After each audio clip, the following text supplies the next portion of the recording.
Good day! Welcome to the PSA Civil Registry System outlet. You may avail of the following civil registry document services: copy issuance of birth, marriage, and death certificates, Certificate of No Marriage Record or CENOMAR, Advisory on Marriages or Certificate of Marriage or CEMAR, Certificate of No Death Record or CENODEATH, or Advisory on Deaths, Authentication of Birth, Marriage, and Death Certificates, Annotated Birth, Marriage, and Death Certificates, Viewable Online, DocPrint. Here's how to request for an appointment. You can now book your appointment ahead of time using the CRS appointment system. This will ensure a slot for you at your selected outlet at your pre-selected date and time. Go to on your mobile or desktop and select your preferred date and time. Wait for your confirmation email. Save or print this so you can present it at the PSA CRS outlet entrance on your appointment date. Otherwise, walk-ins are also still accepted in some CRS outlets. This may be subject to government rules and regulations as announced. Here is how to secure your civil registry documents at the CRS outlets. Once inside the PSA CRS outlet, get your Q-ticket number or QTN. Make sure to get the correct application form for the document you're requesting, and that you have all the requirements on hand. Fill out the application form. Ensure that all details are accurate and correct. Proceed to the payment area. If you are pregnant, a PWD or person with disability, or a senior citizen, proceed to the designated area. Present your application form, Q-ticket number or QTN, and other PSA requirements. If you are the document owner, present your valid IDs. If you are the document owner's representative, present the following: original and photocopy of the document owner's valid ID, authorization letter, special power of attorney or SPA, affidavit of kinship, whichever is applicable, original and photocopy of your valid IDs. The encoder will screen your application form and encode your request, while the collecting officer will get your payment, issue an official receipt, and inform you of the estimated schedule of release. You may pay using cash or through our other payment partners. Please check your official receipt for the date of release and count your change, if any, before leaving the payment area. On the release schedule given to you by the collecting officer, proceed to the releasing area. You may claim your document by presenting to the releasing officer your official receipt, Q-ticket number, application form, original and photocopy of valid IDs, authorization letter, and other supporting documents. Please check your documents before leaving the releasing area. Make sure to carefully review all entries in your document for any incorrect information. If you have questions or clarifications on the document, you may proceed to the Public Assistance and Complaints Desk. That's it! Just 3 steps to request and claim your documents. Selected PSA CRS outlets also have self-service kiosks or SSK. To use, first secure a Q-ticket number upon entering the PSA CRS outlet. Then, proceed to any available self-service kiosk. Encode the required information. The self-service kiosk will print your transaction slip. Then, select your preferred payment option. You may pay online or proceed to the payment area for cash payment. If you choose to pay online, continue by encoding your credit or debit card information into the kiosk. When your payment is accepted, the self-service kiosk will then print your electronic official receipt. If you choose to pay in cash or through other payment partners, proceed to the payment area. Submit your printed transaction slip from the self-service kiosk and your valid ID to the encoder. If you are not the document owner, you will need to present original and photocopy of the document owner's valid ID, authorization letter, special power of attorney or SPA, affidavit of kinship, whichever is applicable, original and photocopy of your valid IDs. Specify your preferred payment method and settle your payment with the collecting officer, who will then issue an official receipt and inform you of the estimated schedule of release. Please check your official receipt and count your change, if any, before leaving the payment area. Proceed to the releasing area on the given date and time. You may claim your document by presenting to the releasing officer your official receipt, Q-ticket number, application form, original and photocopy of valid IDs, authorization letter, and other supporting documents. If you have any questions or concerns, please don't hesitate to approach the Public Assistance and Complaints Desk or the PACD. The care officer on duty will happily assist you and address any of your civil registration-related concerns. Did you know that there are other ways to request for your civil registry documents aside from going to a PSA CRS outlet? There are automated kiosks in selected civil registry system outlets that allow you to apply and pay via the kiosk itself. If you prefer to request online, go to www.psaserbilis.com.ph and follow the instructions there. Your document will be delivered to you anywhere in the Philippines or abroad. For document requests for deliveries within the Philippines, you may also apply online from psahelpline.ph. Your documents will be delivered right at your doorstep. Prepare to present your valid IDs to the courier. If you are the document owner, present your valid IDs.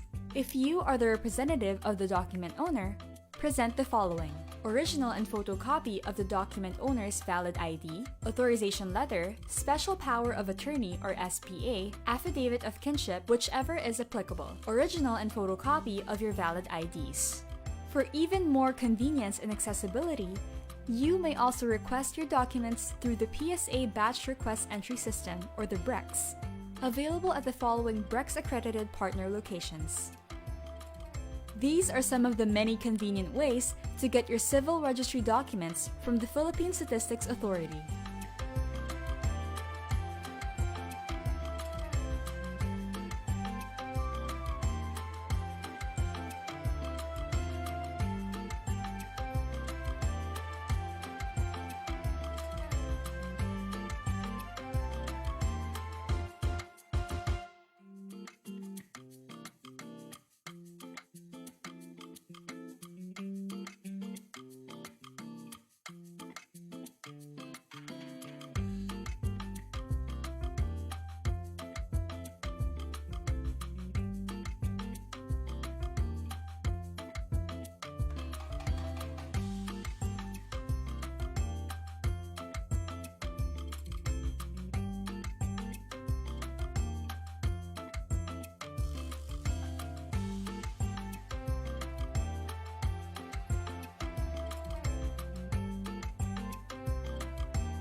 Requesting your documents is now made much easier and safer by the Philippine Statistics Authority.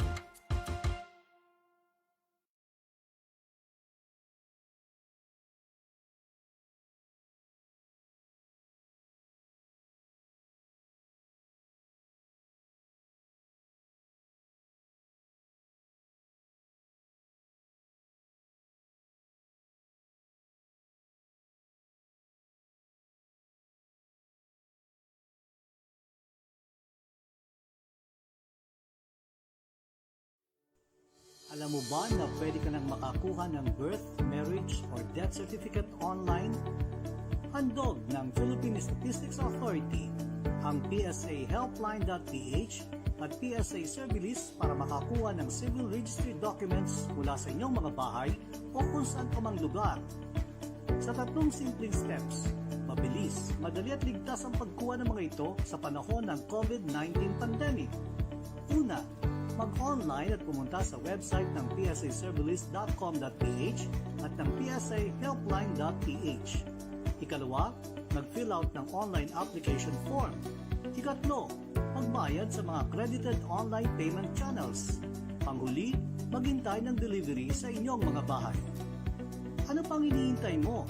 Apply online and avail our digital payment system. Mabilis, madali at ligtas. Isang paalala mula sa Philippine Statistics Authority.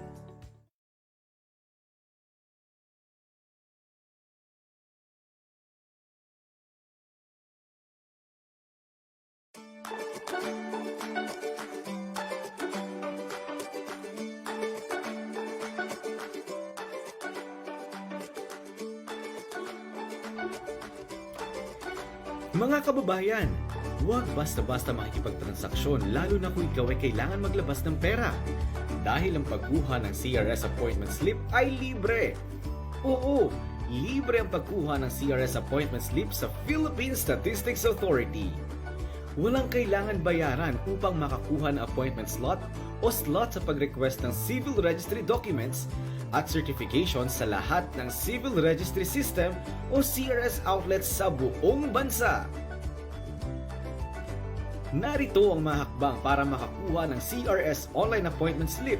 Sundin lamang ang mga sumusunod. Gamit ang inyong mga cellphone, laptop o desktop, bisitahin ang appointment.psa.gov.ph. I-click lamang ang Civil Registration Service Appointment System. Hintayin mag-load ang browser. Pagkatapos nito ay lalabas ang privacy notice.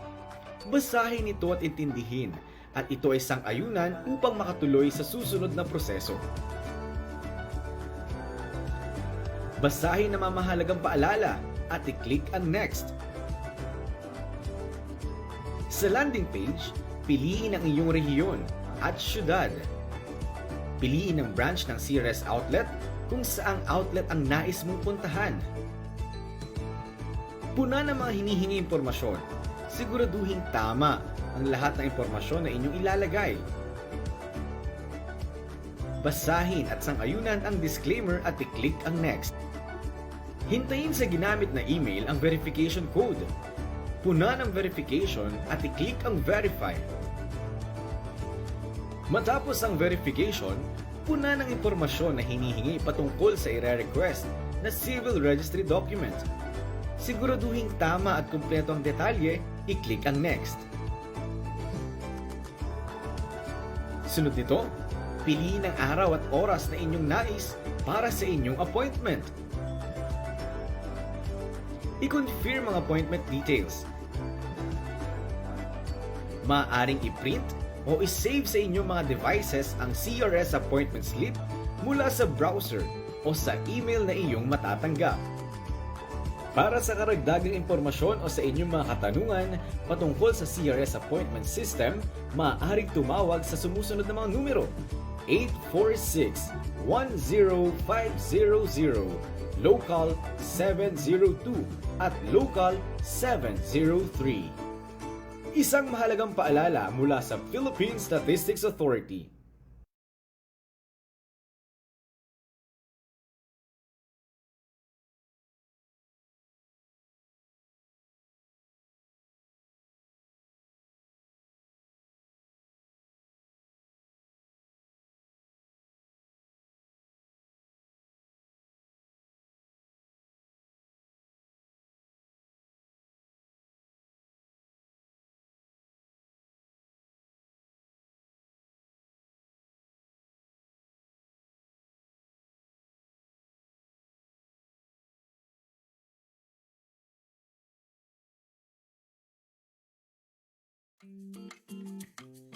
Good day! Welcome to the PSA Civil Registry System outlet.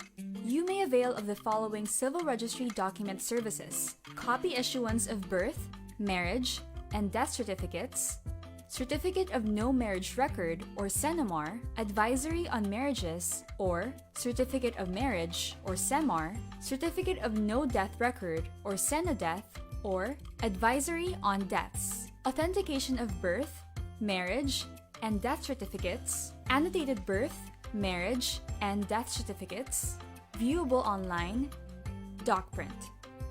Here's how to request for an appointment. You can now book your appointment ahead of time using the CRS appointment system. This will ensure a slot for you at your selected outlet at your pre-selected date and time. Go to on your mobile or desktop and select your preferred date and time. Wait for your confirmation email. Save or print this so you can present it at the PSA CRS outlet entrance on your appointment date. Otherwise, walk-ins are also still accepted in some CRS outlets. This may be subject to government rules and regulations as announced. Here is how to secure your civil registry documents at the CRS outlets. Once inside the PSA CRS outlet, get your Q-ticket number or QTN. Make sure to get the correct application form for the document you're requesting, and that you have all the requirements on hand. Fill out the application form. Ensure that all details are accurate and correct. Proceed to the payment area.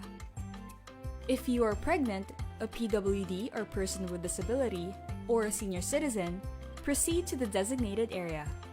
Present your application form, Q-ticket number or QTN, and other PSA requirements. If you are the document owner, present your valid IDs. If you are the document owner's representative, present the following: original and photocopy of the document owner's valid ID, authorization letter, special power of attorney or SPA, affidavit of kinship, whichever is applicable, original and photocopy of your valid IDs. The encoder will screen your application form and encode your request, while the collecting officer will get your payment, issue an official receipt, and inform you of the estimated schedule of release. You may pay using cash or through our other payment partners. Please check your official receipt for the date of release and count your change, if any, before leaving the payment area. On the release schedule given to you by the collecting officer, proceed to the releasing area. You may claim your document by presenting to the releasing officer your official receipt, Q-ticket number, application form, original and photocopy of valid IDs, authorization letter, and other supporting documents. Please check your documents before leaving the releasing area. Make sure to carefully review all entries in your document for any incorrect information. If you have questions or clarifications on the document, you may proceed to the Public Assistance and Complaints Desk. That's it! Just 3 steps to request and claim your documents. Selected PSA CRS outlets also have self-service kiosks or SSK. To use, first secure a Q-ticket number upon entering the PSA CRS outlet. Then, proceed to any available self-service kiosk. Encode the required information. The self-service kiosk will print your transaction slip. Then, select your preferred payment option. You may pay online or proceed to the payment area for cash payment. If you choose to pay online, continue by encoding your credit or debit card information into the kiosk. When your payment is accepted, the self-service kiosk will then print your electronic official receipt. If you choose to pay in cash or through other payment partners, proceed to the payment area.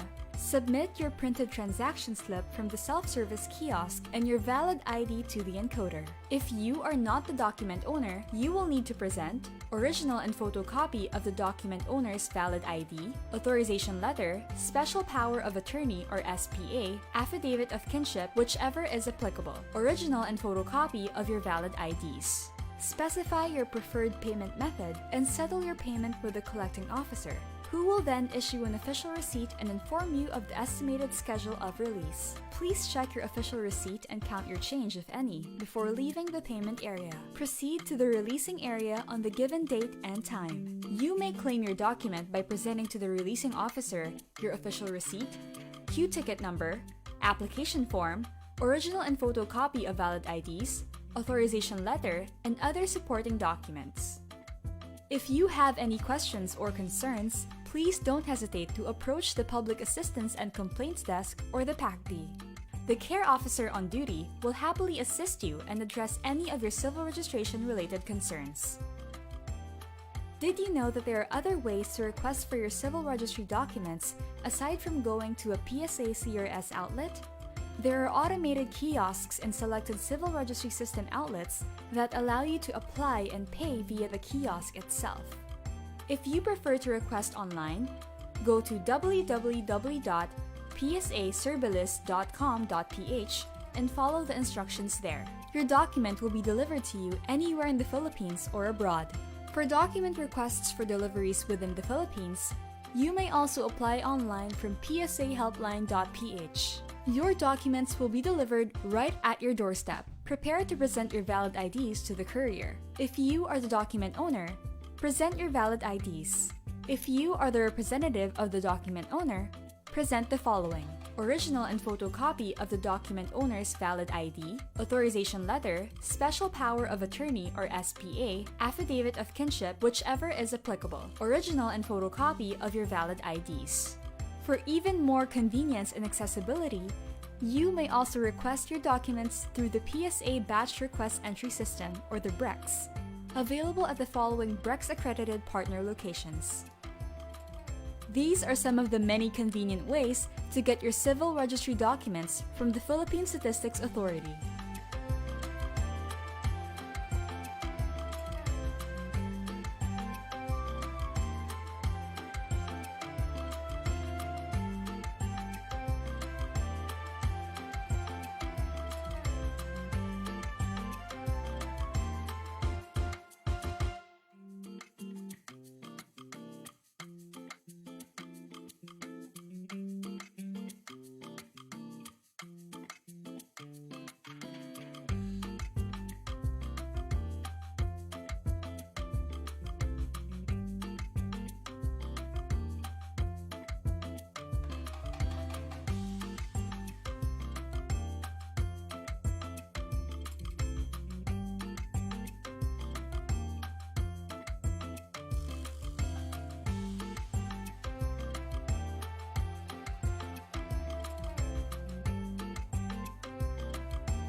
during the open forum.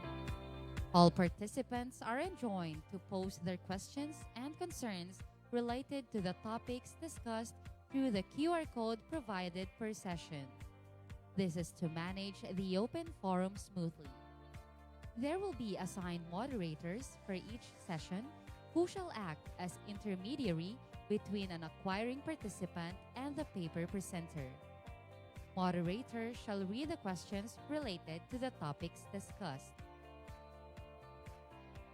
Guidelines during the open forum.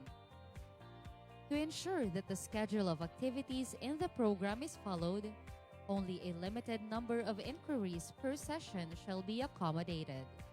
However, inquiries that have not been answered during the open forum shall be provided to the concerned resource persons. Responses of the resource persons shall be posted on the PSA website. Evaluation form. On the last day of the convention, a QR code for the evaluation form shall be posted or displayed for the participants to accomplish and submit. Distribution of certificates. Participants who have completed their attendance to the 2-day convention shall be provided with soft copy of the certificate of attendance through email upon completion of the evaluation sheet. Welcome to the second National Convention on Civil Registration and Vital Statistics. Our program will start shortly. Thank you.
Sound. Testing.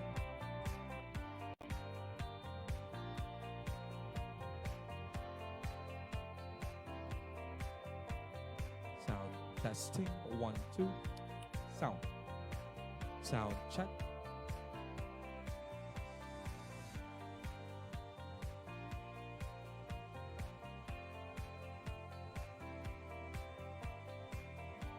May I request everyone to please settle down?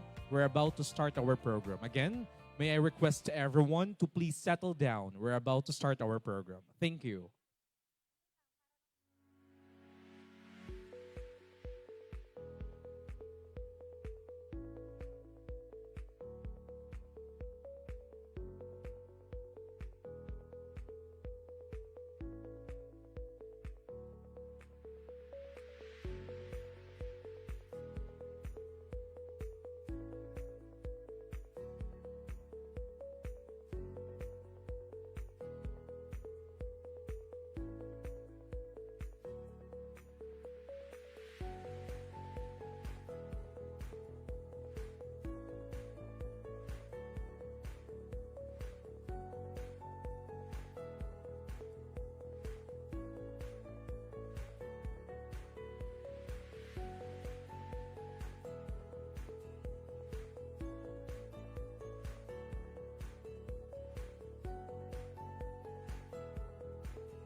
Hello.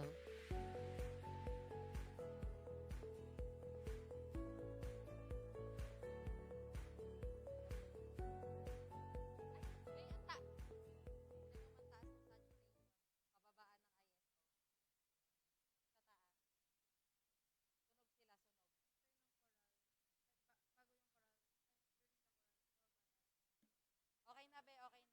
Zoom out mo na lang. Okay, stop. Good. Mag-announce na po.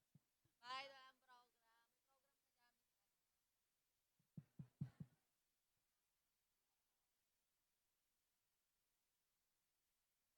Sound. Hello. Sir, pa, ano ako, upbeat music. Papakilala ko lang sila.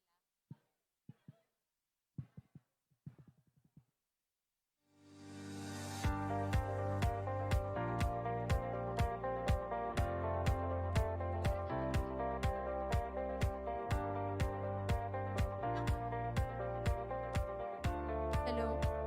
Ladies and gentlemen, welcome to the second National Convention on Civil Registration and Vital Statistics.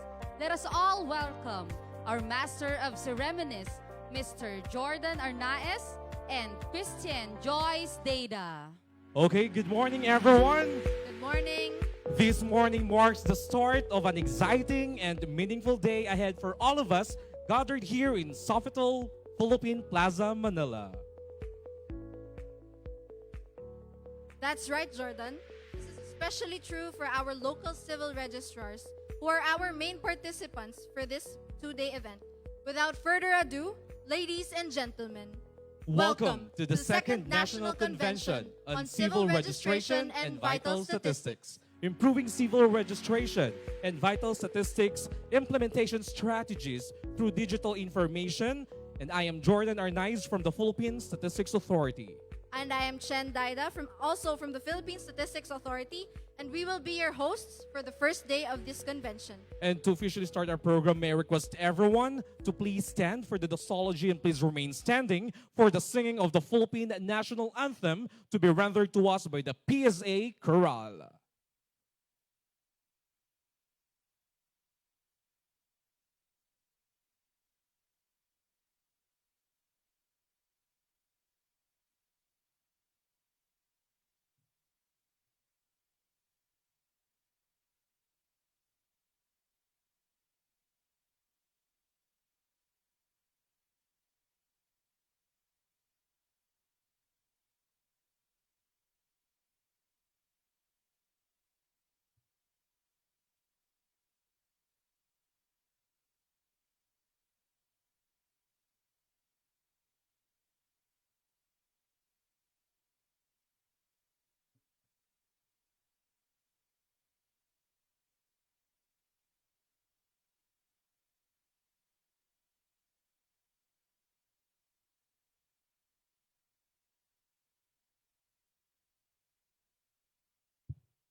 Please be seated.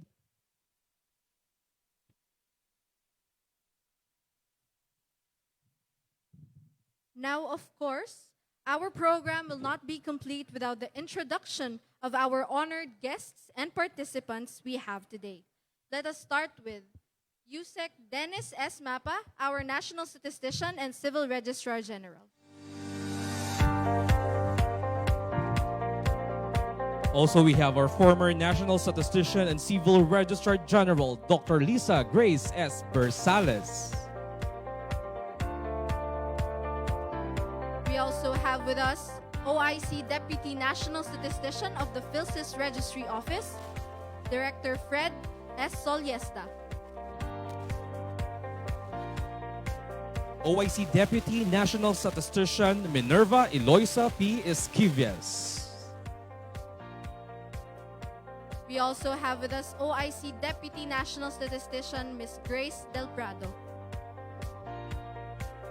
Joining us this morning, we have Director Rachel Birin from UNESCO.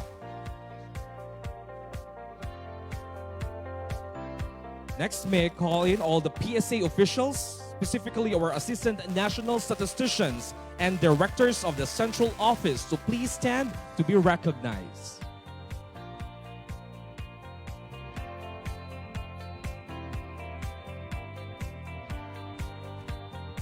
Thank you. This time, may we call in the participants by region. As your region is called, may we request the PSA regional directors and all their participants to please stand to be acknowledged. Okay, let me start with where the famous City of Pines is located, as well as the world-famous Banawi Rice Terraces. Where are you, representatives from Cordillera Administrative Region?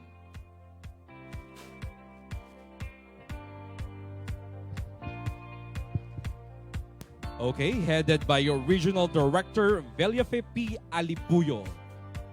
The place of sumptuous bagnet, empanada, and chichacorn. Let us welcome representatives from the Ilocano-speaking region, Region 1, Ilocos Region. Headed by Regional Director Sheila De Guzman. How about the corn capital of the Philippines and the place of crunchy chicharon carabao? Let's give it up for the representatives from Region 2, Cagayan Valley.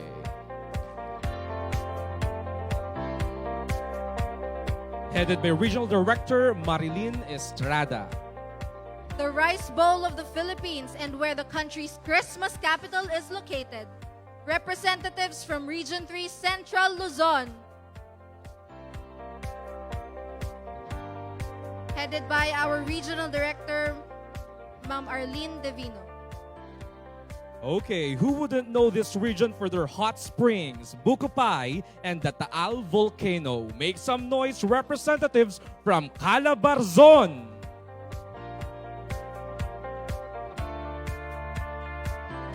Okay, headed by Regional Director Charito C. Armonia.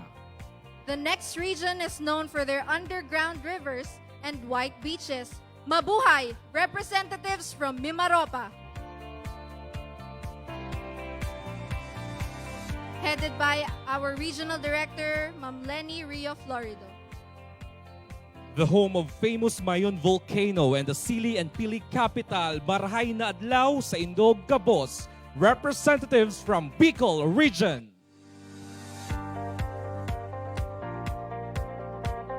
Headed by Regional Director Cynthia Perdiz. This region is known for the festivities like the Mascara Festival, Dinagyang Festival, and Ati-Atihan Festival. Maayong aga sa inyong tanan, representatives from Region 6, Western Visayas. Headed by OIC Regional Director Nelida Amolar. Okay, next, known for their Tarsier, Chocolate Hills, and Sinulog Festival. I love their dried mangoes, chorizo, and otap. Maayong buntag sa inyong tanan, representatives from Central Visayas. Headed by Regional Director Ariel Florendo. The undisputed longest bridge in the Philippines, San Juanico Bridge, and the sweetest Binagol, let us welcome the representatives from Region 8, Eastern Visayas.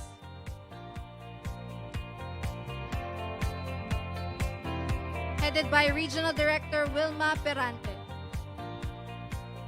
Known for their beautiful Vinta and tagged as Asia's Latin City, Buenos Dias representatives from Region 9, Zamboanga Peninsula.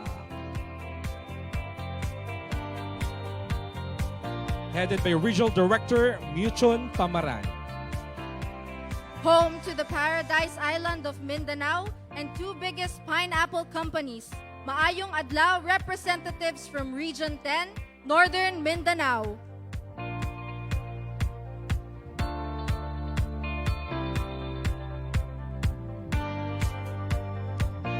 Headed by OIC Regional Director Janet Aves. Famous for their durian and pomelo, Maayong Buntag representatives from Region 11, Davao Region. Headed by OIC Regional Director Randolph Anthony Gales. The next region is where the tuna capital of the Philippines is located. Let's give them a round of applause, representatives from Region 12, Soc Sargent. Headed by Regional Director Mactahar Manulot. Surfing enthusiasts would surely love to visit this region. Heads up for the representatives from Region 13, Caraga Region.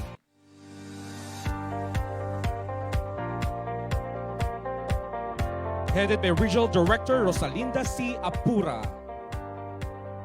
If you want to do some island hopping, experience the beauty of our nature in BARM, ARM is the place to be. Representatives from BARM, the autonomous region in Muslim Mindanao.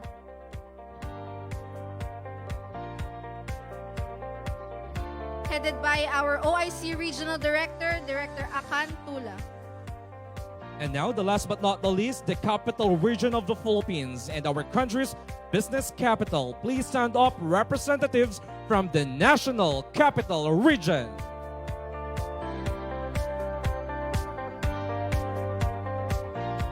Headed by Regional Director Pasiano Dizon.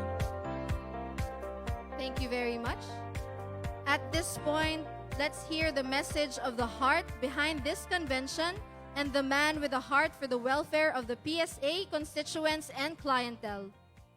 Ladies and gentlemen, it is my honor to give you the head of the Philippine Statistics Authority, our national statistician and civil registrar general, Undersecretary Dennis S. Mapa. A round of applause, please.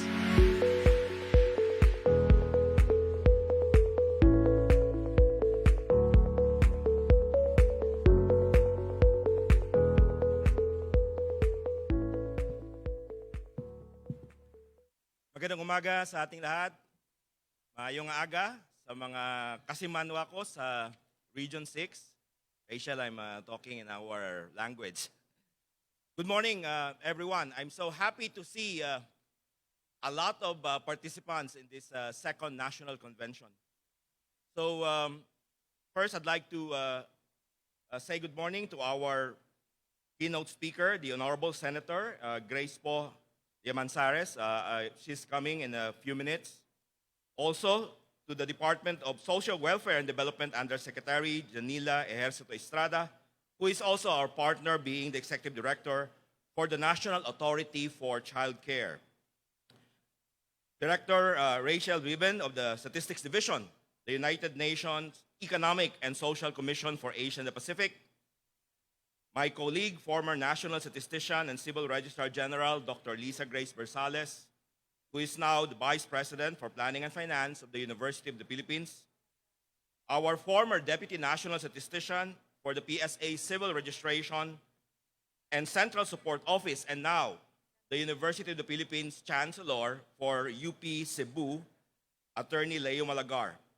Our resource persons from the different Philippine Statistics Authority offices and other partner government institutions, to my colleagues at the PSA, our Deputy National Statisticians, our regional directors. Of course, this convention will not be this huge without the support of our regional directors. Of course, the woman behind this preparation, our newly appointed Assistant National Statistician, Marisa Grande of the Civil Registration Service,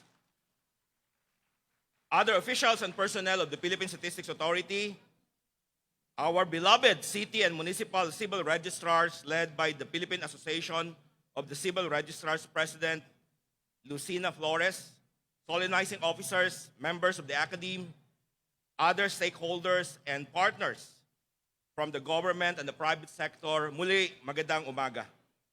Today marks the start of the second National Convention on Civil Registration and Vital Statistics that we are also celebrating this month of October, being the National Statistics Month. This convention theme, improving civil registration and vital statistics implementation strategies through digital transformation.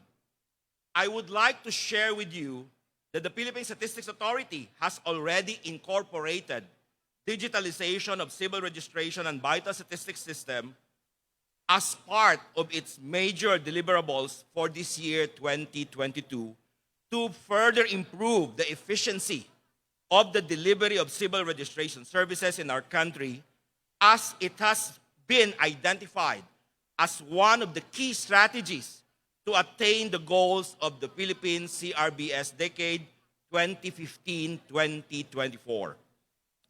The digitalization of the CRBS system is a huge and a very ambitious program. And indeed, the conceptualization, development, and implementation of the online platform for the CRBS system in our country will involve the collaboration efforts of all of us, stakeholders in the civil registration and vital statistics. The digitalization of the CRBS system will happen in two phases. Under phase one, there is a need to review and update the implementing rules and regulations, or IRR, of Act number 3753, or the Administrative Order number 1, series of 1993, to have a legal framework. The revised IRR of the Republic Act number 9048 and RA 10172, as well as the insights on the laws and guidelines on the registration of foundlings by way of issuances of certificate of live birth to persons with no known parents and administrative adoption will also be discussed. The Philippine Statistics Authority has already started to embark on digitalization long before, and we will continue to capitalize and collaborate towards this end. In fact, the Office of the Civil Registrar General, through the Civil Registration Service, has initiated and continued its partnership with the Unisys Managed Services Corporation. Their key officials are here for the Civil Registry System Information Technology Project Phase 2, or what we call CRS ITP2. As such, we have already launched additional CRS outlets in identified strategic locations since December of 2021. From the original 40 outlets, during the implementation of the CRS ITP1, we have opened additional 11 outlets, bringing the total to 51 CRS outlets nationwide. With this, we can now cater the need of walk-in clients for civil registry documents. We have reached out and continuously bring our frontline services within the reach of our fellow men whom we commit to serve through digitalization. Magandang umaga, Senator Grace, and thank you very much for gracing our National Convention. The Honorable Senator Grace Paul Lemanzares. Good morning, ma'am. The second phase towards digitalization involved the development of an online platform. And this, we really need the cooperation of our local civil registrars, or a new Philippine Civil Registry Information System, or what we call the PhilCRIS, that will digitalize the CRBS from the data sources of birth, marriage, and death documents like hospitals, clinics, institutions, churches, temples, mosques, to the local civil registry offices, and subsequently to the Philippine Statistics Authority field offices and central office. An essential component will be the development of a software that will integrate all the necessary functionalities for the collection of the civil registration and vital statistics data and its operability with the Philippine Identification System, or what we refer to as the National ID. Among our major program of activities this year, and I will be presenting this later in a session, is the PhilSys Birth Registration Assistant Project, or the PBRAP. It is a tie-up undertaking between the Civil Registration Service and the PhilSys Registry Office to expand birth registration project to cover the last remaining countrymen of ours without birth certificate. As of the latest 2020 census, we estimated that we still have close to 4 million Filipinos without birth certificate. And for this year, we are targeting to cover 2 million of these individuals without birth certificate and to continue the coverage in 2023 and 2024. Our undertaking, we are bringing, and I'm happy that we have the cooperation of our local civil registrars.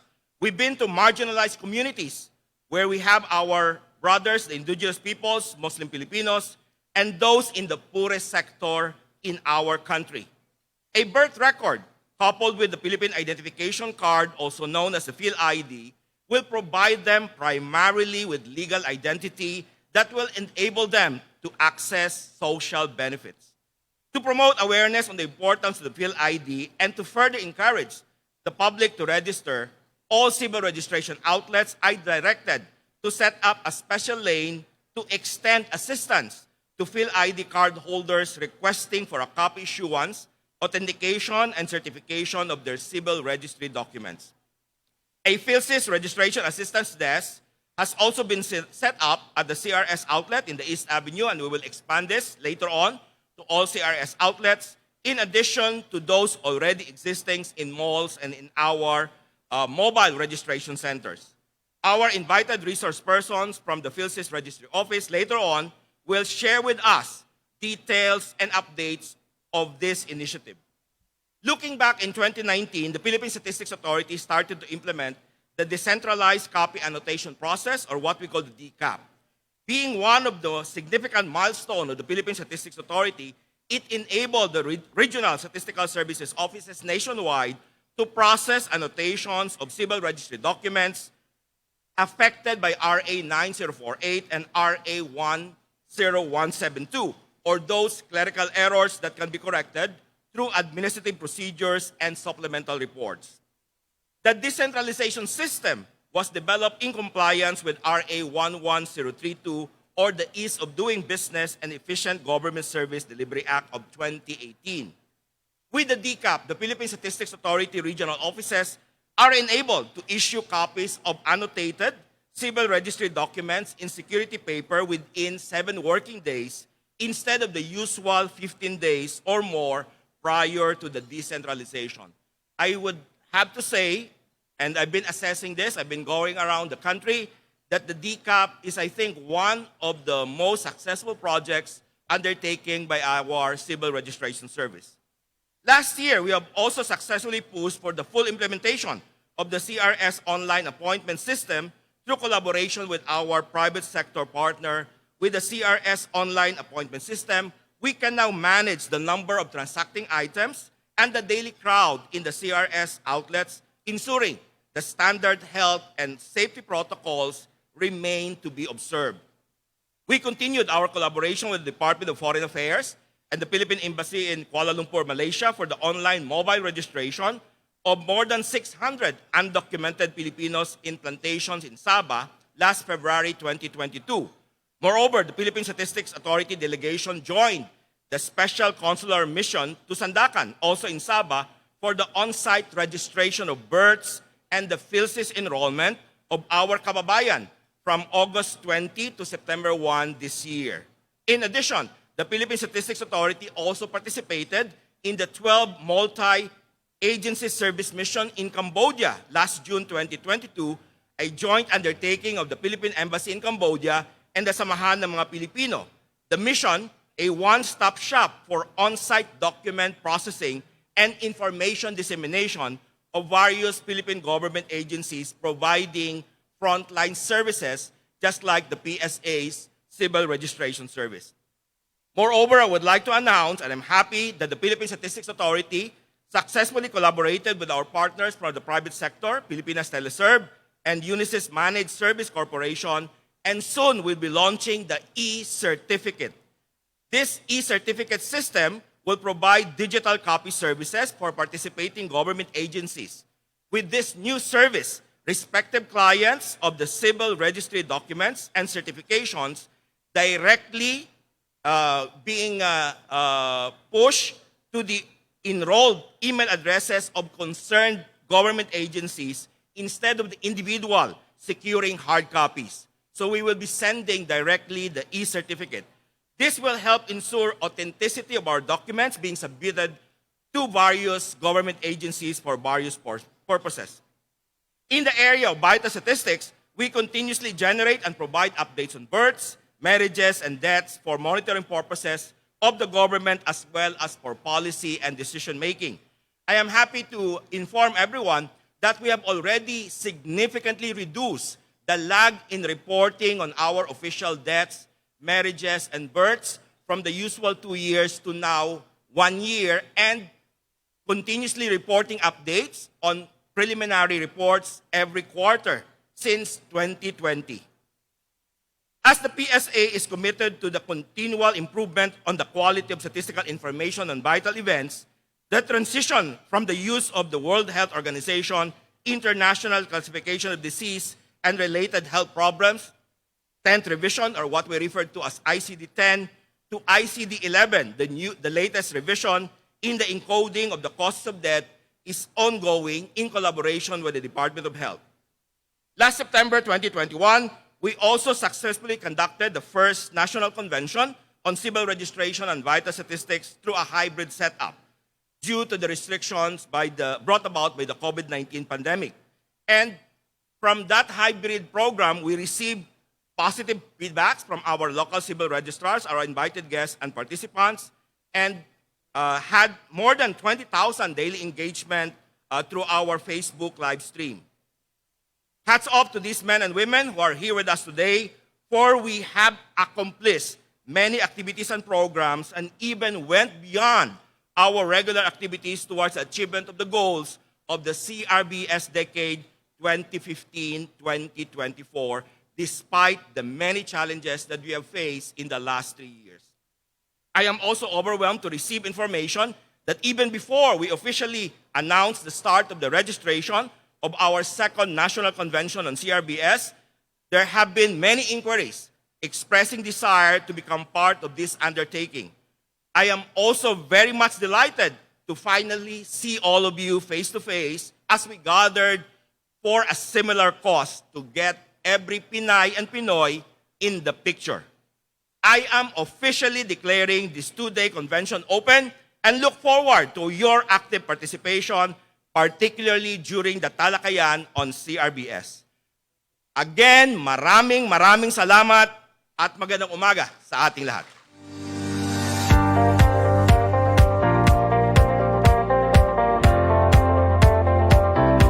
Thank you very much, Yusek Dennis Mapa. Once again, ladies and gentlemen, the Philippine Statistics Authority welcomes you to the second NCCRVS. Again, a round of applause for Yusek Dennis S. Mapa. And to continue with our program, may we call in Assistant National Statistician Mariza Grande to do the honor of introducing our keynote speaker. A round of applause, please.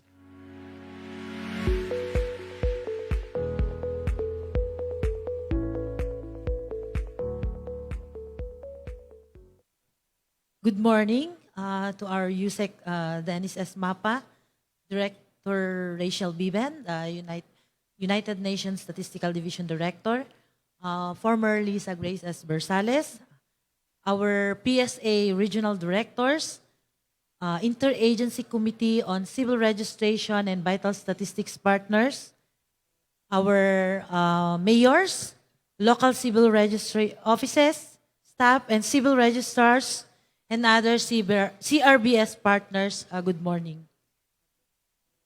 Our speaker for today is a formidable advocate of transparency in governance, efficient delivery of public services, and the protection of the rights of mothers, children, commuters, and consumers. In her first term as a senator, she immediately set to work creating meaningful legislations, more than 50 of which are now fully enacted laws. So ganyan po kasipag yung ating mahal na senador. Among these are the laws providing for free lunch program for public school children, for maternal and child care for the first 1,000 days of life of a child, for free text alerts and in times of disaster. So yung nare-receive po nating free alert no, sa telecom, for extended validity of driver's license and passports, and making our streets, public spaces, and workplaces safer, for prohibiting all forms of sexual harassment, to name a few. She is currently on her second term as senator and continues to serve our country, especially our most marginalized and disenfranchised sectors. For her track record in governance, she was chosen as a Lee Kuan Yew Exchange Fellow of the National University of Singapore, a prestigious recognition of excellence in public service. Without further ado, let us welcome Senator Grace Poe.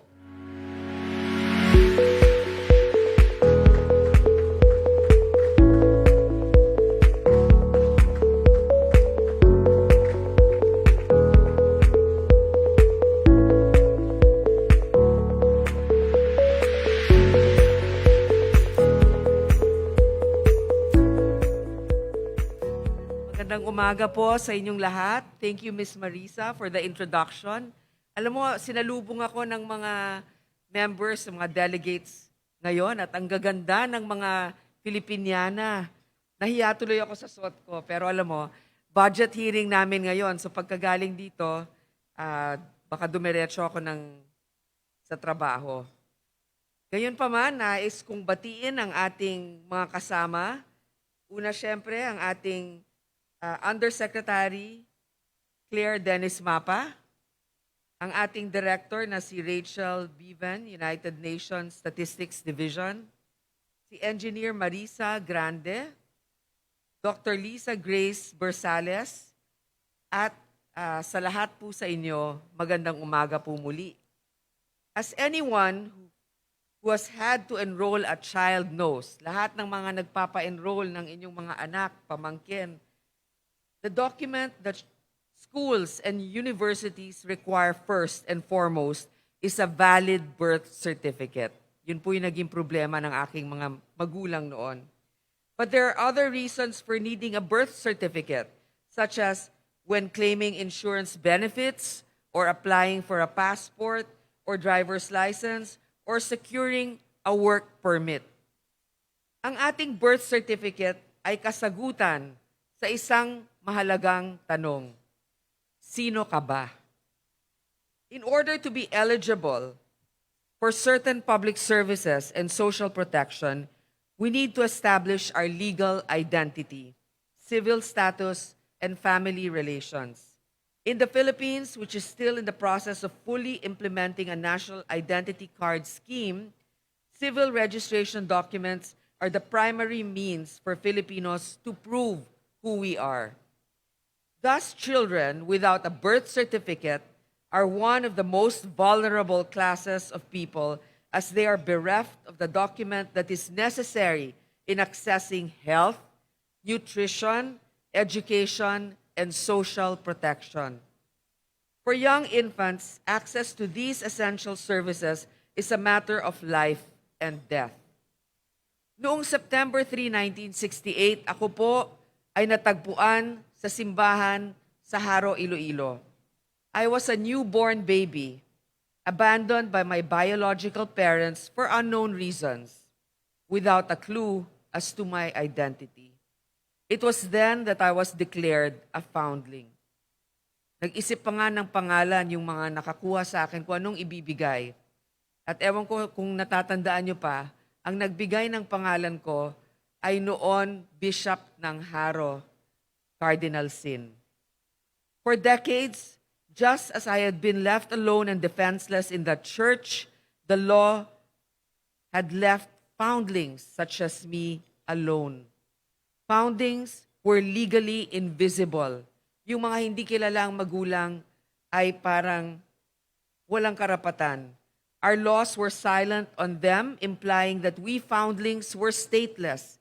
Hindi nila malaman Pilipino ba kami o hindi, and could therefore be technically deprived of protection from the state. Years later, I ran for President of the Philippines. A case was filed with the COMELEC opposing my candidacy. Oppositors argued that being a foundling, I was not a natural-born citizen. As such, I had no right to serve this country in that capacity.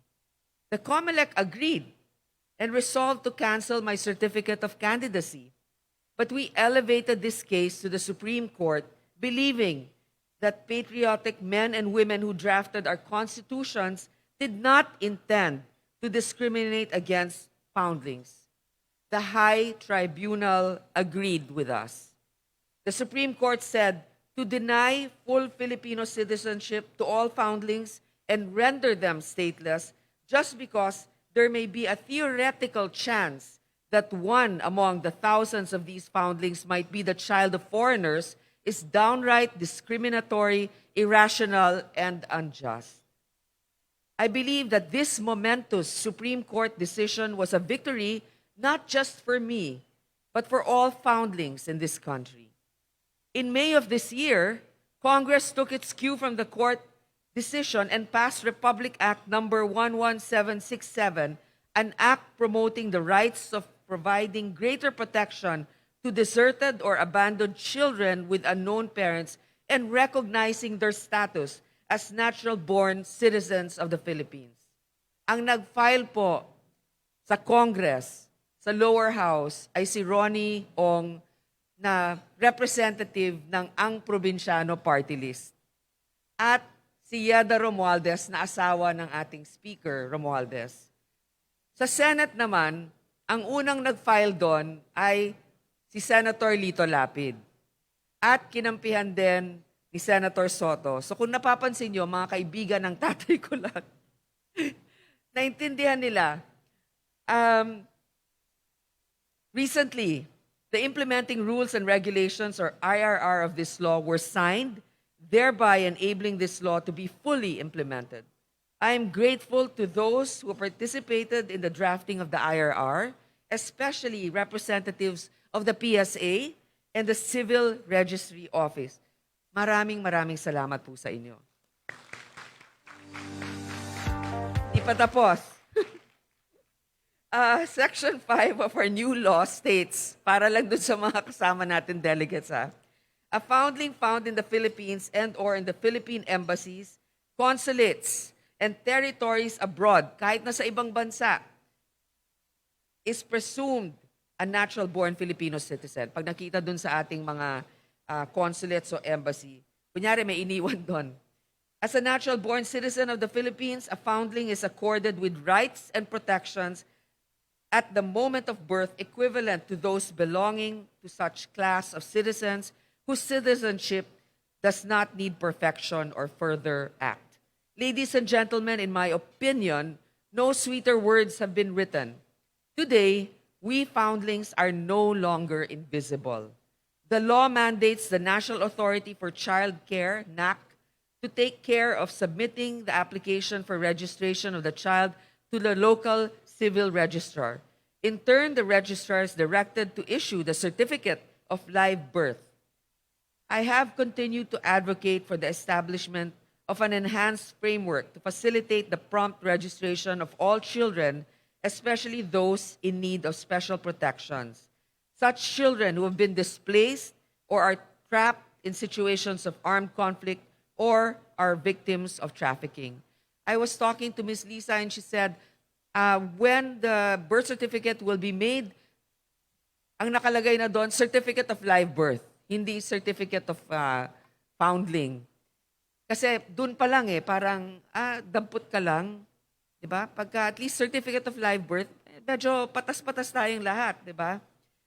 Thus, I'm quite happy to learn that the initiative of the PSA in support of the national campaign of the Office of the Civil Registrar to improve civil registration among groups with a low level of registration, such as indigenous peoples, our Muslim brothers, and the poorest sections of our community. It's amazing when I was listening to Yusek Mapa, hanggang Sabah nakakarating kayo. Alam nyo, hindi madali talaga maghagilap ng mga tao na magparehistro. Ang iba dyan nag-aatubili. Totoo kaya ito? Mapapagkatiwalaan ba natin sila? Further, I commend your agencies for undertaking the digitalization of the civil registration and vital statistics. Again, mentioned by by Yusek Mapa. This is an idea whose time has long come. Digital technology is a means to establish the universal access to quality service and should provide reliable and timely information to policymakers and decision makers. Unfortunately, many areas in the Philippines have no access to stable internet service. Hence, I filed a bill which seeks to provide quality and affordable internet service to unserved and underserved areas. It is called the Better Internet Act. I have also filed a bill entitled the E-Government or Electronic Government Act, which mandates the use of information communication technology to enhance access to and delivery of government services to bring about efficiency, responsiveness, transparency, and accountability in governance. I would like to also make a personal comment on the efforts that you have undertaken to implement the national ID. Alam ko marami ng parang impatient. O, nasaan na yung ID ko? O, ganyan. Pero hindi po talaga madaling magrehisto ng 110 milyong Pilipino. But I think I'm very optimistic that you will meet your targets. Napakahalaga po kasi ng national ID. Ang hirap magbitbit ng iba't ibang klaseng ID. At least ito standardized. At saka napasa na rin po sa Senado, isa pong batas na isinulong ko, ang SIM Registration Act. The national ID would greatly help in confirming the identities of those subscribers. It's also to protect us from scamming, from phishing, from smishing, and spoofing. Lahat ng klase ng mga scam na nangyayari. Sino sa inyo nakakatanggap ng mga text na mga palaro, online gaming? Meron na. Sino nakakatanggap ng text na nanalo kayo ng pera? Sana totoo sana no? Ito medyo mahirap. Sino nakatanggap ng text na parang may kaaway siyang personal, tapos sinasabi niya, itong taong ito, salbahe, ganito, ganyan. Meron ba? Ako rin parang may targeted. So, delikado talaga na yung ating impormasyon ay ibibigay natin sa mga ganyan. Kaya, dapat matunton sino yung mga nagpapadala nun. Kaya tayo pumayag dito sa SIM card registration. Anyway, naiba na yung topic. Basta, I would like to thank all of you kasi yung mga dokumento na kailangan namin para mapatunayan kung sino kami ay nanggagaling sa inyo. Walang mangyayari sa ating lahat kung wala yung affirmation na galing sa inyo na nagsasabi, ito ay Pilipino, ito siya ay babae, siya lalaki, kung ano man yung kailangan natin. So no child should remain unregistered or deprived of the opportunity to be the best person they can be. However, we can only achieve this if agencies implement these laws effectively and all stakeholders work together for the best interest of the child. Again, thank you very much to the National Convention on Civil Registration and Vital Statistics. Magandang umaga po muli. Thank you very much, Senator Grace Paul. May we request our honorable senator to please remain on stage, and may we request our PSA Execom to give our token of appreciation to our keynote speaker. Again, may we request our PSA Execom on stage, please.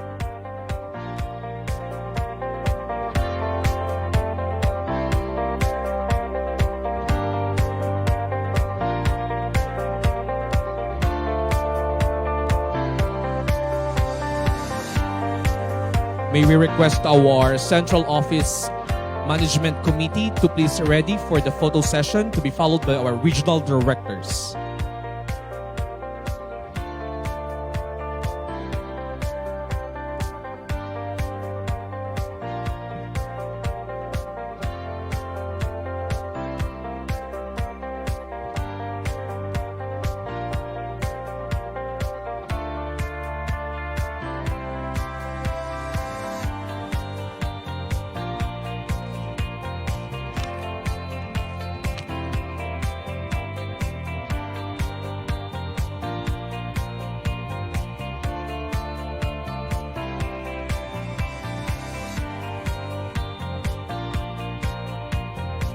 Also, we have a plaque of appreciation to Senator Grace Poe.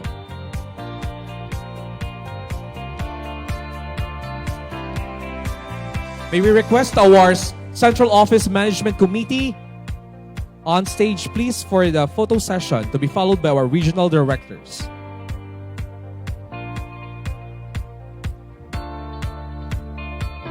Please.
Once again, thank you very much to our keynote speaker and a warm round of applause. Senator Grace Paul Llamanzares.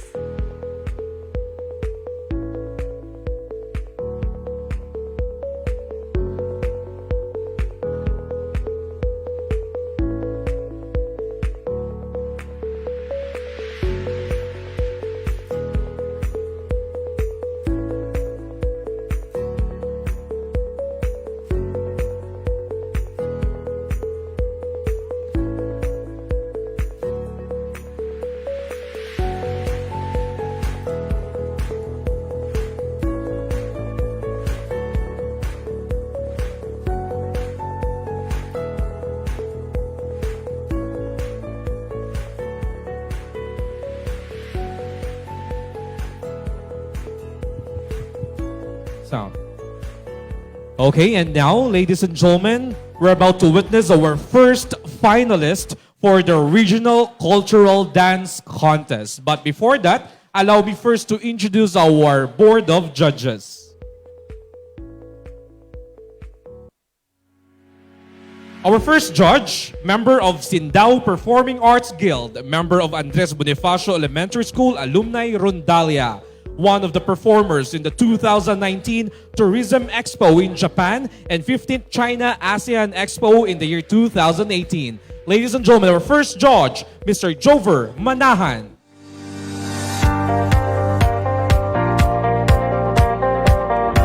Our next judge is a member of UP Filipiniana Tanglao 80th Anniversary Concert.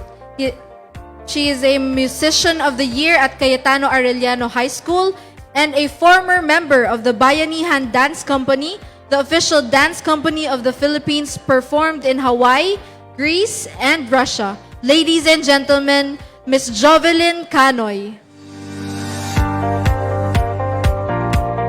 And our chairman of the board of judges, champion in ballroom dancing competition organized by the Private Schools Association in Negros Occidental, and also won the championship title in regional level in the year 2005.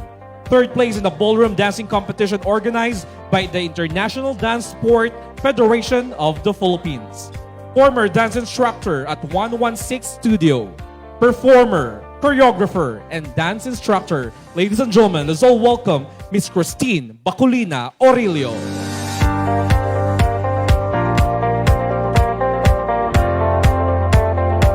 And now, ladies and gentlemen, our first finalist from Caraga region.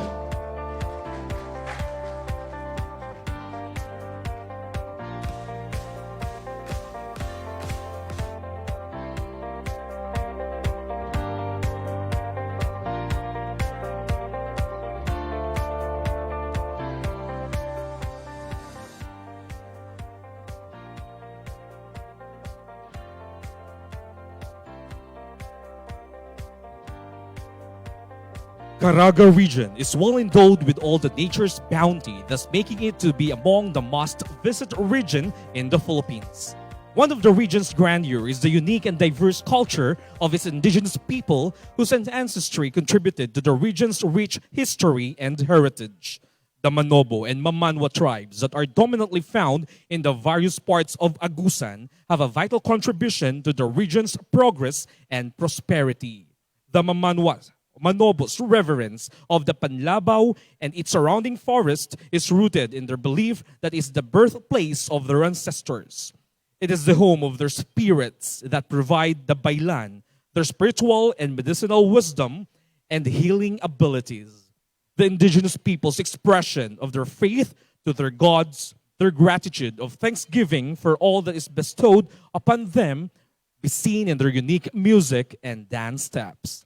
Taking pride of the greatness of our own ancestry as a people and community, the men and women of the local government unit of the city of Cabadbaran, the capital of the province of Agusan del Norte, Caraga region, will showcase its culture and tradition of the Manobo tribe through an interpretative dance presentation that incorporated traditional dance movements to contemporary style featuring the songs of the region, the province, and the city. Ladies and gentlemen, let's welcome ang tribong Manobo sa Dakbayan sa Cabadbaran, probinsya sa Agusan del Norte, rehiyon sa Caraga.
Walaan yan, lihim sa Mindanao.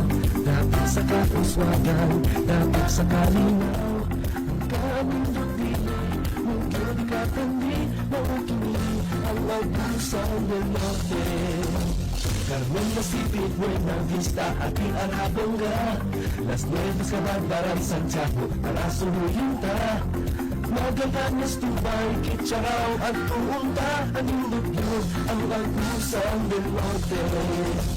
Kaayaan mo, kasama sa Pulawan. Kaayaan mo, iibig ko yan. Kasaka, ikan sa kapitasan mo. Abusan del norte. Kaayaan mo, kasama sa Pulawan. Kaayaan mo, iibig ko yan. Kasaka, ikan sa kapitasan mo. Abusan del norte. Ganyan mo, abusan del norte. Ganyan mo, abusan del norte. Nagtawang kaanyag sa kabukilan, nagtawang kaanyag sa kadagatan, abusan ng Surigao, bahandi sa Mindanao.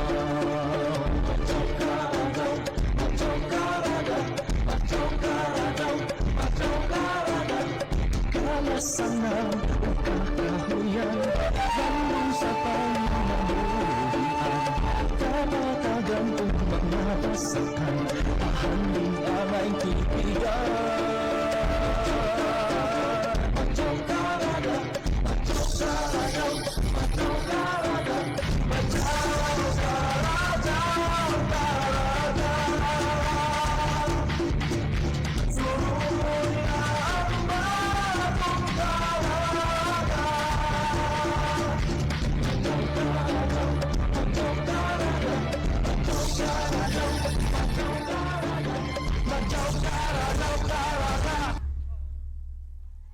Once again, ladies and gentlemen, our first finalist from Caraga region.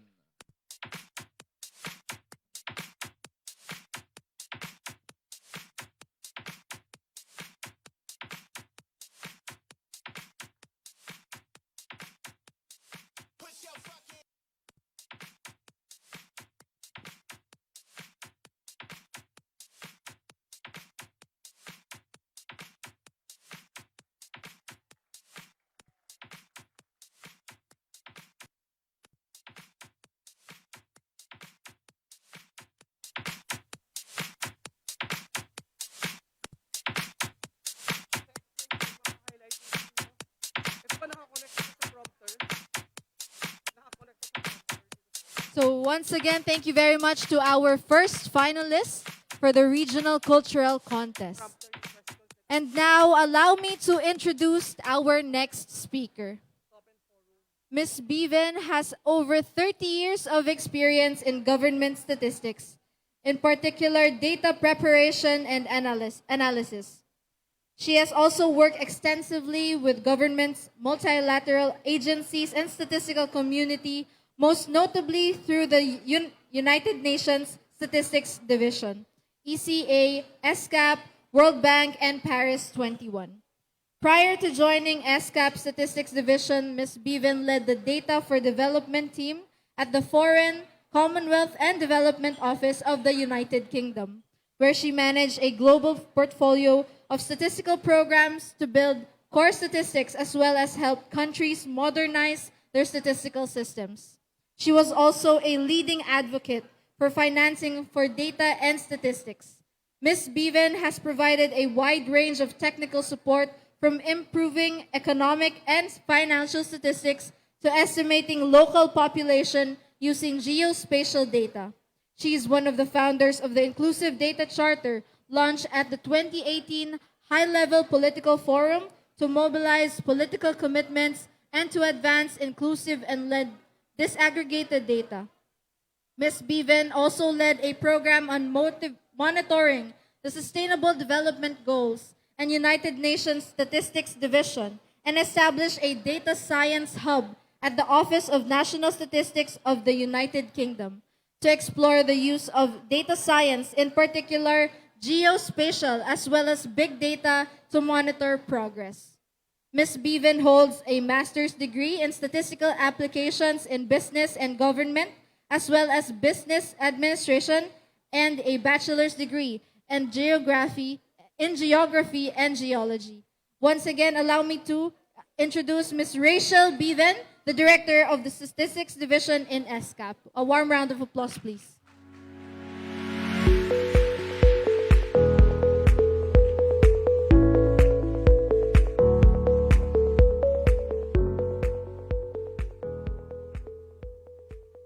Salamat.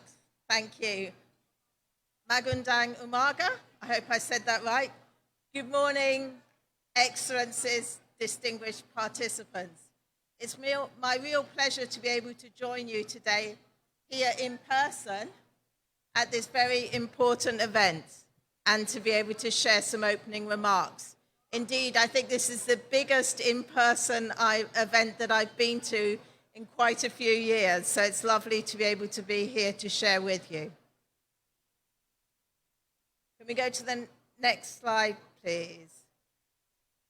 So, as you heard, I'm Director of Statistics Division at UN ESCAP.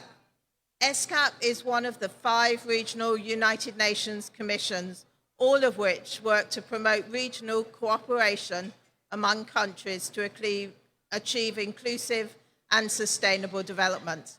And in ESCAP, we have 53 member states and 9 associate members, which you can see here on the map.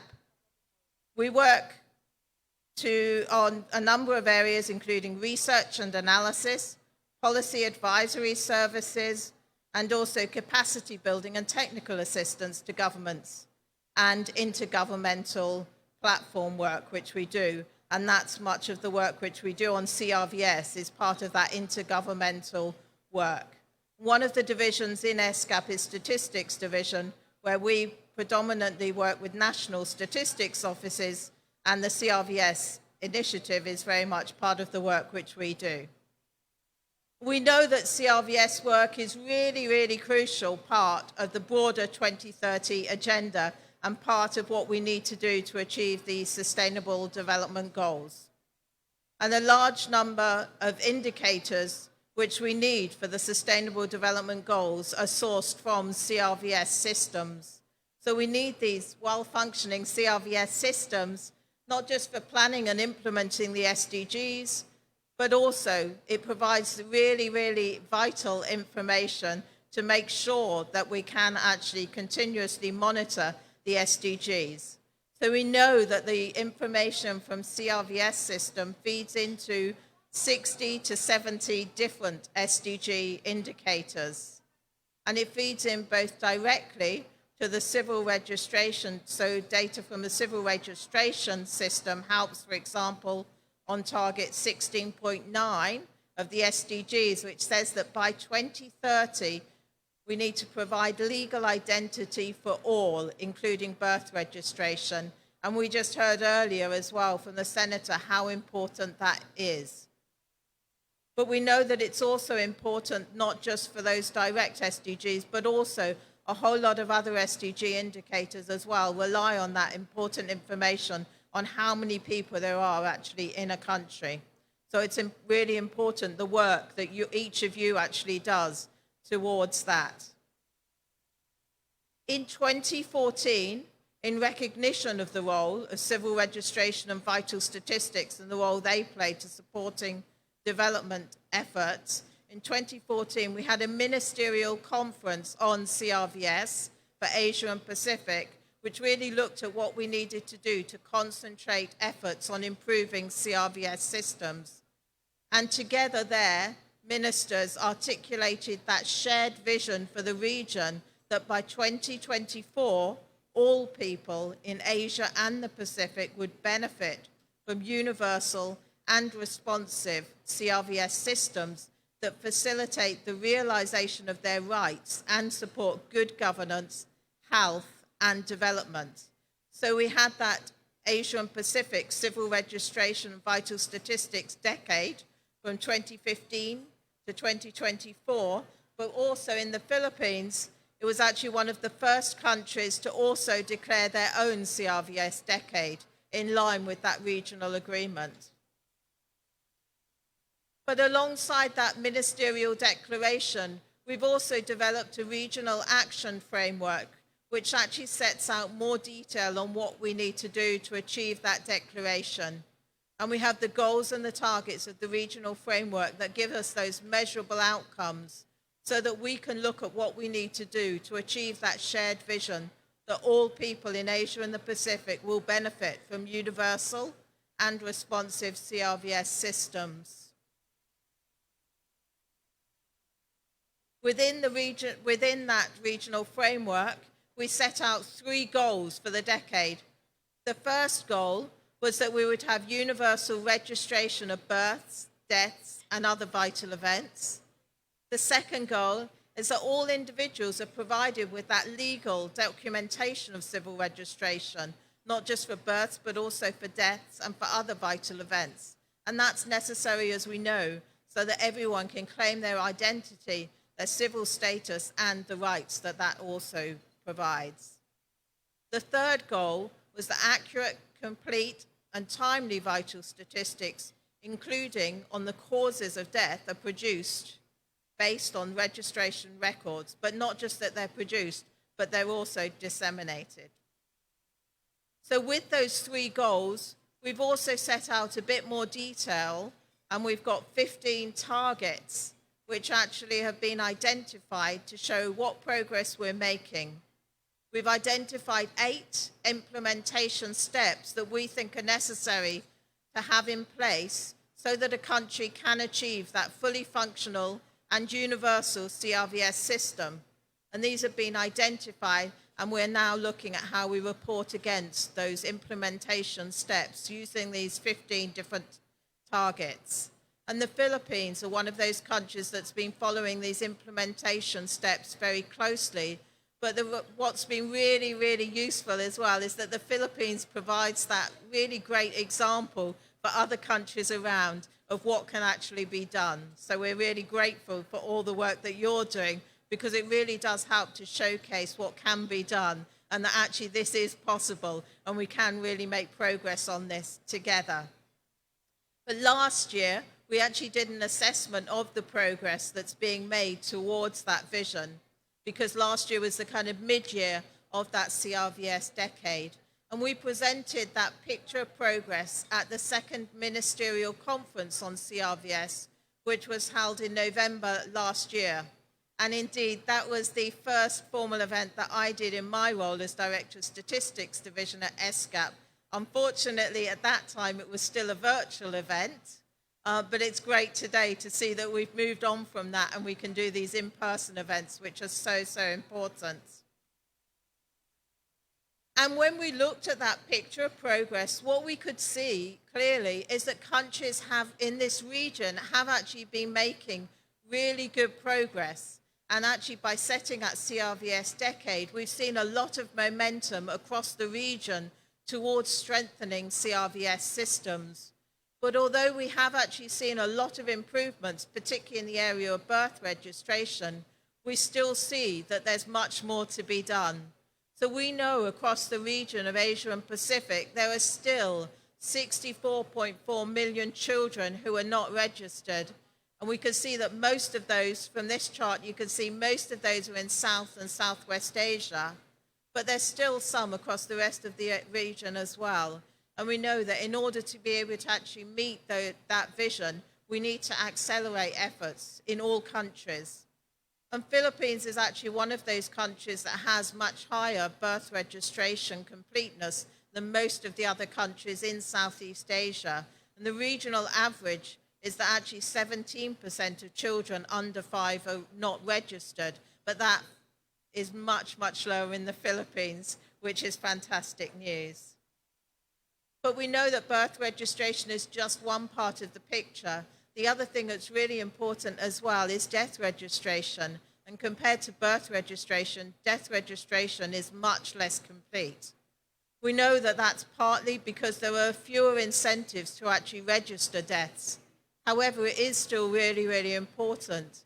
We know that death registration certificates are often necessary for people and families to get burial permits, also to settle inheritance. But they're also really, really important for governments to actually make sure that they can retire that legal identity, to make sure that we're not making payouts and paying different things to people who are no longer here.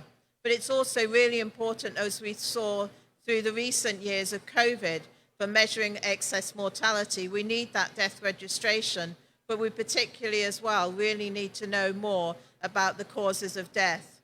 And we can see on this chart, I know you probably can't see all the detail, but where the orange arrow is, you can see the Philippines, and we can see that the Philippines has actually made much more progress than many other countries in closing that gap and in actually beginning to register all deaths.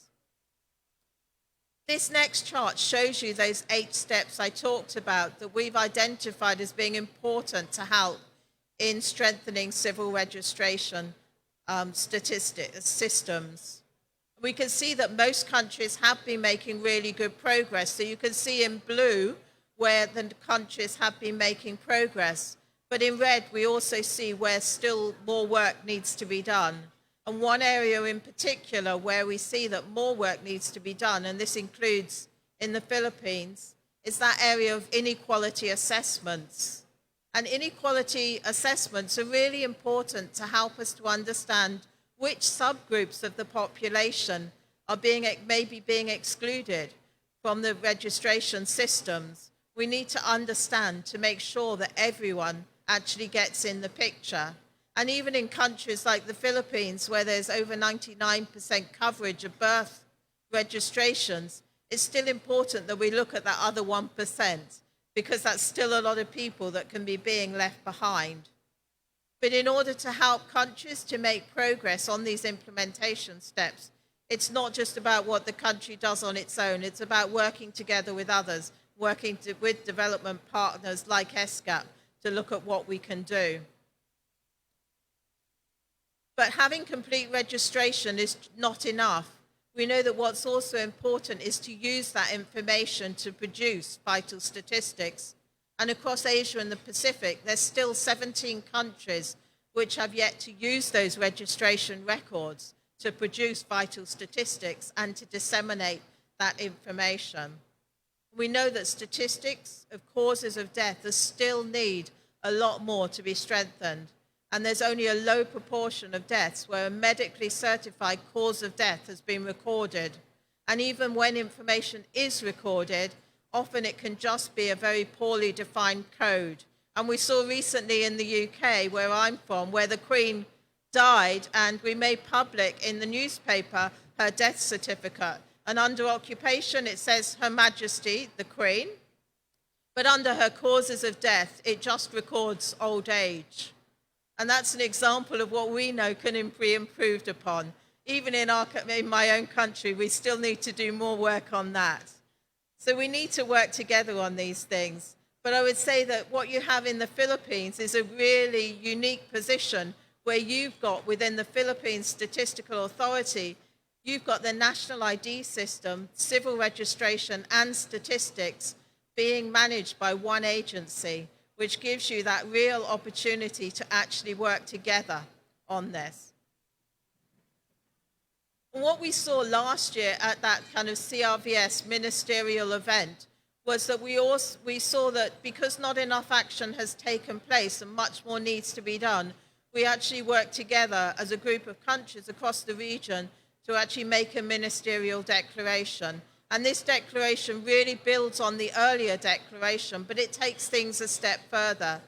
It actually looks at how we can continue to commit to that shared vision that for all people in Asia and the Pacific, every single person needs to be able to benefit from universal and responsive civil registration and vital statistics systems. But it also encouraged the implementation of the UN Legal Identity Agenda. And that's something that I said earlier, that you're in the unique position having that work within the PSA. That's great that you can take that forward. Also within the ministerial declaration, it noted and recognized the importance of digitization and how that can really help in the process. It also called on member states to strengthen their systems and on development partners to maintain or expand their assistance. So what we're doing in ESCAP is to work with you and to work with other countries to really help with that. We're working on the area of helping on inequality assessments. That helps us to look at which people, as I said before, which groups are being left behind. We're helping countries to produce those vital statistics from the records. We're also looking at those business process improvements, so looking at those systems and looking at what things might need to be improved. We're looking as well at how we can help countries and how we can look across the region to identify really good practice that we can share with other countries. And that's why it's great to be here today to hear more from the Philippines, because we know that there's a lot that you're doing that gives us those really practical examples of what can be done by other countries to follow your great example and look at how they can build on what you're doing and really learn from what you've done already. We don't need to do this on our own. We can learn from each other. Another thing we're looking at doing as well is setting up regional networks of civil registration professionals. So we already have networks of civil registrars in South Asia and in the Pacific, and we're looking at what we can do to also set up a similar network within this region. We also produce a lot of different information products that we can then share those examples with other countries. And within ESCAP as well, we support the regional steering group for CRVS in Asia and the Pacific. And that's one of the things that we do to help to share those examples. And we continue to advocate for CRVS improvements. And we heard earlier from the Senator about the importance of those improvements. And we know that she's a great advocate for that as well. But one of the ways in which we can really accelerate progress is to use the opportunities provided by digitization of CRVS systems. And this has been recognized by many people as being a real opportunity to take more steps towards this. In the past, thank you.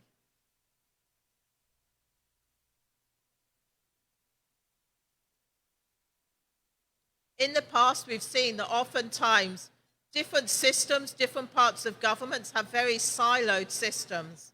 They often have very different kind of identification systems, different administration systems, and information is not linked up. And that really means that actually we're losing an opportunity, but it also means, what can happen is we have people with multiple identities that can lead to kind of wrong payments being made. It means information is not being kind of, collected in the right way. It also means that people might be falling between the cracks. And that can also cost the government lots of money. We see that happens a lot with paper systems, but we know as well digital provides that opportunity, but it doesn't necessarily do all of that. So we have to work together to look at how we use those digital systems to make sure that we are using it in a way that helps individuals, but also kind of looks at how it links to service delivery.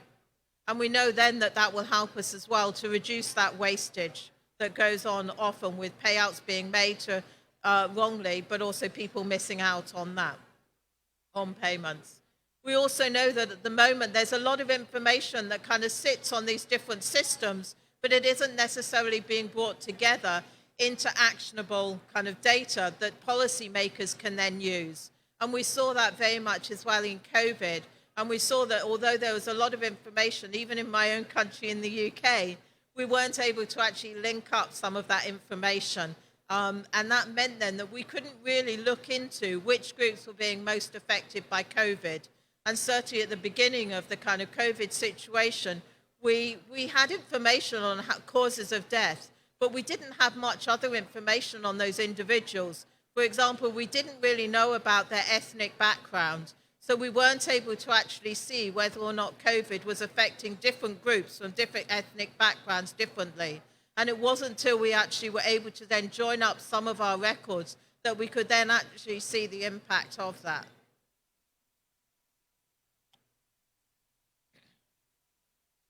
So we know that the ICT gives us a lot of opportunity. It helps us, and we're seeing that already in the Philippines, how you're able to extend the coverage by using ICT.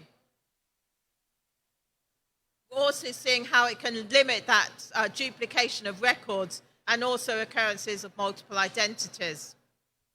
It also helps to standardize, and we can use it to simplify some of those CRVS processes as well. And it helps us to integrate that information that's coming from all kinds of different systems. And we're seeing that also in the work that you're doing within the Philippines when you're bringing together information from your health systems. But what it also means is that we need to also look at that area of data security.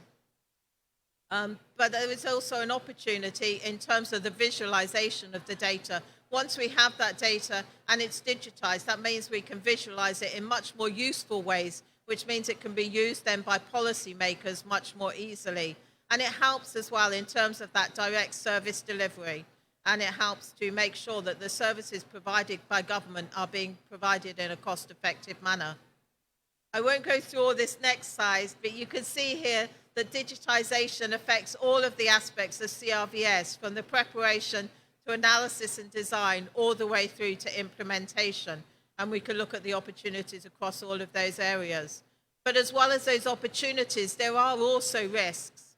So we need to make sure that as we move to that digitization of data, we consider the data safety.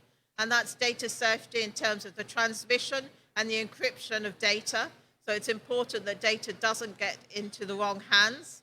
And we need to make sure that we've got the right systems, that it's stored properly, and also that the population trusts that storage. They need to have that confidence in the government and the confidence that you, in your role as civil registrars, are actually keeping that information confidential that needs to be kept confidential. It's also important as well to look at that whole issue of data retention and how information is stored, not just the electronic, but also the paper records as well. And authenticity is another area as well. So we also need to make sure that the data that's collected, that it isn't in any way going to encourage the use of fraud. And we know we need to make sure that identity theft does not occur. And also we need to make sure on issues like child trafficking that we don't inadvertently have systems which might be helping people who are doing that and allowing them to commit fraud. So we know that actually ICT provides these opportunities. It's important as well that we look at how we're using that throughout the whole of the CRVS systems. We need to make sure that we look not just at the one system on its own, but actually we look at how we integrate the CRVS system with all the other systems across the whole of government. And we know as well that it's not enough often to work on CRVS systems. We need to actually look at some of those other roles and responsibilities. We also need to look at that supporting infrastructure. So it's not enough to just expect that every member of the public has a smartphone and could just access services that way. But we also need to look at our internet coverage to make sure that people can get access to the internet to do that.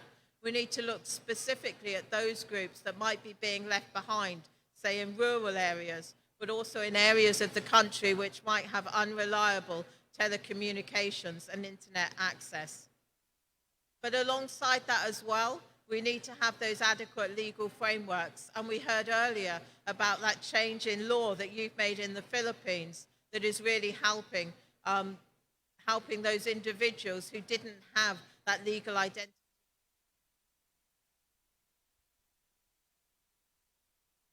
So it's not enough that we're working on our own. We need to actually look as well at the whole system, how these are operating, make sure that we've got the right legal frameworks to actually support these systems.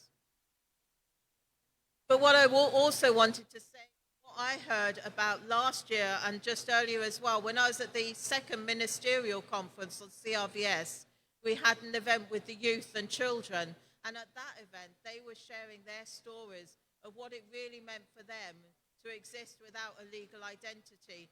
So we heard from children about the challenges they were facing when they came to graduate from school and they didn't have a birth certificate. That meant they couldn't get that school certificate. So we know that actually this really makes a difference to people's lives. And we heard earlier from the Senator for her own life, how much of a difference it makes. So I just want to encourage you that the work that each of you are doing is so important, because it isn't just about recording numbers. This is about changing and improving lives. Thank you.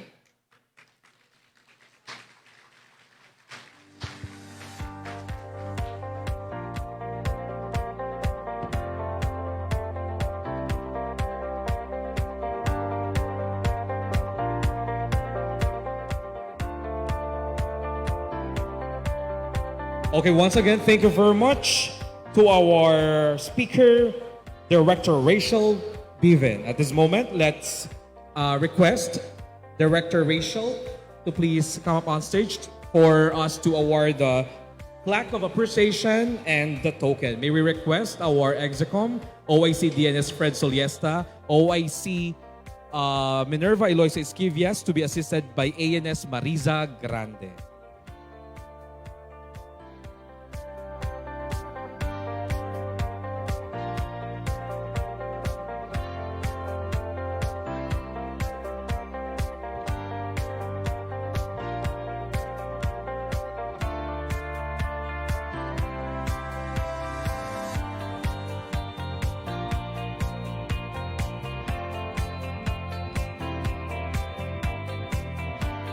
Once again, a round of applause to our speaker, Director Rachel Bevan. Before we proceed, I would like to remind everyone that after the presentation of our two speakers this morning, we'll be having our open forum. So you may send your questions through the QR code that can be found inside your convention kit.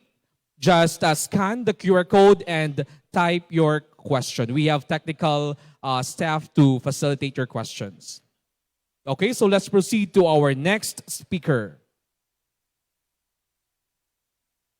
Our next speaker is a professor of statistics at the University of the Philippines School of Statistics and currently vice president for planning and finance of the UP system and a research fellow of the Philippine Statistical Research and Training Institute.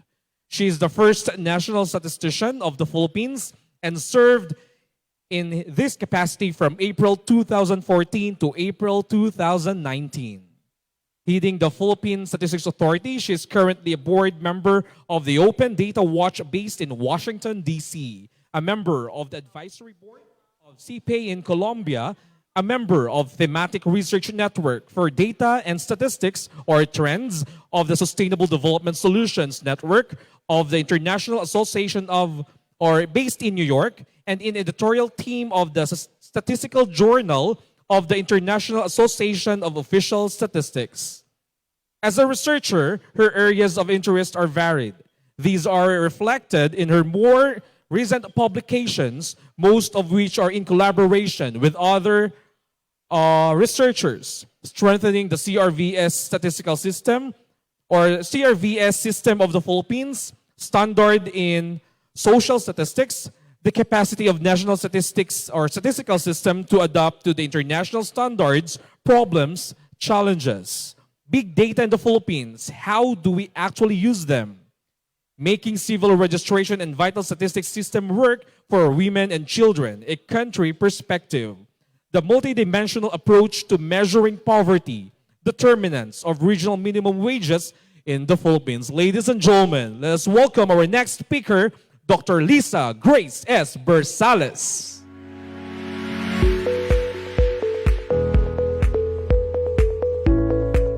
Thank you very much, Jordan. Good morning, everyone. I am so proud to be with you today, the first face-to-face national convention on CRVS, and I was invited. Maraming salamat.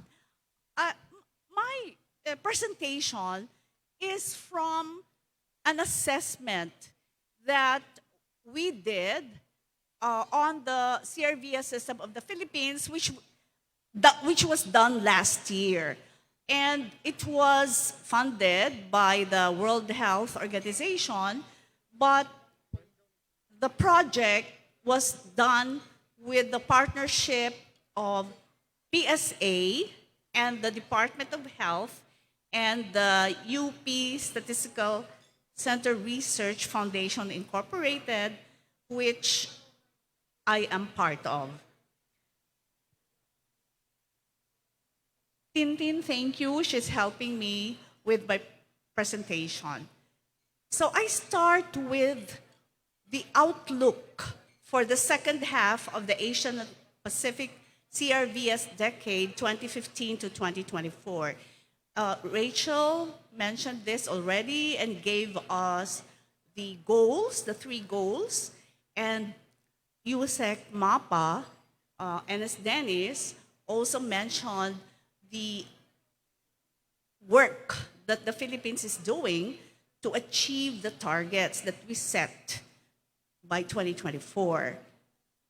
In the ministerial conference that was done last year, the countries of Asian Pacific that committed themselves to the CRVS decade said that this is what they want to do in the coming next years to achieve 2024 targets. And again, these were mentioned by both NS Dennis and Rachel. A fully digitized CRVS system for each country, gender-sensitive life cycle approach, so from cradle to grave, the citizens are provided what they need from the CRVS systems of the country. And of course, the Philippines, we have the Magna Carta for women. You know, always I'm very proud when we talk about gender issues in the international meetings wherein we have a law that explicitly states what women need to have in the Philippines. The other items in the outlook are technical capacity building for the production of vital statistics, the role of the health sector maximized in reporting live births and deaths occurring in health facilities, and in the Philippines from the National Demographic and Health Survey that we did, I believe 2017, we see that there is an increasing trend of births in health facilities, which is really good.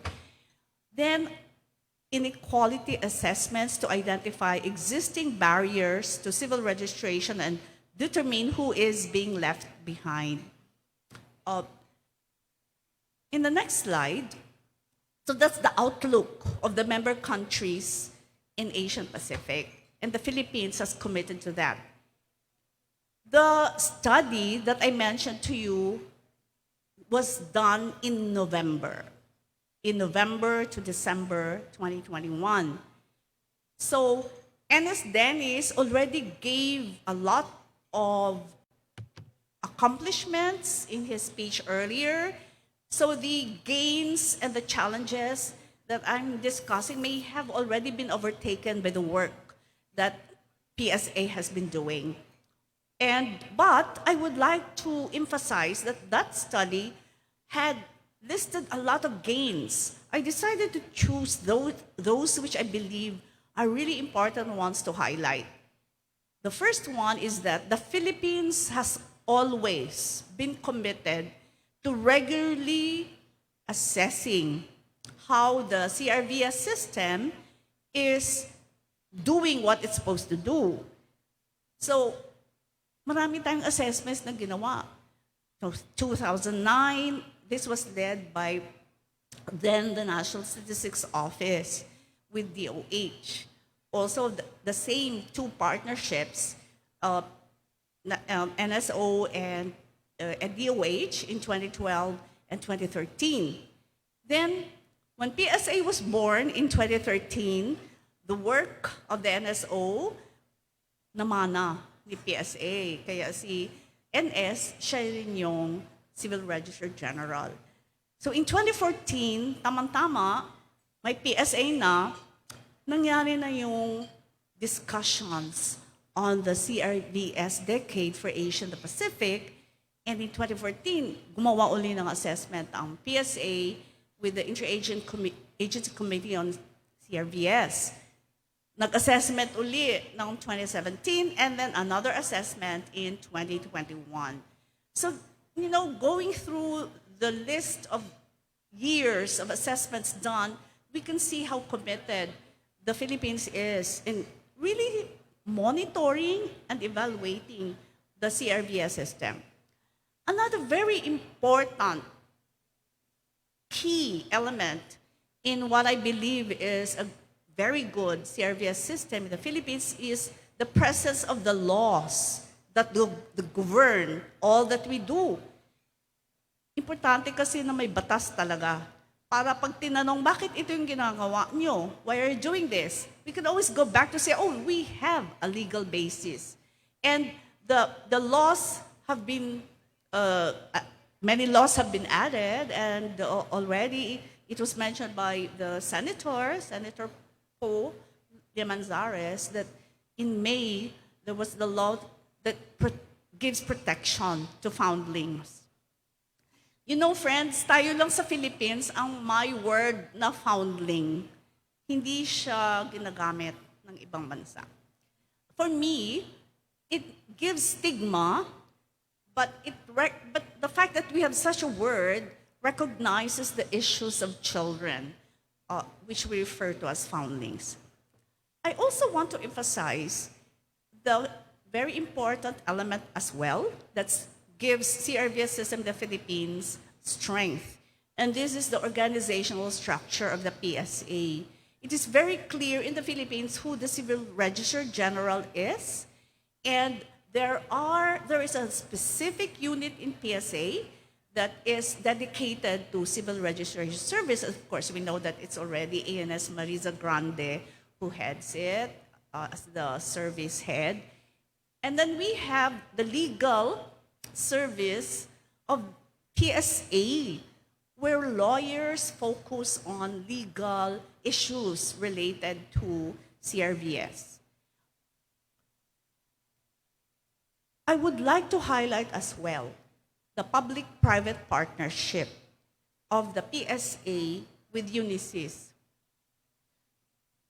This public-private partnership for civil registration system, information technology, has been presented actually in international venues as a good example of how the private sector can support the government in provision of civil registration vital statistics, but specifically civil registration services. And so, because of this partnership, a lot of digitization has already been done of the civil registration documents in the Philippines. And provision of services, accessibility of the documents. I would also like to highlight as a gain in the CRVS system, the Philippines, the budget. In many countries, I see that statistics offices and civil registry offices do not have the sufficient budget to do what they need to do. And because I think the national ID being lodged in PSA has given opportunity for budget to be provided for CRVS as well. So the budget is there. Of course, the budget is never enough. And we have to brace ourselves for tightening of budget because of the issue of fiscal space that is already being discussed. And I highlight coordination among stakeholders. And this is active coordination among stakeholders involved in CRVS, as well as in health. I include, of course, coordination with our local civil registrar offices. In the next slide, other gains is this strong collaboration between PSA and DOH on strengthening CRVS specifically for health. So, the issue always is what are the causes of death?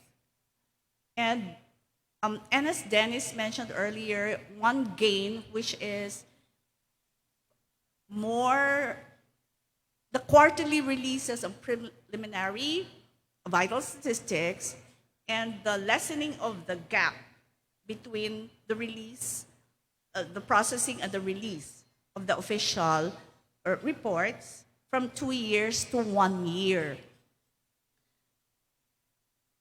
Initiatives for inclusive registration is something that we found out in the study, and this is the PSA's birth registration project. So, ANS Maris told me yung 4 million na walang birth certificates because of the effort of the PSA in many ways, including this project, naging 3-something million na lang. Also, I mentioned this already, accessibility of civil registration documents to citizens. So there are various platforms for citizens to get their documents. And, you know, I have friends in other countries. They send me messages, Lisa, thank you talaga sa Philippines, specifically sa PSA. Pakisabi doon kay NS Dennis. Kasi mukhang PSA lang ang agency na pwede silang humingi ng kanilang dokumento online kahit saan sila. So I would like to commend the PSA for that one and the partner as well. There's another one that I would like to emphasize as one of the gains. The support of development partners to the Philippines in its initiatives. And we recorded in the recent years, WHO, Bloomberg Data for Health Initiatives, and the World Bank as giving support to the Philippines. But we were warned by the development partners that, Oy, Philippines, you have graduated to be one of the better CRVS systems. So we will not be able to provide you with the same kind of assistance. But technical assistance, yes, but not like, you know, big financial projects with financial support. But again, what is good about us is that there is budget that is provided to PSA and to the DOH. And PSA and DOH work together for health of the citizens on CRVS. And of course, we have the private partner as well. Digitalization is something that NS Dennis has emphasized earlier and Rachel has also mentioned. You know, I was asking myself, what is the difference between digitization and digitalization? Salamat sa internet. Pwede mo nang tanungin, what is the difference? So, ang nalaman ko, digitization is specifically on digitizing the documents. Digitalization is the transformation of the whole process of the CRVS. And that is the aim now of the PSA, digitalization. And na-mention din ito ni USEC MAPA, PhilCris, the VSS. These are the systems that are there to support the digitalization. Now, as to health, the health sector is, number one client of PSA sa Civil Registration Service are the citizens, the ones that need their legal documents. The next client in my mind really is the health sector, specifically the Department of Health, because they need to know what are the causes of death. And Rachel mentioned earlier, sa Philippines, hindi acceptable ang cause of death ay old age. Siyempre, our local civil registrars will not, will tell the health facility, bakit ganito? Anyway, so those were the gains. And the challenges that we recorded are the challenges that PSA and its partners will encounter in digitalization. And number one doon yung sinabi, there were many challenges, but I've emphasized interoperability of digital systems of the various actors. So PSA has its system, DOH has its, health facilities, the hospitals have their own, the local civil registrars have their own under their offices. So how do we make those interoperable? And that, I believe, is where we are headed. legal frameworks are very important. It has been mentioned that our mother law on civil registration, the Commonwealth Act number 3753, 1930. 1930 pa siya. Siya pa rin. So kailangan na niyang tingnan and maglagay ng amendment specifically to facilitate efforts of digitalization. So na-mention din ito ni Ernest Dennis, e-copies of civil registry documents are needed. So kailangan may legal framework talaga. And ang concern ng Department of Health is the Medical Certification on Cause of Death, MCCOD. Marami pa rin tayong ill-defined codes, marami pa rin unusable codes sa cause of death. So that's something that needs to be worked on. And ang ginawa ni DOH, they issued the department order on providing guidelines to doctors, medical doctors, on how to fill up cause of death, yung death certificate. Department order lang siya eh. So, ang gusto ni DOH, isama na siya sa amended civil registration law para may ngipin talaga. Then, of course, DOH acknowledges its role in CRVS. It acknowledges that it is too focused on death registration, of course, because it wants to know cause of death. But they said they want to help PSA and be more involved in the efforts to really have inclusive birth registration. The DOH also acknowledged that within DOH, they are still segmented in their work on CRVS.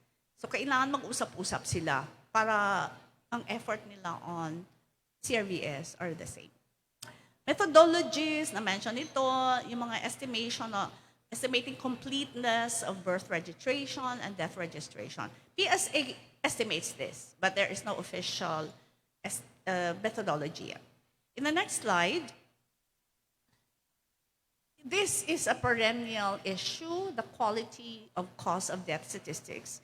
KMITS, the Knowledge Management Information Technology Service of DOH, is the one in charge of this, and they said from where they got estimates, there are still 35% cause of death data that are not usable. 35% hindi useful for them to make interventions for the health of our citizens.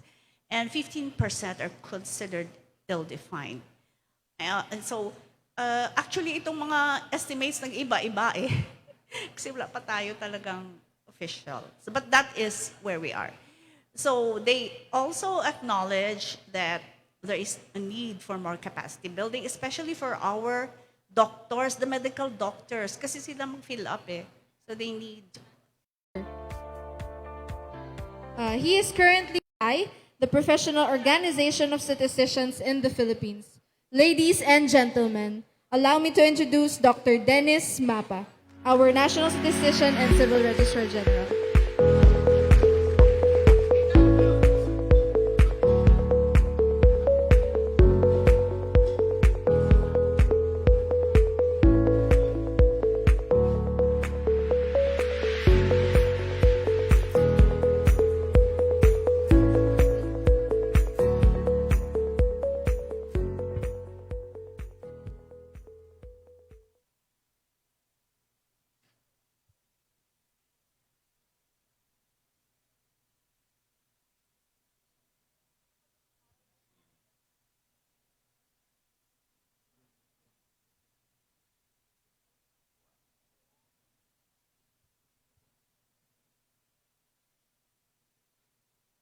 Yan.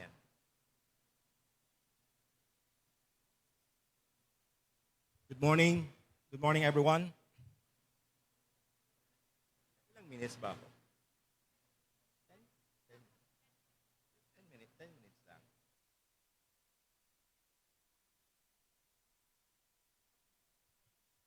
Okay. Good morning to all participants at the second Convention on Civil Registration and Vital Statistics. I will be presenting you are all aware of this because we've been collaborating with most, if not all, of the civil registrars, and I would like to share with all of you the updates on our, I think, a very important project for both the PSA and the local civil registrar, and this is the Birth Registration Assistance Project. Of course, we all know, and that has been mentioned already. I touched on this during my welcome remarks, that the Philippines is committed to the global campaign to get everyone in the picture. And our program here, which is the CRVS Decade, was officially declared by then the late President Aquino last August 2015 under Proclamation number 1106, and adopted a local theme which we are now using today, Get Every Pinoy and Pinay in the Picture. The country is committed to its birth registration target, and that is by 2024. That is 2 years and less than 4 months from now, or 3 months from now. That by end of 2024, at least 99.5% of all Filipinos should have their birth registered with the local authorities. In order to fast-track this goal, we launched the PhilSys Birth Registration Assistance Project, or the PBRAP, last February 2022, which aims to strengthen the documentation of our Step 2 registration under Republic Act number 11055, otherwise known as the Philippine Identification System Act, by increasing the use of birth certificate as the basic document to be presented by citizens when they register with the PhilSys. During the initial months of our registration campaign under the PhilSys Identification System, or the National ID, we found out that just there is a substantial number of Filipinos that are doing the Step 2 registration without the birth certificate. And while we understand that the local civil registrars are doing this mobile campaigns, mobile registration on a regular basis as part of your initiative, perhaps we have not covered a significant portion of Filipinos without birth certificate in the previous years. And we need to align our strategies so that we are one in making sure that we achieve the target of the CRBS Decade. So, in the next slide, of course, as statisticians and as planners, we need to look at the data. And we need to understand where we are and how big our coverage and how big the task ahead. No? So I asked our technical team from the Census Office to look at the percentage of birth registration in the country since 1995 during census years, because we have a series of questions there on availability of birth registration. And as you can see here, from 1995, the first data that is available so far in our database, we have 89.3% of Filipinos with birth certificate. And this decrease in 2020 and the progress in 2007, 2010, 2015, 2020 is rather slow, but we are seeing an increasing trend. So in 2010, 93.5%. In 2015, this is about 94.8%. And in 2020, the last round of the Census of Population and Housing, this actually reached 96.6%. So if you picture it, 96.6% of all Filipinos will have birth certificate, but the reverse, 3.4%, don't have birth certificate. And if we estimate this in terms of numbers, in 2020 we counted about 109 million. This would run to about 3.8 million. a huge number. 3.8 million ang wala pa pong birth certificate sa bansa. At sa tansya namin, ito ay tumaas pa because of the COVID-19 pandemic. We saw in 2020 that there was a drop in birth registration from our time series data. So this is a concern. While we are happy that we are progressing, there is still a substantial number of Filipinos without birth certificate. Next slide, please. So to address this gap, I asked my team, we really have ambitious project. We need to cover this. We need to collaborate with our local civil registrars who are doing mobile registration, but we need to be strategic in terms of coverage, where these individuals, where these kababayan natin are. And that is why, from the census data, we look at by municipality. Using our recent CBMS data, we can actually identify anong barangay kung saan mas mataas ang ating mga kababayan, ang number of our kababayan na wala pang birth certificate. So, in terms of target, we are targeting 4 million up to 2024. We start with a big number. So as I've said, this is a very ambitious project. We want to cover, or at least identify and cover 2 million by this year, 2022, and this will continue by adding another million in 2023 and another million in 2024. In fact, while we are just looking at 2022, 2023, and 2024, my assessment here is that this should continue beyond 2024 because, of course, there will be additional numbers. Hopefully, that additional number would be lesser in terms of magnitude compared to the number that we have covered. So 2 million individuals, no? Saan natin nahanapin ito? May mga 2 million individuals pa talaga na wala pang birth certificate. But that is the working target of the Civil Registration Service together with our field offices. Next slide, please.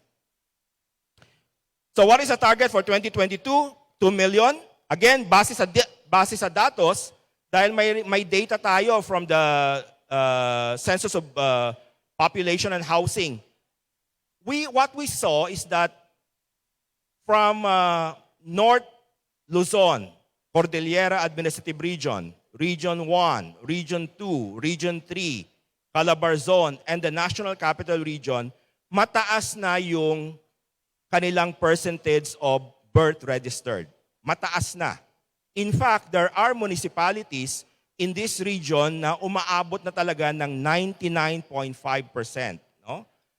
May mga munisipyo na alam nila, may mga alam nyo kung sino kayo kasi nakakausap ko kayo, na alam nila na less than 200 na lang ang tao sa kanila na wala pang birth certificate. I'm happy that the civil registrars in these areas are very active, proactive in making sure that we contribute to the target.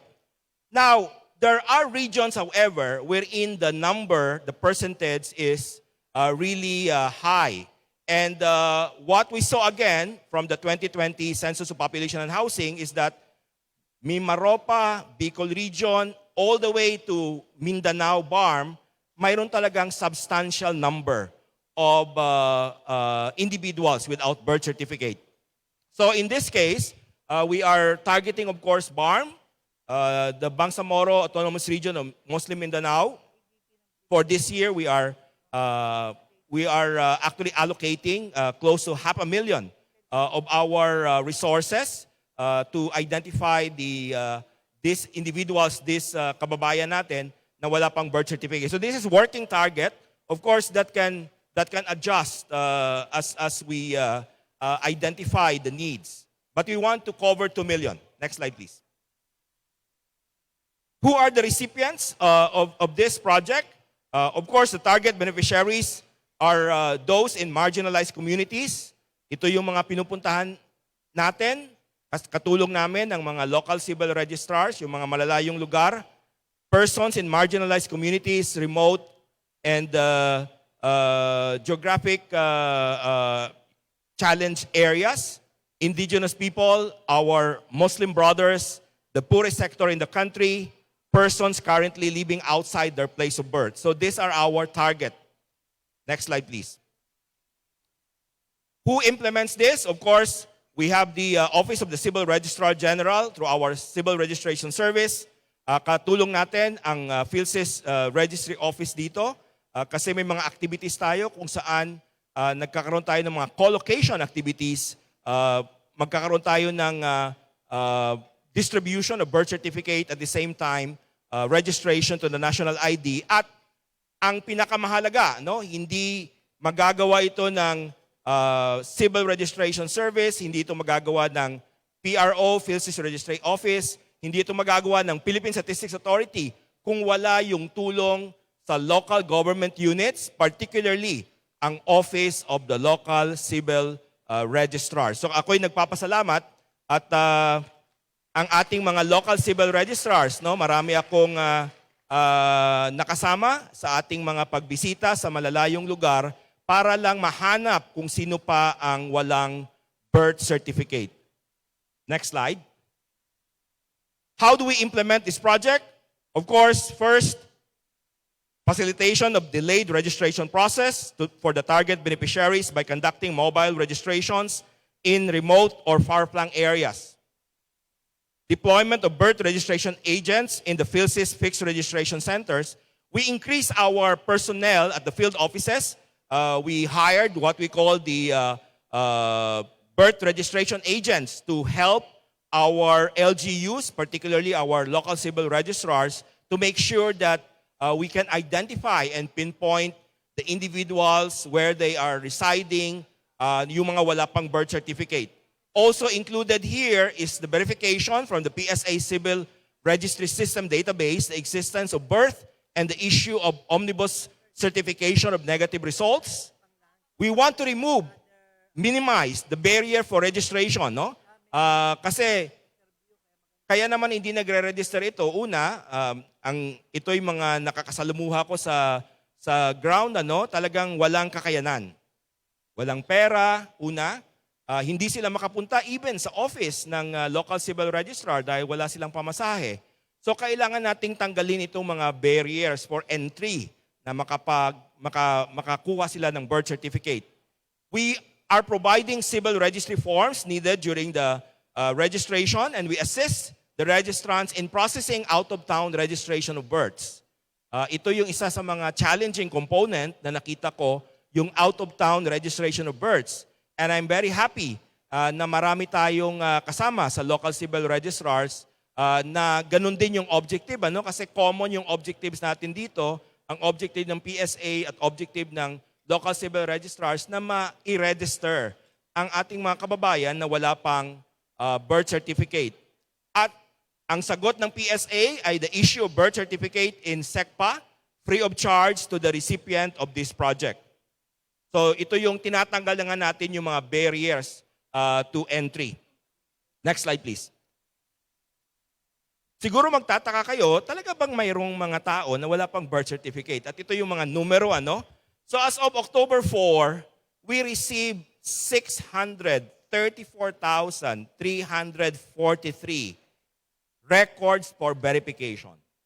So ganun karami ang nag-participate sa ating programa. More than 600,000. And this is still increasing as we accelerate our activities related to mobile registration. As I've said, this is really difficult kasi mahirap talaga hanapin kung saan pa yung mga walang birth certificate, ano, ng mga kababayan natin. But we are seeing that the numbers are increasing. Now in the next slide, this is interesting. We have verified about 445,000, close to 446,000 out of the 334 submitted, and about 188,000 are still for verification. We also expanded the personnel. We added more staff at the Central Civil Registration Service to make sure that we are quick in the verification and yung turnaround time natin para doon sa ating mga local civil registrars ay mabilis. So 445,000 ang verified na either may record siya or wala pa siyang record. And this will be shown in the next slide. Next slide, please. So out of the 445,000, 370, close to 372,000 ang wala pang birth certificate. At nakita natin sila. No? Ito yung nakita talaga natin, nalista natin, nagpakita yung either the child or an adult, senior. In my field visit, na-notice ko most of them are children, but there is a significant number that are seniors. But just imagine, 372,000 of our citizens without birth certificate. You know what is 372,000? That is even bigger, if I'm not mistaken, to a population of a small province.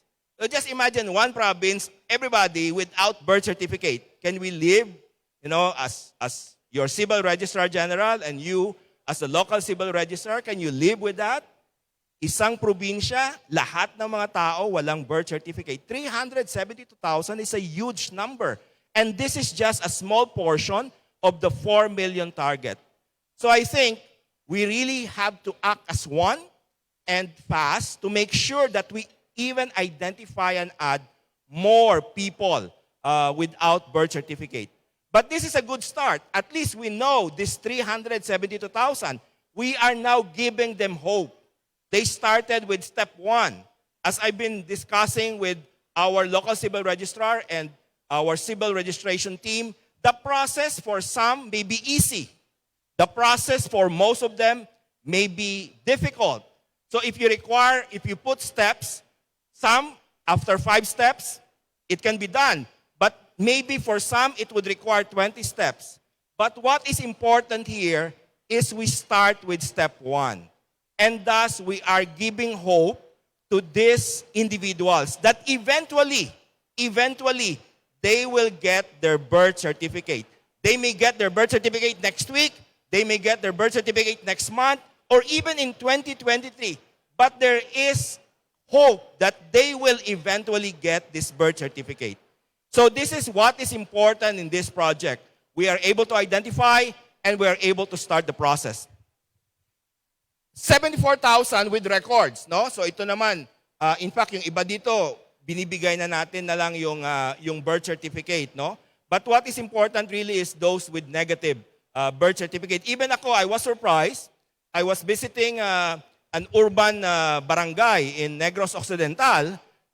We visited there, and when we arrived, 200 people already are in line for this birth registration. Just imagine, one day, 200 individuals, without us going there, without the help of the local civil registrar of Bacolod City, for example, without us going there, still 200 individuals, most probably up to today, wala pa ring birth certificate, or at least hindi pa rin nakapagsimula. But by going there, by going to their areas, we are actually providing them hope that they will get the birth certificate. Next slide, please. This is the number of omnibus certification that we released under the PBRAP. We really released 234,000. And I apologize to the local civil registrar. Sabi ko nga, ang iba rito matagal, mahaba yung aming turnaround time. But I'm already discussing this with our Assistant National Statistician, Maris Grande, na dagdagan namin, no? We will be adding our personnel so that we can increase and speed up the process of providing omnibus certification. Next slide.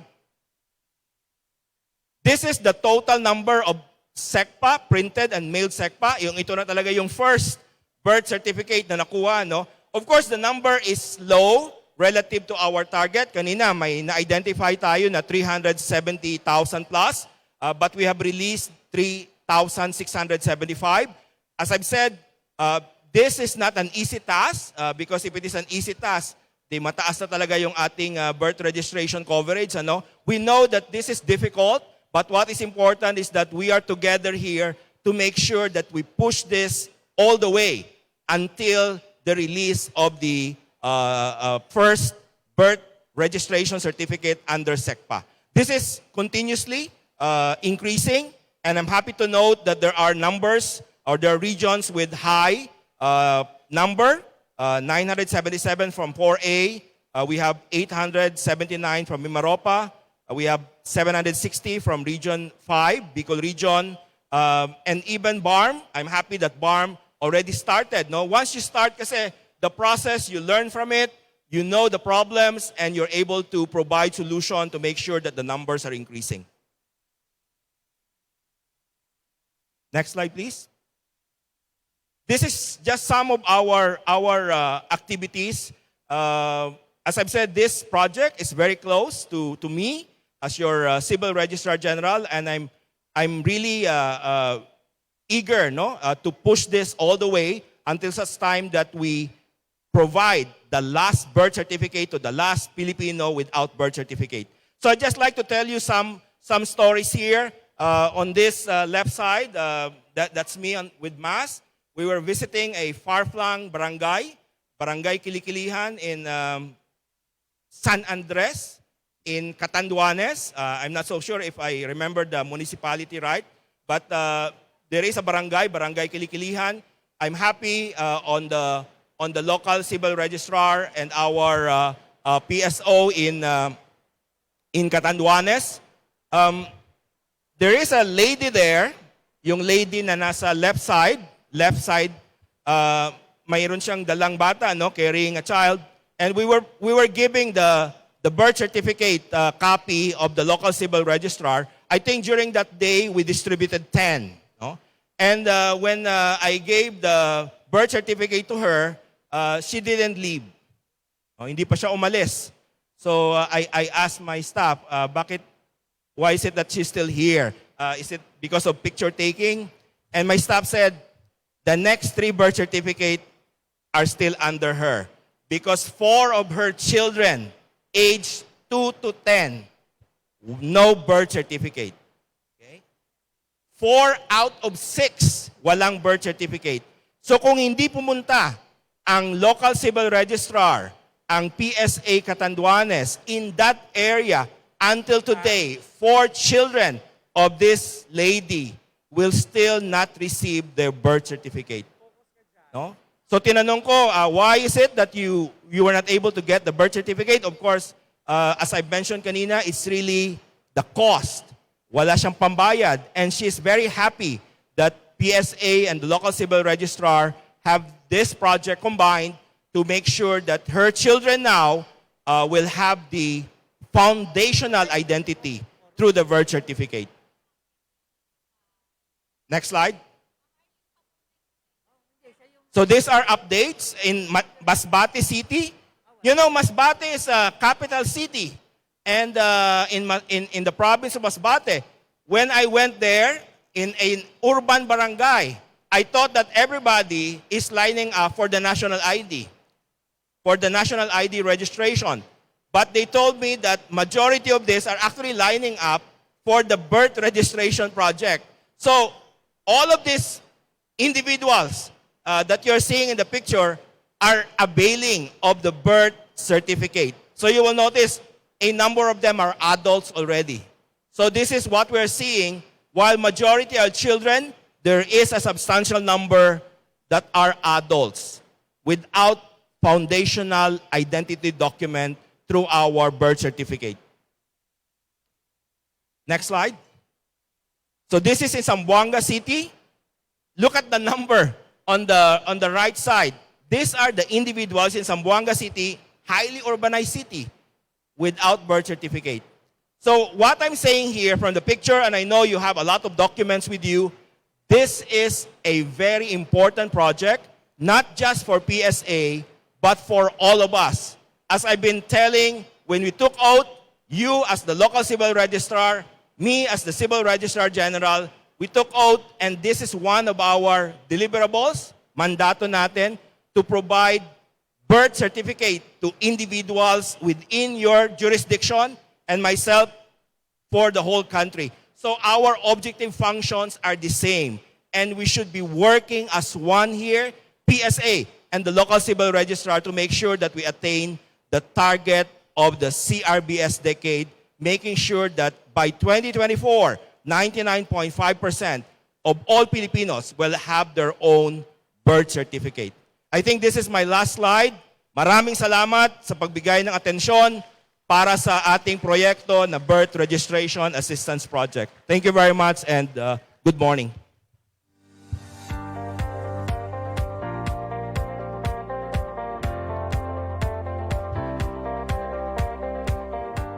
Okay, thank you very much, Undersecretary Dennis S. Mapa.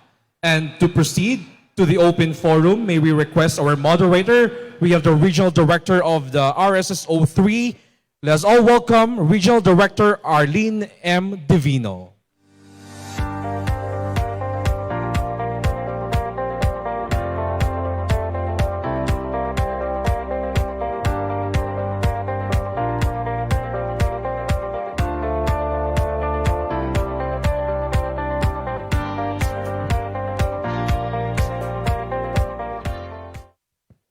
Hello. Mic test. Before we start with our open forum, may I call our two guests, our speakers for this morning, our NSARG, Dr. Dennis S. Mapa, and our former boss, Dr. Lisa Bersales, dito sa stage po. Okay. So, alam ko, gutom na po kayo. But before we start with that open forum, allow me to read some gentle reminders. Okay, so the participants are encouraged to submit their questions through the QR code. Nakita niyo po ba to? Yung QR code present in your kits. Yan. So you just, kung sa inyong smartphone, ano nyo lang yan, scan nyo lang yung QR code, then submit niyo yung questions niyo doon. Then this will be consolidated through our organizing committee para doon sa mga questions natin sa ating mga speakers this morning. And baka naghahanap po yung iba ng mga microphone dyan sa gitna. So bilang pagsunod sa ating health protocols with regards to COVID-19, that's why QR code po ang gagamitin natin para sa inyong mga katanungan. Okay? So, all the submitted questions will be consolidated by our organizing committee and this will be read by yours truly.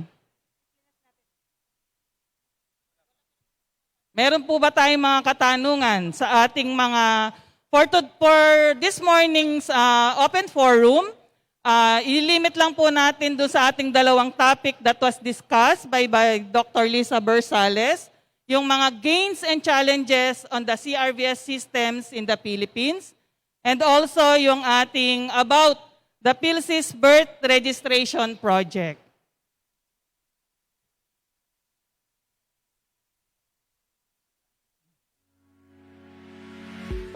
Sige, habang nag-iisip kayo ng inyong mga katanungan,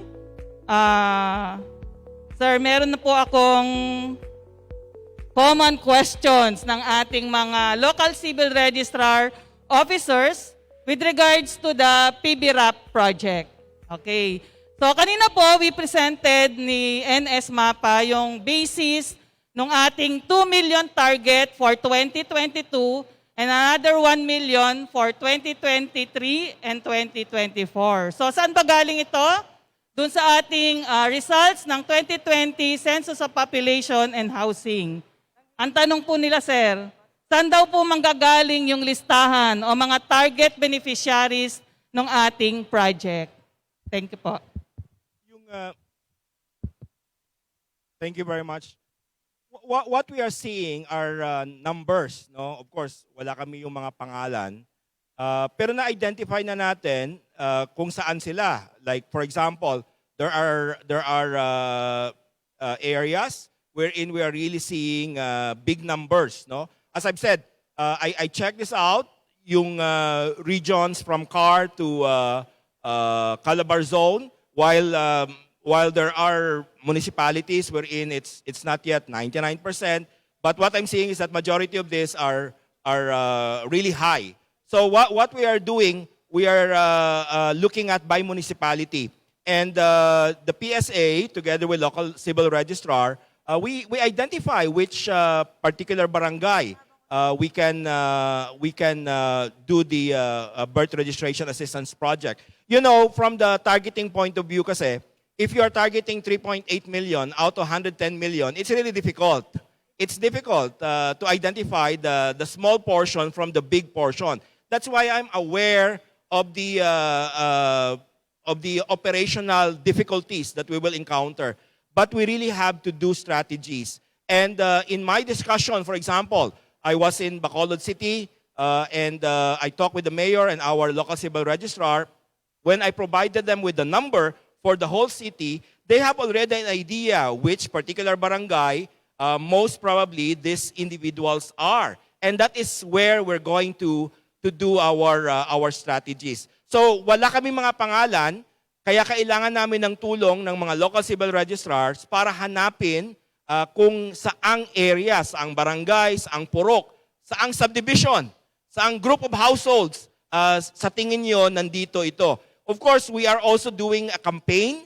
We have a information and education campaign also to reach out to our fellow Filipinos na wala pang birth certificate so that they can also keep the communication open between them, their barangay captains, the local civil registrars, and the PSA.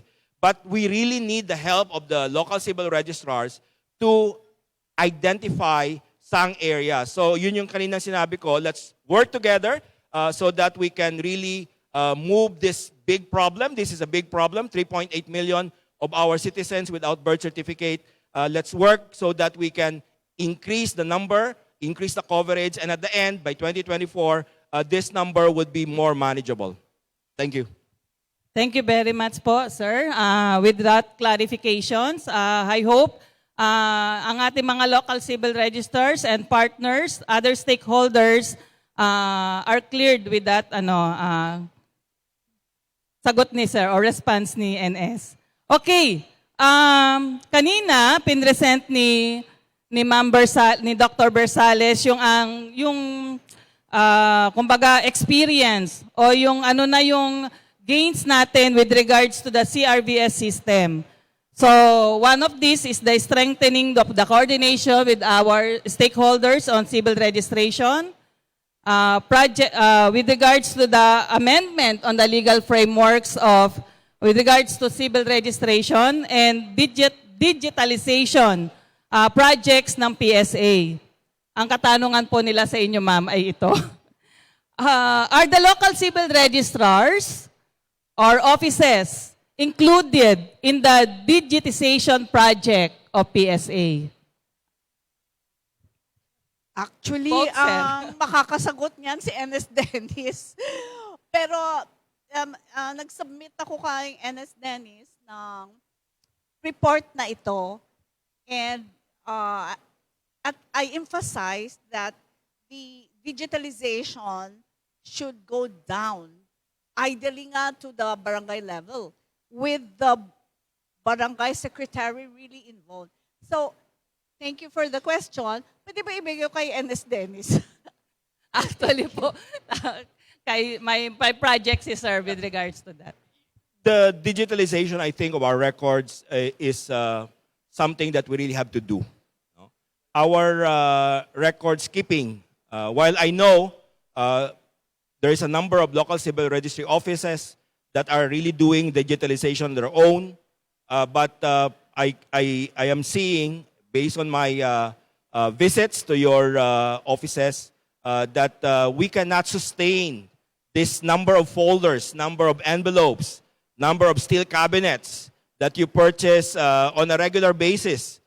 In fact, what we are seeing in some offices is that there is more space occupied by folders than by people, our personnel. So this is not sustainable. And we really have to embrace digitalization. Knowing that this will be nationwide, I am a practical person. I know that this will not be done overnight. This would take some time. But as I've said, just like in the birth registration assistance project, whether this particular initiative is difficult, we really need to start with step 1 and see how fast we can move to step 2 and so on until the end of the line. we are collaborating with DICT because DICT is our lead in terms of information technology. And I was talking with newly appointed officials of DICT that they are also looking at this project, digitalization of not just the records of the civil registrars, but also the other records of the municipalities or city, the LGU. So we want to work together on this. But the PSA would start now. In fact, there is already a proposal on my table that is ready for my approval to start the process of pilot testing this in a small number of LGUs so that we can understand how difficult is this, what type of resources do we need. But I think this is something that we really have to push. There are a lot of advantages of doing this, and I've shared this with some of you. Once we digitalize and our systems are connected, from the local civil registrar to the PSA, from the institutions that report this civil registration documents, if we are linked together, it's very easy to report vital events. And this would be useful not just for us, PSA and the local civil registrars, but also for planning and monitoring purposes. So this is something that we really need to do. And we will start the identification of LGUs that will be part of the small pilot. And that is always the case. We are doing this pilot in the national ID. We're doing it. Once we start the pilot, once we understand the challenges, it's very easy to scale it up. But we will not stop from this project because digitalization is really something that the PSA, and I know the local civil registrar are ready to embrace. Thank you. Thank you very much. Yes, ma'am? RD Arlene, may I add to what Dennis said? The study we did also mentioned health facilities to be linked to the local civil registrar's offices. DOH concern is really on cause of death statistics. So, Ernest Dennis, thank you because you mentioned other institutions that need to link to the LCROs. So if I may report to you that the study specifically mentioned the hospitals. Thank you. Thank you very much, ma'am. You can also, do you have any follow-up questions? Welcome pa po ang ating mga, o kaya may mga recommendations kayo. Nakita natin since 2015 yung mga big projects of PSA and together with other stakeholders para ma-reach natin yung ating target na 99.5% registration of birth. If you have any suggestions, recommendations, they are all welcome. Andyan po yung ating mga QR code. You can type in your questions, queries, recommendations, or suggestions. Thank you, Jordan. So let me read po yung ating write in, hindi siya QR code question. Okay, can we include in the PBRAP as target beneficiaries the unregistered births born in the hospital with prepared COLBs signed by attendant at birth and prepared by hospital staff as instructed by PSA or the BRAS or birth registration agents, I think, are to prepare the COLBs from LCRO of Marinduque. I'll repeat the question, sir. Can we include in the PBRAP as target beneficiaries the unregistered births born in the hospital with prepared COLBs signed by attendant at birth and prepared by hospital staff? As instructed by PSA, the barangay registration agents hired are to prepare the COLBs. In general, we will include all. We are inclusive here. As I've said, I encountered this problem actually when I visited one barangay, and I talked with the local civil registrar that this may take a while because this is not an ordinary problem. But as I've said, if it requires 20 steps, let's take the first step. We will include all. We understand that there will be a number, perhaps a substantial number, that can be considered as difficult cases. But that shouldn't stop us because our target is to register everyone. In fact, while our target is 99.5%, my reading is that once we reach it, we should not stop and push until we reach 100%. So this one has already been approved. We can discuss this at the provincial level if this is really a common problem to that province. We will find solution and we will find resources. So yung coverage natin dito sa birth registration assistance project is all. Now we really have to identify what are the levels of difficulty, but we will provide solution. You know, this is not if scientists have already sent people in the moon and sending another one. We have already traveled through faraway space. Birth registration is a simple problem. So if we talk and we pool our resources together, I'm pretty sure that we can register everyone. Thank you. So ito included ito. Okay, thank you very much, sir. So meron pa po tayong isang question that will be flashed on the screen.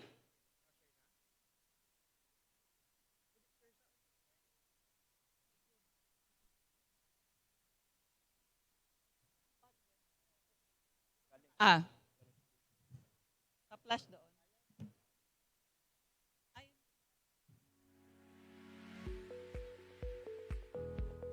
Okay, the question po is like this.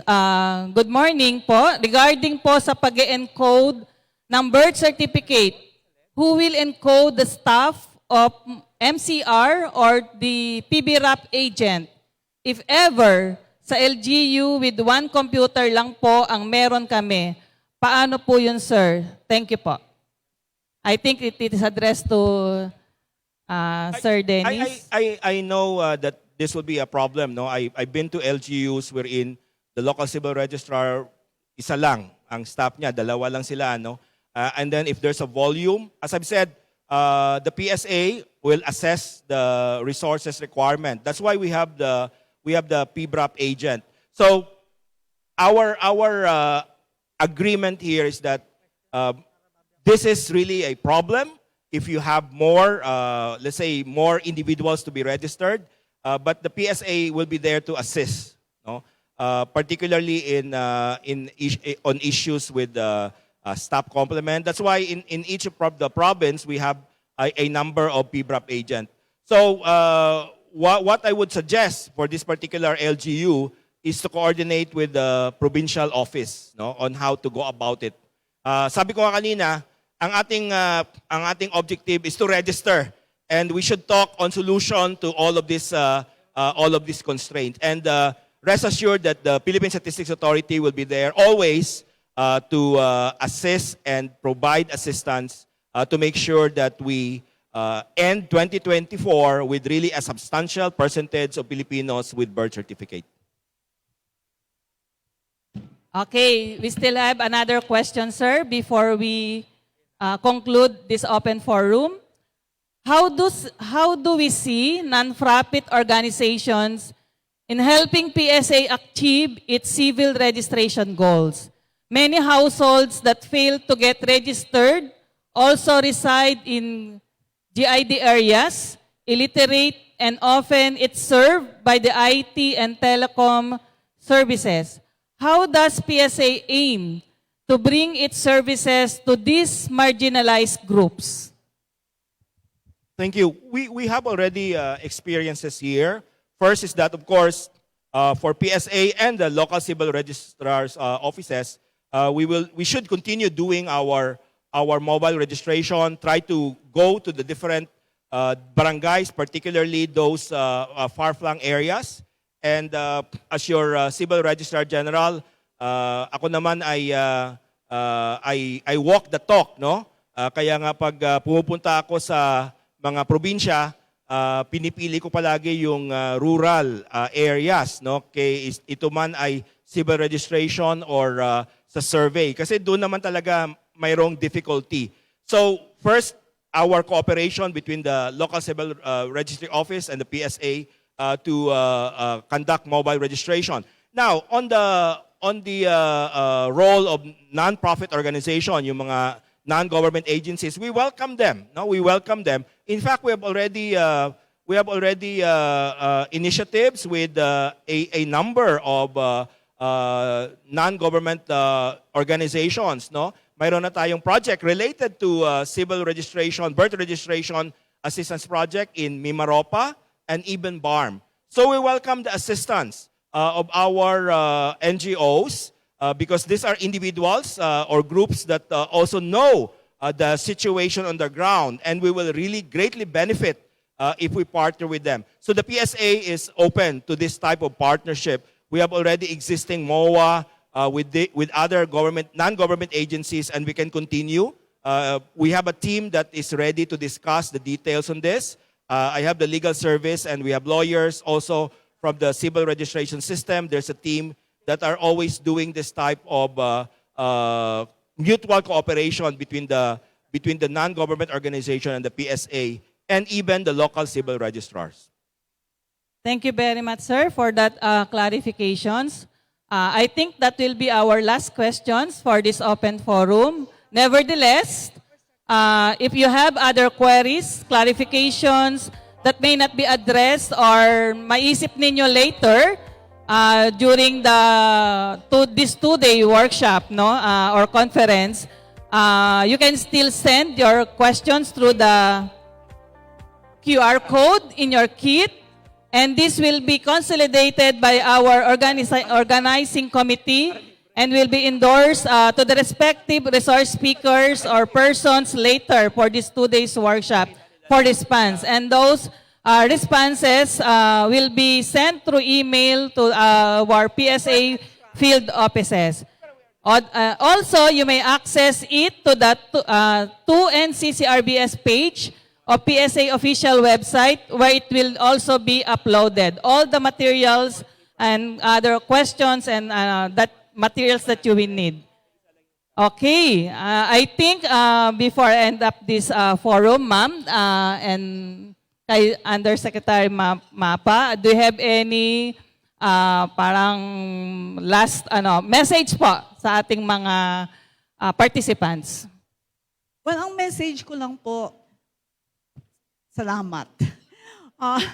Nakita ko talaga yung great hard work ng PSA and partnerships with the local civil registrars. So as my voice now is as a private citizen, and I truly thank the efforts of everyone here, led by the Civil Registrar General. Keep up the good work. Thank you. Thank you very much, ma'am. And for our NSCRG, Dr. Dennis Mapa. We have seen the numbers while from the census, for example, no, I'm talking about the birth registration assistance project. Nakita natin yung number, nakita natin yung uncovered, which is 3.4%. We have an estimate, 3.8 million.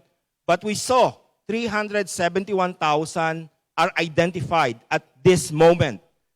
It means that there really is a demand sa ating mga kababayan about birth registration. And as I've mentioned, it is our responsibility, you as the local civil registrar, us as the Philippine Statistics Authority, to really work together to make sure that by end of 2024, by end of this year even, we can make a substantial progress towards increasing the coverage to 99.5% by end of 2024. And from what I'm seeing, our partnership, the start of our partnership is giving us good progress.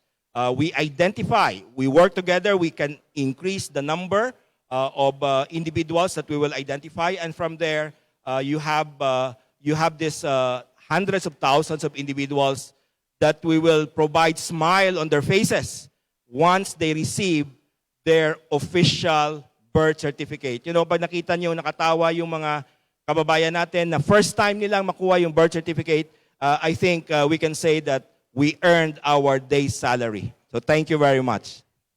Thank you very much, Ma'am Bersales and Dr. Dennis Mapa.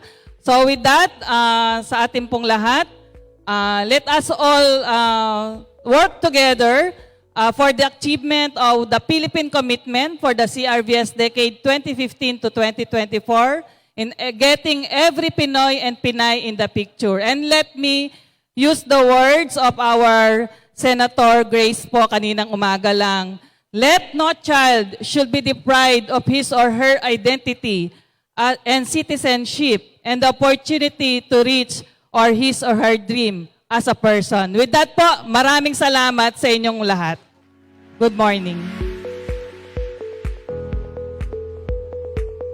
Okay, thank you very much to our speakers, Dr. Bersales and Yusek Mapa, as well as to our moderator, RD Arlene Divino. And before we proceed, may we request OIC DNS Minerva Eloisa Esquivias and OIC DNS Fred Soliesta, together with ANS Marisa Grande, to award the plaque of appreciation to our speaker and token.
Once again, a round of applause to our speakers, Dr. Lisa Grace Bersales and Undersecretary Dennis S. Mapa. So ladies and gentlemen, that ends our program this morning. Lunch will be served at the buffet area. Our ushers and usherettes are there to guide and assist you. We would like to remind the participants as well that the afternoon session will start at exactly 1:30 p.m. at the same venue. So thank you very much and have a great lunch.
for deliveries within the Philippines, you may also apply online from psahelpline.ph. Your documents will be delivered right at your doorstep. Prepare to present your valid IDs to the courier. If you are the document owner, present your valid IDs.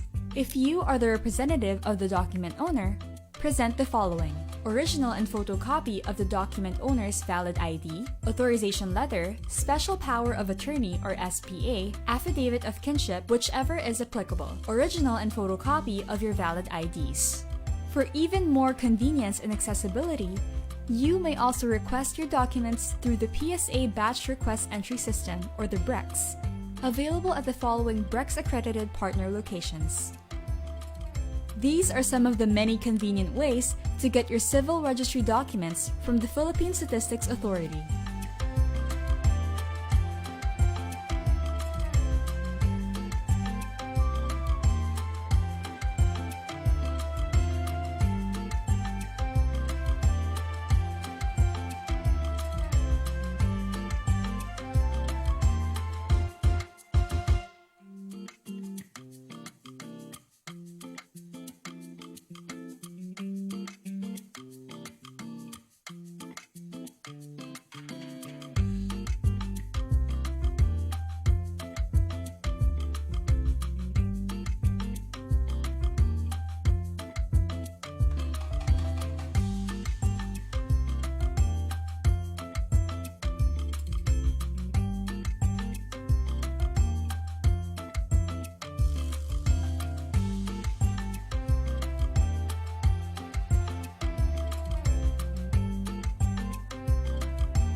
Requesting your documents is now made much easier and safer by the Philippine Statistics Authority.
Song. Good afternoon. May I request everyone to please settle down? We're about to resume our program. Again, may I request everyone to please settle down? We're about to resume our program. Thank you.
Good afternoon, ladies and gentlemen. Before we proceed to our next session, let's all welcome our second finalist for the Regional Cultural Dance Contest representing the National Capital Region.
Ang bayan ng Mandaluyong ay mayaman sa kultura at tradisyon.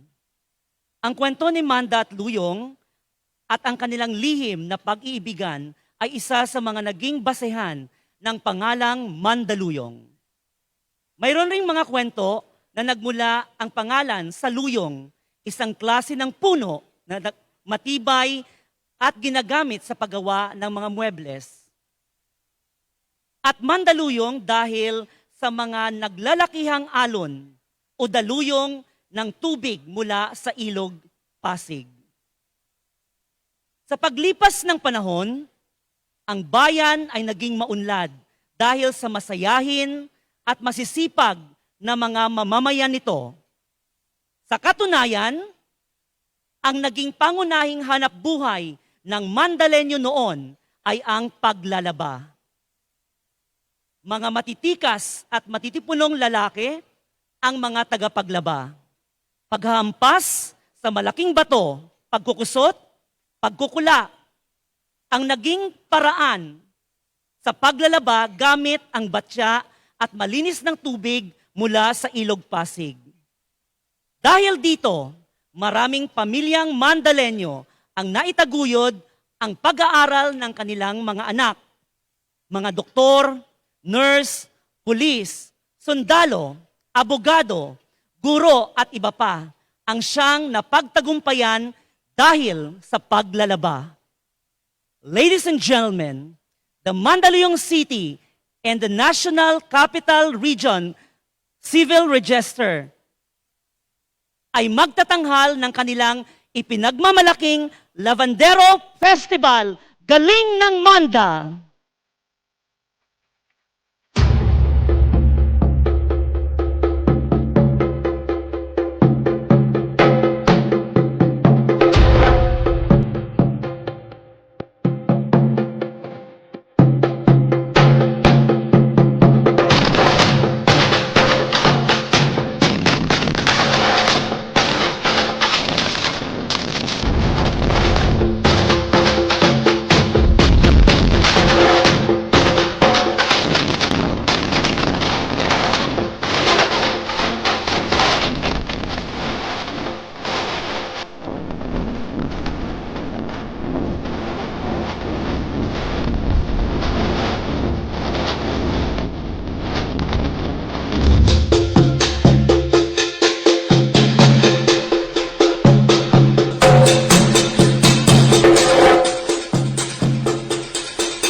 makulay Tiger City kung tawagin ang galing ng Manda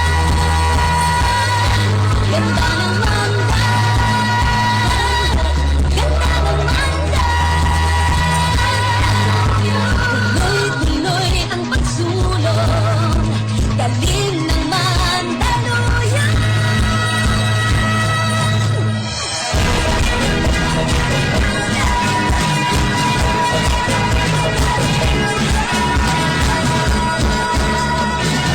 Masarap magtrabaho, dito magnegosyo Masarap manirahan dito Ganda ng Manda Sulang Manda Galing ng Manda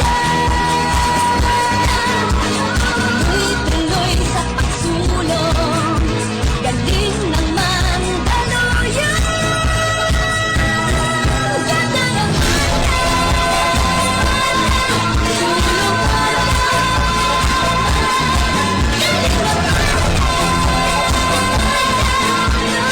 Tuloy-tuloy sa pagsulong Galing ng Mandaluyong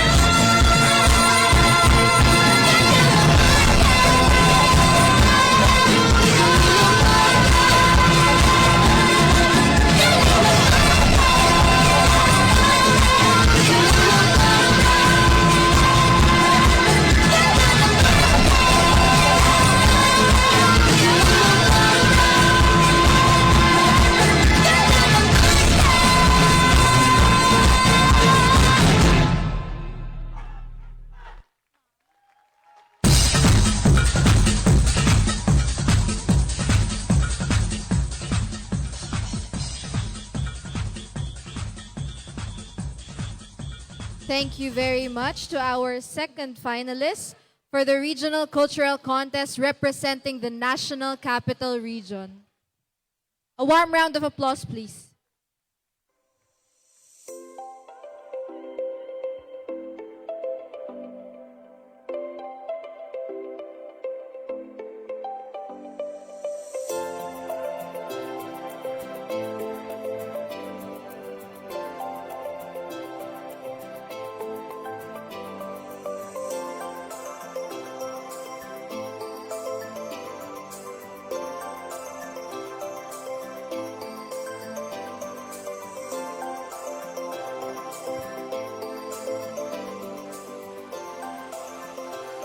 So once again, thank you to our second finalist for the Regional Cultural Contest representing the National Capital Region.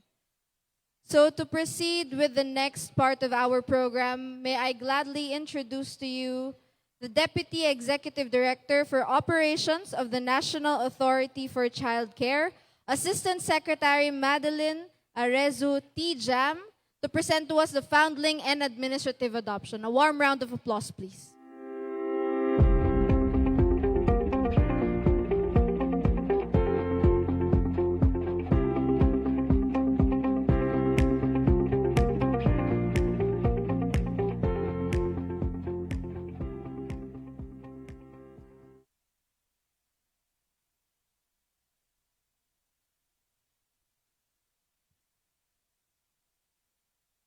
Good afternoon.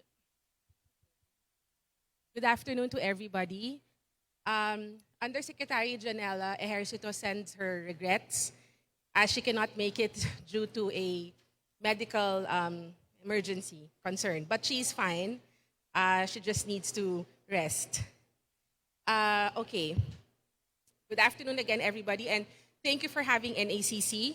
To Undersecretary Claire Dennis Mapa, Honorable Maria Lucille Nava, Engineer Marisa Grande, the Honorable Grace Poe Lamanzares, Ms. Rachel Bevan, Ms. Lisa Grace Bersales, Attorney Leo Malagar, Mr. Akan Tula, Engineer Fred Solesta, Attorney Henedine Palabaras, Attorney Eleazar Ambatali, and Ms. Chariot Armonia. Good afternoon.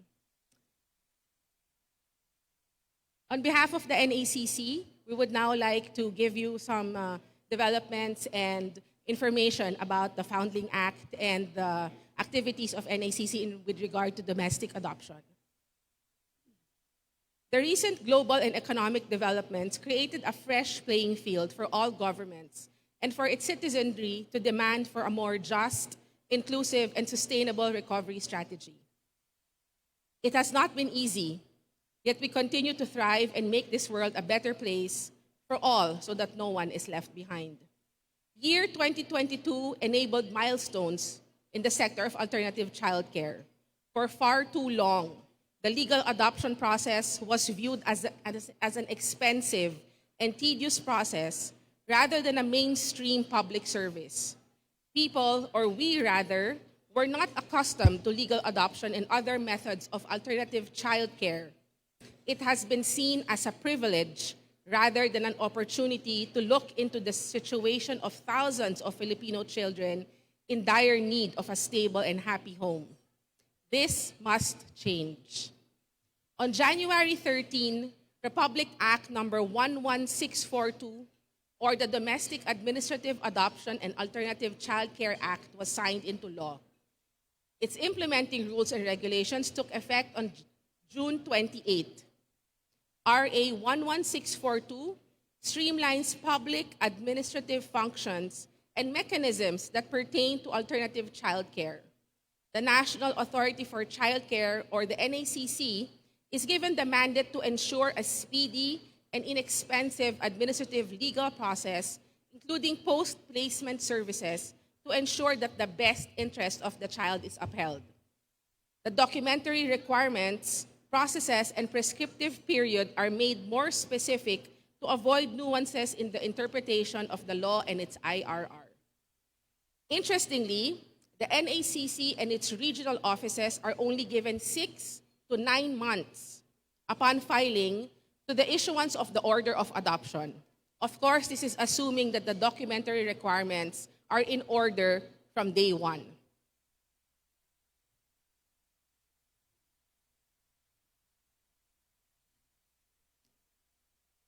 An estimated 6,000 petitions for adoption are pending at the courts at present. And this may be withdrawn and then filed before the NACC for administrative processing. But, of course, the 6,000 is just the ones that have been filed. There are far more children out there who need help and who need homes that can take care of them. In December 2021, the Philippine Statistics Authority reported that there were 6,580 Filipinos certified as foundlings.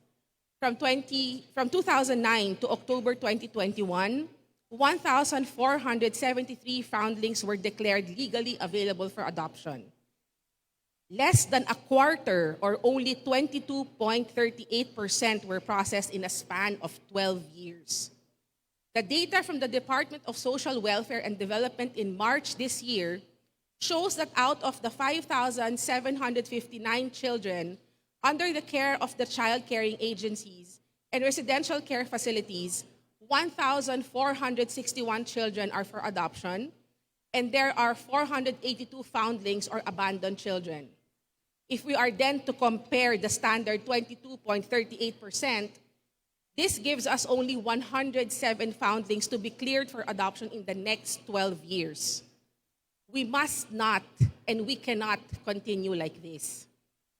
As expected of us in the public sector, we must initiate reforms for the full realization of our shared goal of transforming the lives of our people, whether they be rich. The court further emphasizes that the presumption that all foundlings found in the Philippines are born to, or at least either a Filipino father or a mother, are thus natural born, unless there is substantial proof otherwise. Points to the whole purpose or spirit of the 1987 Philippine Constitution. Thus, Filipino citizenship must be viewed in the light of the constitutional mandate to defend the well-being of children, to guarantee equal protection of the law and equal access to opportunities for public service, and to respect human rights. But there lies the concept of reciprocity, everyone's fair share in nation building. A natural-born Filipino, the right to have rights, or simply citizenship, is a springboard for one's political affiliation or one's personal and permanent membership in a political community. As we have been taught, every right comes with responsibility. Citizenship entails obligation to the political community of one which is part. It is intimately tied with the notion that loyalty is owed to the state, considering the benefits and protection provided by it. Soon enough, foundlings will have responsibilities as a member of the basic unit of our society and eventually as productive adults. The best time for them to heal is now, and the best time for us to intervene is now, and to establish normalcy in their lives. There is no room for procrastination. By improving their lives as early as now, we can expect positive outcome during their adulthood and help them live a productive and meaningful life. Whatever they may have gone through, whatever their past may be, it is everyone's job to heal and provide them with opportunities to freely craft their own future. Our work goes beyond a foundling's recognition as a natural-born Filipino, their protection, and to their timely placement in a loving and caring adoptive family. We will continue to convene scientific and legal experts, childcare institutions, placement agencies, non-government organizations, and civil society groups to consolidate their experience-based and technical inputs to introduce reforms and bring about change in the current alternative childcare system. Among the initial steps to undertake are residential care reforms to ensure that children have access to quality education, the best health care, and mental health support. Providing their basic needs and preparing them for their future during their stay in the system provides them hope and prepares them towards a productive and meaningful life. There is also a need to provide a coping mechanism for the children to heal from the trauma of abuse and rejection. As we all know, mental illness, trauma history, and behavioral challenges have a large impact on a person's ability to lead a successful and meaningful life. There is a need to educate and encourage adoptive families on extending their homes, not just for foundlings, but as well as for group siblings, children with special needs, and those who have aged out, and of course, with the support of our very capable social workers. These children will be able to cope and live a happy and stable life much easier if they have the support of their adoptive families and by the government. They should never be alone in facing this new chapter in their lives. At the national level, the NACC will continue to actively participate at the Interagency Council Against Trafficking, or IACAT. The most recent agreement is the establishment of monitoring and coordinating mechanisms to curb human trafficking. Unregistered foundlings are at the risk of abuse and human trafficking, and we cannot just stand on the sidelines. This is why the Founding Recognition and Protection Act highlights the critical role of the civil registry the moment an abandoned child is found. Along with our regional and local offices and other agencies, you play a very crucial role in saving these children's lives. At the international level, the NACC, as the central and competent authority in alternative childcare, will continue to endeavor full implementation of the provisions of the Hague Convention on Protection of Children and cooperation in respect of inter-country adoption. While only 98 countries are signatory to the convention, full respect of its provisions will depend on our strict enforcement of the provisions of the Hague Convention and our laws. All these efforts to introduce structural reforms in alternative childcare and towards the full implementation of the laws are highly dependent on the data and statistics that the PSA and the Civil Registry will gather. The NACC and the rest of the government bureaucracy cannot rely on subjective policy decision-making. For our part, alternative childcare cannot be trivial, neither it be political. It will always be critical for us to take actions based on rational decision-making as supported by your work. Towards this end, may I share with you the advocacy at the NACC. Saving the life of every abandoned or neglected child, of every foundling still out there waiting to be rescued. We will help them live with a renewed sense of belongingness, with a sense of purpose, and with a sense of being a Filipino. I share with you this high hope and aspiration for every Filipino child to restore their human dignity, second to no one. And with this, marami pong salamat and please have a pleasant afternoon.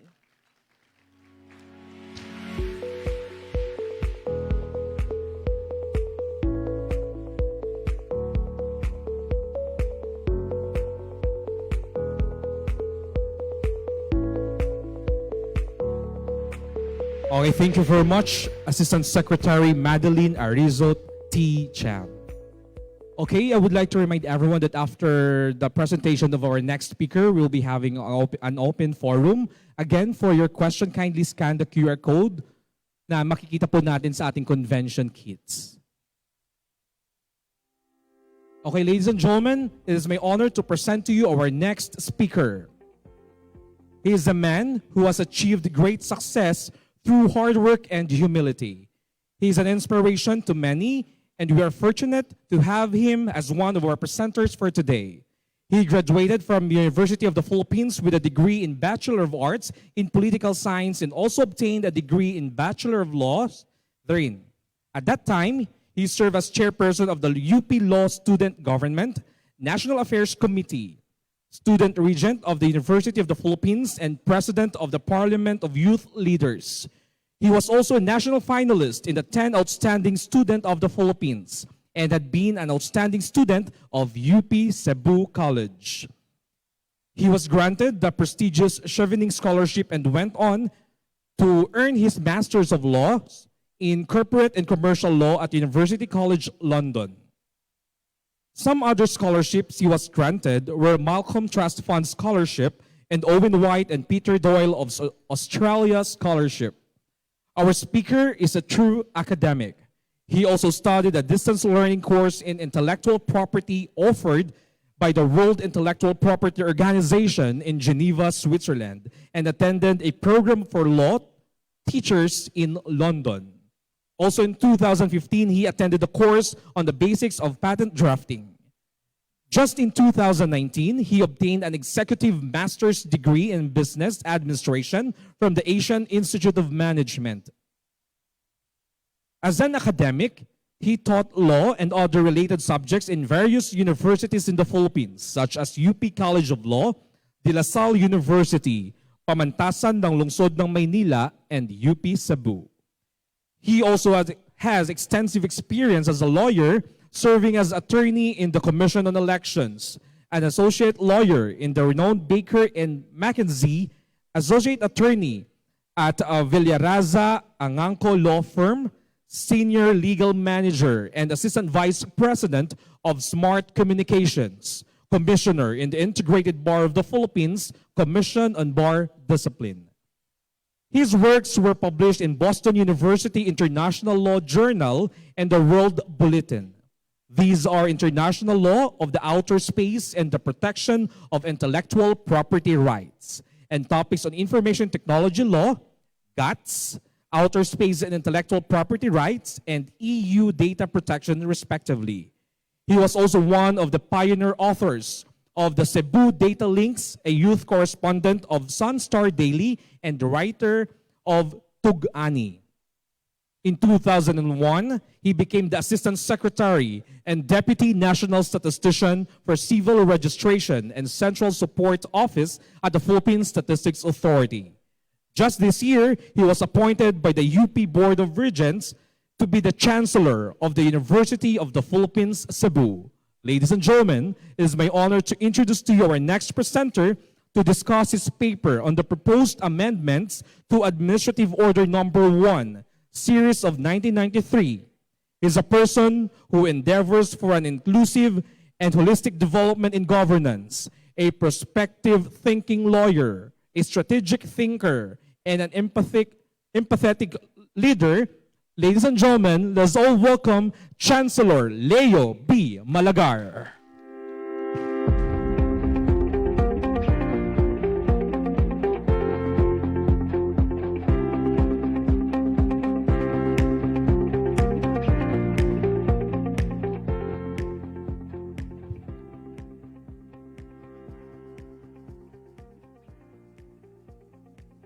Check. Salamat, Jordan. Mas mahaba yata yung introduction niya kaysa presentation ko. So, Enes Dennis, Director Rachel Viven, Vice President and former National Statistician Dr. Lisa, Executive Director Estrada, represented ably by Assistant Secretary Jam, our Deputy National Statisticians, Assistant National Statisticians, our UNICEF partner led by Sir Edwin, PSA officials and employees, good afternoon. Parang may nakakalimutan ako, di ba? Siyempre, hindi ko nakakalimutan yung mga civil registrars natin. Paano ko yan makakalimutan? Mahal na mahal ko yan. And in fact, miss na miss ko na po kayo. At para sa ating mga local civil registrars, maraming salamat sa iyong pagtulong, patuloy na pagserbisyo sa ating mga kababayan, lalo na ang mga marginalized. You sacrificed your lives, you report to the office during the pandemic for 2 years. Hindi nyo inaakala ang dangers sa inyong family and to yourself. So maraming salamat po sa ating mga LCROs, sa ating mga ilang staff, at sa mga local civil registrars. Last year, we made a commitment to modernize our civil registration and vital statistics system. And earlier today, we were introduced to terms like digitization of documents and digitalization of processes. So alam na natin kung ano yung difference ng dalawa. Our objective, however, is not just to stop in digitization and digitalization. Our primary objective and our ultimate objective is the modernization of our civil registration and vital statistics system. What does modernization mean? Modernization does not only include platforms and processes which are included in digitization and digitalization. It includes also upgrading on our values and our pananaw sa buhay. Okay? How we look at things, on how we look at civil registration. I think that is more important, which I will tackle later, which there are problems in civil registration which cannot be solved by digitalization and digitization. So pursuant to this commitment to modernize our civil registration system, and this year, the PSA created 2 technical working groups. The first one is the technical working group on the legal framework on digitalization. And the second one is the technical working group on the IT platforms. The presentation today is a proposal with respect to the legal framework. So what is the purpose of this proposed amendment? So as expressed, it provides regulatory framework and administrative guidelines in the digitalization of the civil registration and vital statistics system. However, even if that's the expressed, ang pinaka-importante na objective and purpose ng amendment na ito is to enhance customer experience. Diba? So dapat yan yung ating pananaw. Kaya importante ang modernization at hindi lang digitalization, because enhancement of customer experience goes into modernization, into our values and perspectives. So what will be the effect of enhancing customer experience in civil registration by adopting digital techniques and network technologies? Number one, it will improve our civil registration services to our clients, increase collaboration with our civil registration partners, the LGUs, including our LCROs and hospitals, and even the NGOs. It will increase the efficiency by establishing a network and online CRVS, and improve timeliness in the release of vital statistics and accuracy in CRVS-based projections. So based on the presentation this morning, yung pag-release ng vital statistics, maabot ng 1 year, 12 months, or 13 months. But with the adoption of digitalization of our processes, hopefully it's going to be real time. At most, no? Real time. So, moreover, adopting the use of digital techniques will also increase our registrations, birth and death, and other vital events. So what are the general considerations in crafting this amendment? Number one, there should be no renumbering of provisions. So if there's going to be a renumbering, i-affix na yung letter. So if it's going to be 3, hindi 4, kung hindi 3A. to avoid confusion and expedite the implementation of ePhilCris or any online CRVS platform. Second consideration is that flexibility in terms of technological platform use.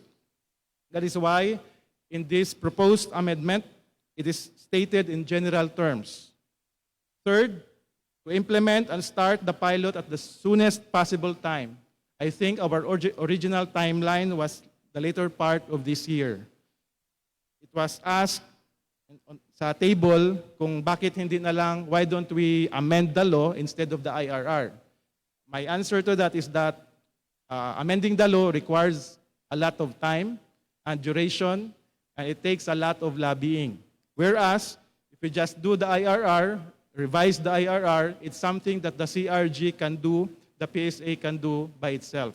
So it's the faster route to introduce digitalization in the Philippines. The fourth consideration is that there's minimal textual changes. In fact, you will see that there are only two provisions that are going to be changed. Okay? The revisions in the text are minor, but the impact on our operations on CRVS is very important because it will now allow us to use the internet and computer technology. It will also transition from paper transactions to online transactions. So in terms of reporting, recording, and storage, so online na ang lahat. So nasa cloud siya. So there's no need for us to have those big filing cabinets sa ating mga offices. Third, we can transition from standalone computers to online and network computers if we adopt this proposal. So if you look at the innovation sa may contest kasi sa innovation, di ba? And those yung mga nagkasali sa contest, those computers are standalone. But what we need are computers that can talk to each other online, and they should be networked, those computers, okay? From the hospitals, from the individual, up to the PSA central office. So the references in crafting these proposed guidelines is Civil Registry Law Act number 3753, which I think is now 90 years old, and also the Admin Order number 1, series of 1993, the implementing rules on 3753, which is also which will be 30 years next year. If you look at the Civil Registry Law, there are 22 sections, and the 22 sections are also included in the kit. Next slide, please. So there are, on the first slide, section 11, on the second slide, sections 12 to 22. You can see that it was approved on November 26, 1930. None of these provisions will be violated in the proposed amendments, or at the very least, there is no prohibition for this proposed amendment.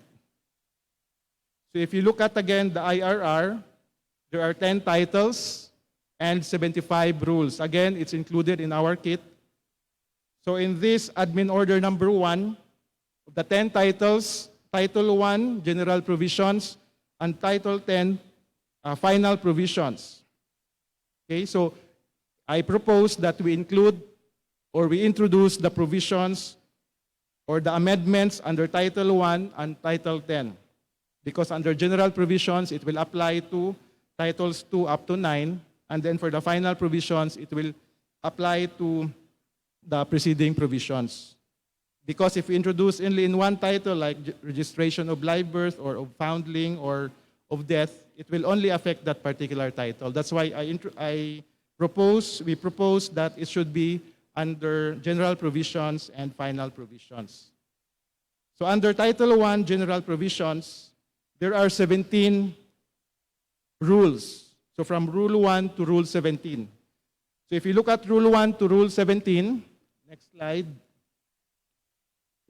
nasa Rule 9 ang pinaka-appropriate where we should introduce our amendment, yung Operative Act of Registration. So Rule 9. Okay, what is stated in Rule 9? So Title 1, General Provisions, Rule 9. So there are 4 paragraphs under Rule 9. So it talks about appropriate forms, proper and completely filled up, and then correct entries. So that's 1 to 4. So under the proposed revisions, which I include as paragraph number 5, so next slide para mas malaki.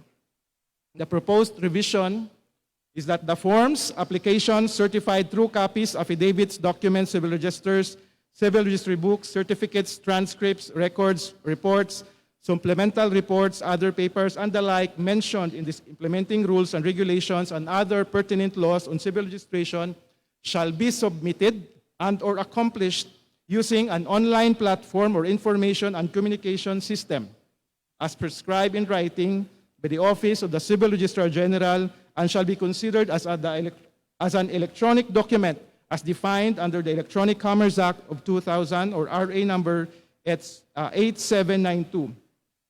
So the first underlined phrase, shall be submitted and or accomplished using an online platform. So this will now transition us from paper-based and on-site transactions to online transactions. The second underlined phrase is prescribed in writing. So this will now allow the CRG to select the appropriate technology or platform through a memorandum circular without having to revise the IRR. Next page is a sample of the memorandum circular proposed to be issued by the Civil Registrar General once the online CRVS platform is available. There are 3 paragraphs. Section 27 of the Electronic Commerce Act of 2000 provides that within 2 years from its effectivity, all departments, bureaus, offices, agencies of the government shall accept the creation, filing, or retention of documents in the form of electronic data, messages, or electronic documents and transact the government business and or perform governmental functions using electronic data messages or electronic documents. The second paragraph states, after public hearing and publication pursuant to Rule 9.5, ito yung proposed amendment natin, yung paragraph 5 na we are adding to the 4 paragraphs of Rule 9 of AO1 Series of 1993 as amended on 2002 or 2003, 2022 or 2023, the forms, documents, civil registers, civil registry books, certificates, transcripts, records, reports, supplemental reports, other papers, and the like mentioned in the implementing rules and regulations and other pertinent laws on civil registration shall be accomplished using e-Philcris. So dito na nakaspecify yung online platform that we are going to use. Madali lang siya. If we are going to adopt another platform, it is easy for us because the CRG will just issue a memorandum circular without having to revise the IRR. The online platform or information and communication system described in the attached manual of instruction. So it also gives us flexibility kasi we will have to refer to the manual of instructions in filling out the civil registry electronic forms and following the attached training and implementation plan. So again, it gives us flexibility on what to use and how to do it, ang specifics. Hindi na kailangang i-revise ang IRR because through a memorandum circular na ito yung suggested text, pwede na nating gawin ang mga bagong paraan to fill out the civil registry electronic forms. The last paragraph, offices of the local civil registrars and other offices and individuals involved in civil registration and vital statistics may be allowed to continue accomplishing such forms, documents, civil registers, civil registry books, certificates, transcripts, records, reports, supplemental reports, other papers, and the like on physical paper during a period of transition following the attached training and implementation plan. So the target here is yung question kanina about marginalized areas na walang internet at walang telco. So this third paragraph will address that particular challenge. So we go back to AO1.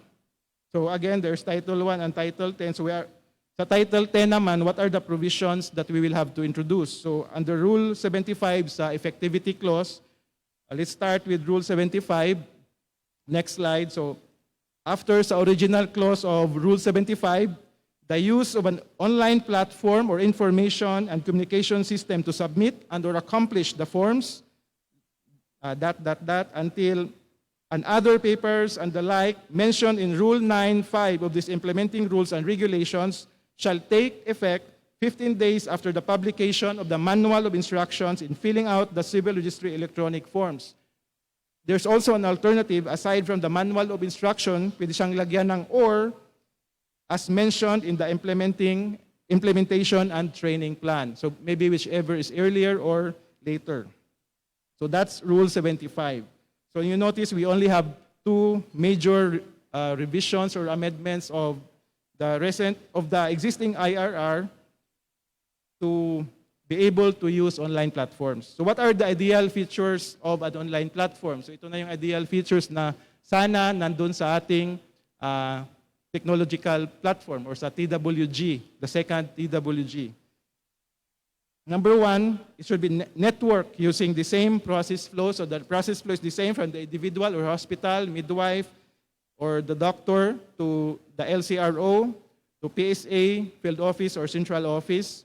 So ito yung sabi kanina kung sinong mag-encode. If you look at this feature, kahit sino pwedeng mag-encode because it has to go through the LCRO. The LCRO will check kung tama ba yung pag-accomplish ng form. And there's also, the second feature is that there's a period to make corrections on the document before final approval. This is to minimize petition for corrections. So from the individual reporting the incident or the event, the vital event, it goes to the LCRO for checking. Then after that, the LCRO will endorse it to the PSA. Then finally, the central office will check if the form is correctly filled. Then after that, it goes back to the LCRO for finalization and for printing as their record. So we will follow the same process flow, except that the computers are talking to each other, they are networked, and there's a period to make corrections. And very important, for birth, kasi birth, normally 9 months siya, so there should be a feature to input or record details as draft during pregnancy. So you have 9 months to record kung ano man yung gustong ilagay dun sa record, di ba? If you already have the name, then you can input it, or maybe the gender of the baby, you can input it there, the name of the parents, but you can save it as a draft before you endorse it or submit it to the LCRO. So what's the implication? Ito yung projections for policymakers. So kahit hindi pa siya nasilang, alam na natin how many, we have an estimate kung how many will be born on that year or that month. And also for death statistics, we'll have a more accurate causes of death. Why? Because nandun lang yun sa drop-down of causes of death based on ICD-10 or ICD-11. So i-drop down na lang siya and we can manipulate kung ano yung mga platform natin gagamitin para doon sa causes of death para mas mabilis ipiliin ng sino mang magre-report or yung doctor. And finally, very important, kay dito magagaling ang budget, assignment of PhilSys number PSN to every citizen upon birth or registration pursuant to Section 6 of the Philippine Identification System. So kailangan din in these forms or this online platform, nandun na yung PSN. So naka-assign na siya automatically based on these ideal features of the online platform. I would just like to answer yung question kanina na how about the marginalized groups. So I think digitalization will not answer it, but if we have officials, employees who are modernized or who have that capability, who are innovative enough to find ways to cater to the needs of the marginalized, I think madali lang natin masolusyonan siya. That is why my proposal is that let's not work only for digitalization and digitization, but the modernization, because it includes our values and perspectives as civil registration professionals. So what is the future of the IRR? So after this one, what's the future? Number one, you consolidate all circulars on CRVS and codify them in one IRR kasi marami tayong mga IRR, di ba? Hindi na natin alam kung saan natin pupulutin or hugutin. So dapat i-consolidate natin siya in one IRR para the LCROs natin, hindi sila mahirapan kung anong i-implement nila sa baba. And secondly, in this IRR codification process, we should ensure to include updates on the Philippine Statistical Act, other laws promulgated by Congress, and Supreme Court decisions. So maybe there are terms that we have to use na hindi na siya may gender, dapat gender sensitive na ang ginagamit natin na mga terms in our IRR. Also, we have to renumber na the provisions and we reorganize the titles. Then we have to have the manual of instructions in the filling out of the civil registry forms, and then training and implementation plan. We should do this after the pilot because our plan before was to have this pilot in 3 areas and then later this year. So hopefully, after the pilot, we can now overhaul, based on our experience in the pilot, we can overhaul the IRR 1993 to come up with a very extensive IRR. So I think that's all. Thank you. Thank you very much, Attorney Leo Malagar.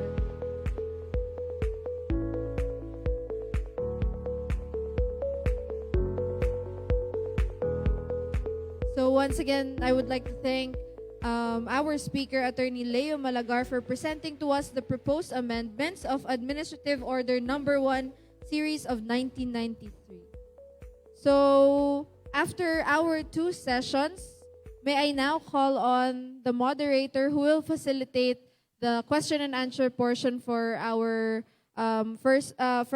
second half's presentations. May I now call on the OIC Director of the Planning and Management Service, Sir Clemente Manaog. A warm round of applause, please.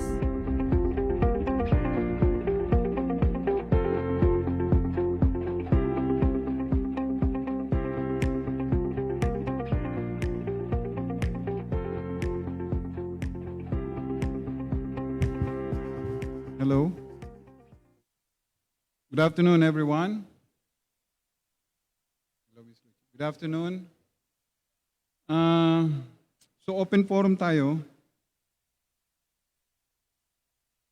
Umalis na yung isa. Paano yun? Pwede ba si Marisa ang umakyat? Kasi adoption yung topic, no? Pwede yun? Yung nag-present kanina, si Assistant Secretary Madeline Arizo Tiham, Deputy Executive Director for Operations, National Authority for Child Care. Wala. Umuwi na. Kung may tanong kayo doon, we will collate them and try to answer them, no? Pero pwede namang umakyat dito si Maris, kaya-kaya. Administrative adoption ang usapan. The other topic, yung katatapos lang kay Attorney Leo Malagar, dito na sir. May I invite Attorney Leo Malagar, sir, to come up the stage to answer questions from our participants.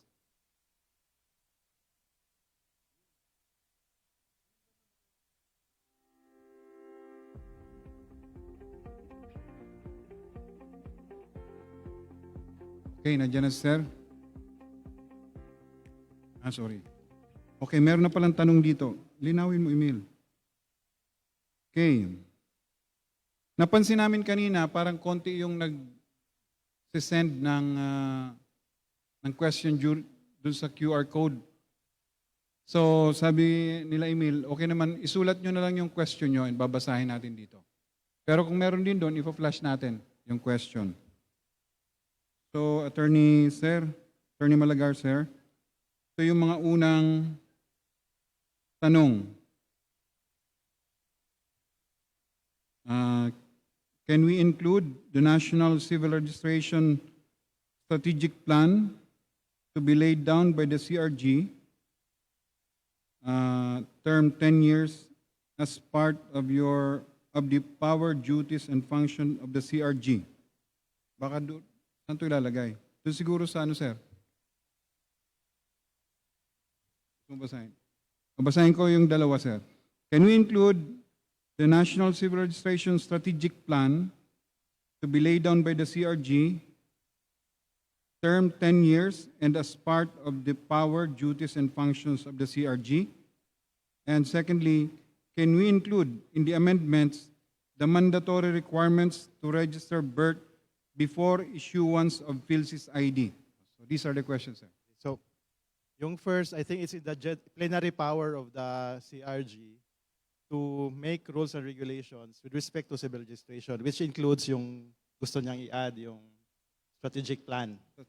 So, even without that provision na i-introduce, the CRG has that plenary power.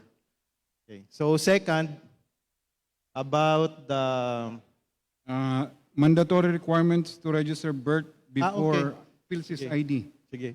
Because diba, our general considerations is that dapat hindi natin ilagay sa IRR para every time may changes, hindi tayo mag-revise ng IRR. Doon na lang sa memorandum circular or doon sa sinabi nating manual of instructions in filling out the forms. So kung ilagay nyo doon sa forms kung ano yung mga requirements, then anytime may changes sa forms, doon lang sa manual of instructions, gagawin yung changes and it will not affect the IRR. So we can implement that through the manual of instructions, but not in the IRR. Because if we include that in the IRR, what if there are changes or requirements? So we have to change again the IRR. I hope that answers the question. Thank you, sir. Any other questions? Walang nagagamit ng QR code? By the way, i-recognize pala natin, meron tayong mga local chief executives sa audience. May mga nag-attend tayong mayors. Palakpakan natin sila. Pakita lang ng kanilang support sa civil registration. Any other questions? So, kanina sinasabi ni Attorney Malagar, ito palang ating batas, 91 years old na, Act 3753. 9 na taon na lang, magre-receive na siya ng 100,000 sa DSWD, di ba? Tapos nagawa natin yan ng IRR noong 1993, 62 years later. And i-amend natin almost 3 decades later, 30 years, magda-30 years next year, kung next year natin ito ma-implement. It's about time, siguro talaga. Saka, to adapt to the digitalization, yung computerization ng ating system. Maganda rin malaman natin, kala natin yung pagbago pala ng IRR, the stroke of hand of the CRG, pwede nating baguhin yung IRR. So, it's about time and merong proposal ngayon. Sana matuloy ito. Meron pa bang tanong? Meron ako na-notice doon sa sabi, isang feature nito, yung hindi pa pinapanganak, yung details, parang gagawa ka na ng draft ng birth certificate. Sabi ko, sana, basta hindi attorney, yung pang births lang to, hindi pwede pang death, Bang nilalagay mo na yung details ng buhay mo bago ka mamatay. With picture, parang gano'n. Actually, pang births lang yun, pang births. Death din, pwede siguro kay, di ba? While alam na niya na namatay, but then the causes of death wala pa. So i-save lang muna as draft until all the other details are... Galing, di ba? Parang hindi kaya morbid masyado. Pero, parang morbid lang masyado. Naghahanda ka ng mamatay talaga. Ang naman doon, di ba sabi natin, wag bibilangin yung sisiw pag hindi pa napisa yung itlog. So parang ganun yung pag hindi pa lumalabas, hindi pa pinapanganak. Yung birth. Anyway, draft pa lang naman. Draft pa lang, hindi naman siya ma-forward sa inyo kasi draft pa. So at least ready na yung, parang hindi kayo ma-surprise kasi normally excited yung mga parents, di ba, pag may anak. So kaya magkamali yung mga names kasi on the spot sila mag-fill up. Pero with this proposal, they have 9 months to think about the name and fill up all those, di ba? Kahit pangalan ng parents, magkamali-mali. Pero pag they have 9 months to check sa forms, then siguro mawala na tayo ng mga petition for corrections. So, okay, may third question dito, attorney. How about po ang provisions ng infrastructure ng proposed amendment? Will the PSA provide or the LGU? How about po ang provision ng infrastructure ng proposed amendments? Will the PSA provide or the LGU? Infrastructure yung ano ba, yun? Building ng ano? I cannot commit for the national statistician. It was asked this morning, di ba? And he said that he is committed to implement this program. Kung infrastructure na building parang baka sa Baka yung LGU, mga computers siguro, sir. pag mga computer system saka yung baka computers din pwede, pero baka yung pag buildings baka hindi pwede, no? Any other questions?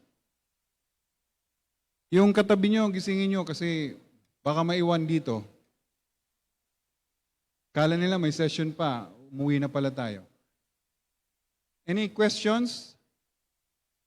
Yung gamitin po yung QR code na nandyan sa inyong kit. Kung wala pa, mag-download ng QR code reader sa inyong mga cellphone. Any other questions?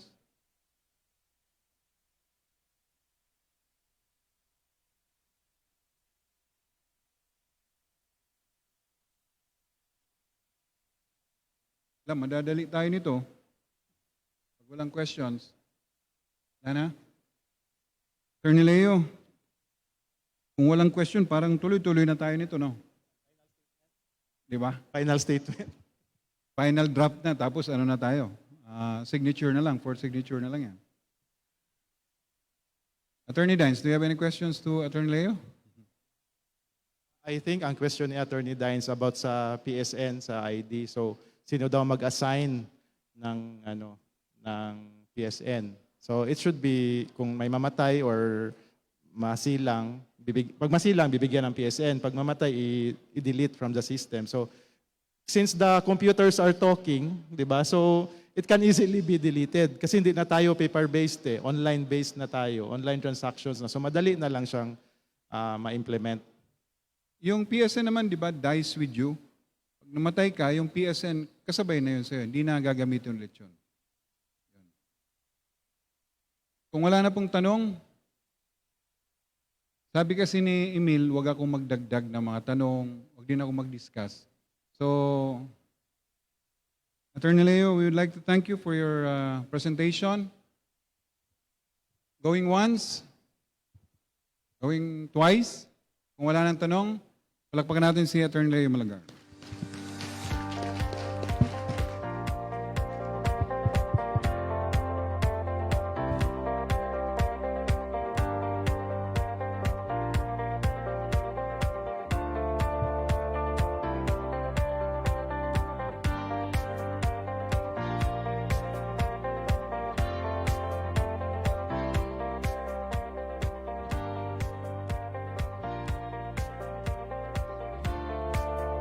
Okay, once again, thank you very much to our speaker, Chancellor Leo Malagar, and to our moderator, OIC Director Clemente Manaug. Before we proceed, allow me to read a commendation from one of our guests. Allow me to read her message. The Philippine Association of Civil Registrars congratulates the PSA for a successful national convention. All local civil registrars support the PSA in all its endeavors to improve Philippine civil registration. Ladies and gentlemen, from Madam Lucy Flores, National President of the PACR. Thank you, ma'am. Now may we request OIC Deputy National Statistician Minerva Eloisa Esquivias and OIC Deputy National Statistician Fred Soliesta to award the plaque of appreciation and token to our speaker, Chancellor Leo Malagar, to be assisted by ANS Marisa Grande.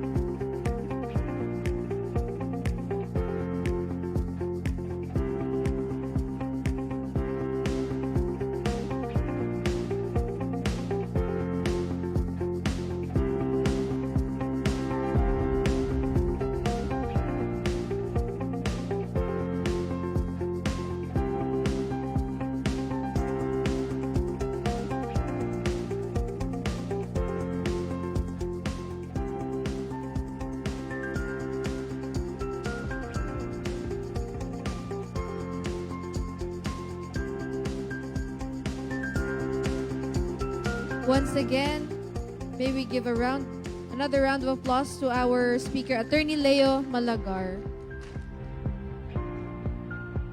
To proceed to the next part of our program, I would gladly introduce our next speaker. So our next speaker is currently the head of the PhilSys Registry Office of the Philippine Statistics Authority. He completed his bachelor degree in electrical engineering at the Western Institute of Technology in 1986 and master's in business management at the same school in 2007. He attended the 18th batch NSO PSA SRTC training in statistics and computer in 1988. Further, he is the regional director of PSA since 2006. Ladies and gentlemen, may I now call on Engineer Fred S. Soliesta. A warm round of applause, please.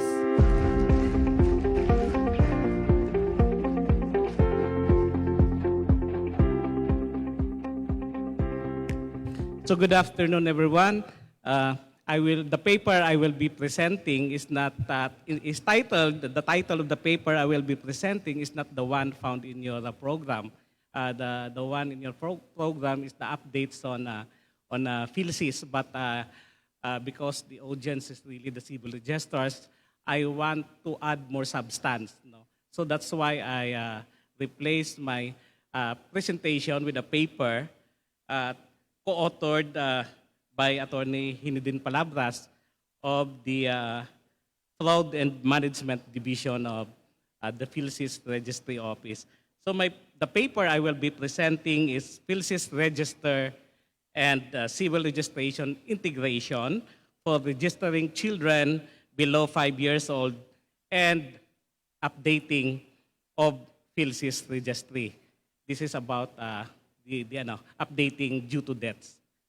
So as we all know, civil registration for civil registrars, by heart, they know that it is a continuous, permanent, and compulsory recording of vital events in the life of an individual.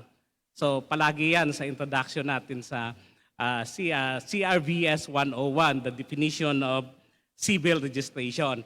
Anchored on a very outdated law, Act 3753, which was the subject of the presentation earlier by Attorney Malagar on how it would be maybe amended in terms of the law itself or its implementing rules and regulation. And just recently in 2018, PhilSys Identification System Act, or RA number 11055, assigned by President Duterte in August 6, 2018, established a single identification system and provides a valid proof of identity for all citizens and resident aliens in the Philippines. PhilSys is the government's central identification platform which promotes seamless delivery of service, reduce fraud, strengthen financial inclusion, and ease of doing business, among others. So the very foundation of civil registration and national identification is about legal identity. So through birth registration, we establish the legal identity, citizenship, access to basic rights. So that is the very foundation of legal identity. And the Philippine identification system, on the other hand, provides a person with the proof of that legal identity. While it is not a substitute for the birth certificate, the records of the national ID accords the citizens and resident aliens with the unique identification number, or what we call generically as the UIN, or in PhilSys, it is the PhilSys number or the PSN. And that unique identity or credentials can be used in transacting with government and private sector which is also could be done through authentication. That is why many have asked why the PhilID has no signature. So the strength of the national ID is not in the signature, but in the unique identification number and the power of authentication through biometric means. So yung signature, sabi nga nila, habang tumatanda ka, yung signature mo ay umiikli. Di ba? So tulad ng tao, yung ano mo, yung perma mo dati mahaba, as you go older, naiiba siya. So really, it is not the way to go. The PhilID, which is issued to a person registered in the PhilSys, is portable and possesses many security features. Just recently, we slowly roll out our another version of the PhilID. Aside from the polycarbonate card you are receiving now or you are about to receive, we also now roll out the ePhilID. It is the version, the electronic version, which is printed on paper, which equally possesses the same or even more security feature compared to the PhilID. So pag na-scan mo siya, na-verify mo yung biometric, yung QR code on the PhilID at the back of the card, you see that the demographic characteristics appears, which matches with the one printed in the visible portion of the card. But the ePhilID, when you scan it, it includes an embedded photo. So, mas mataas pa nga yung security feature ng ating ePhilID, though printed siya in paper. So, it is not about the ID actually. It is about the unique identification number and the captured biometrics of a person or an individual who registered in PhilSys. So we have the PhilSys CRBS Synergy. So our efforts to have a universal and efficient civil registration system is essential in having an inclusive PhilSys. So significantly, this integrated approach to public service delivery can provide a platform to advance, one, our sustainable development goal to provide legal identity to all by 2030. I think that is found in Goal 16.9.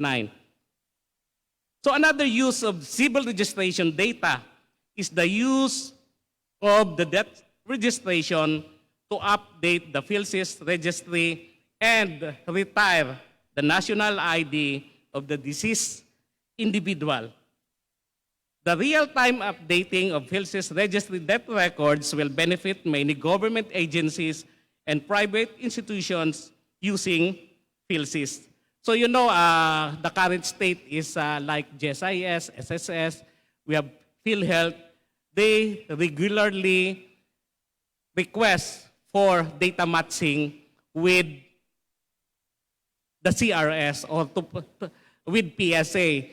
So because they do not want to pay, continue paying pensions through dead individuals. So that is why we have, I think, an agreement with GSIS, SSS, PhilHealth, and other agencies to update, to match their list of beneficiaries with PSA. So yung pinanggalingan yan, yung ating CRS database. So kung sa PhilSys, if currently updated and then linked with the death records, then it could be easily accessed by our stakeholders, that thus streamlining the leakage in terms of giving of pensions and other beneficiaries to dead individuals. As a result, we will be having a robust national ID register. In the registration process, there is a gap. While we register a person upon birth, in PhilSys, we are registering 5 years old and over. So ano yung mangyayari dyan? Hindi siya continue sa steady state na yung mga pumapasok sa 5 years old ay mahagip mo siya at saka ma-enroll sa PhilSys. You will go through the same process of finding those population who reaches 5 years old and enroll them with PhilSys. So if integrated si PhilSys sa CRBS, upon birth, either yung point of capture will be at the facility, at the office of the civil registrar, or at PSA, we can have a steady state registration wherein we have just to capture the biometric information of an individual upon reaching 5 years old. So yung mga assigning ng PhilSys number will happen upon linking or at the back-end process of PSA. So that is one leverage of PSA in having the mandate for both civil registration and national identification. So it is really, in many literature, it is recommended for a country that civil registration and national identification should be lodged in the same agency. So legal framework, how will we do it? No? So ito siya yung Act 3753, AO number 1, series of 1993, the Civil Code of the Philippines, the Family Code of the Philippines. Ito siya yung mga laws na all of you civil registrars know by heart. Dito naka-anchor yung lahat ng mga memorandum circular ng PSA, even before NSO. So we all being guided by these laws. But as we say nga, yung Act 3753 should be updated or even amended. So kanina, please indulge me na gusto ko lang na ma-emphasize na talagang maiba na yung law natin, especially with regards to archiving.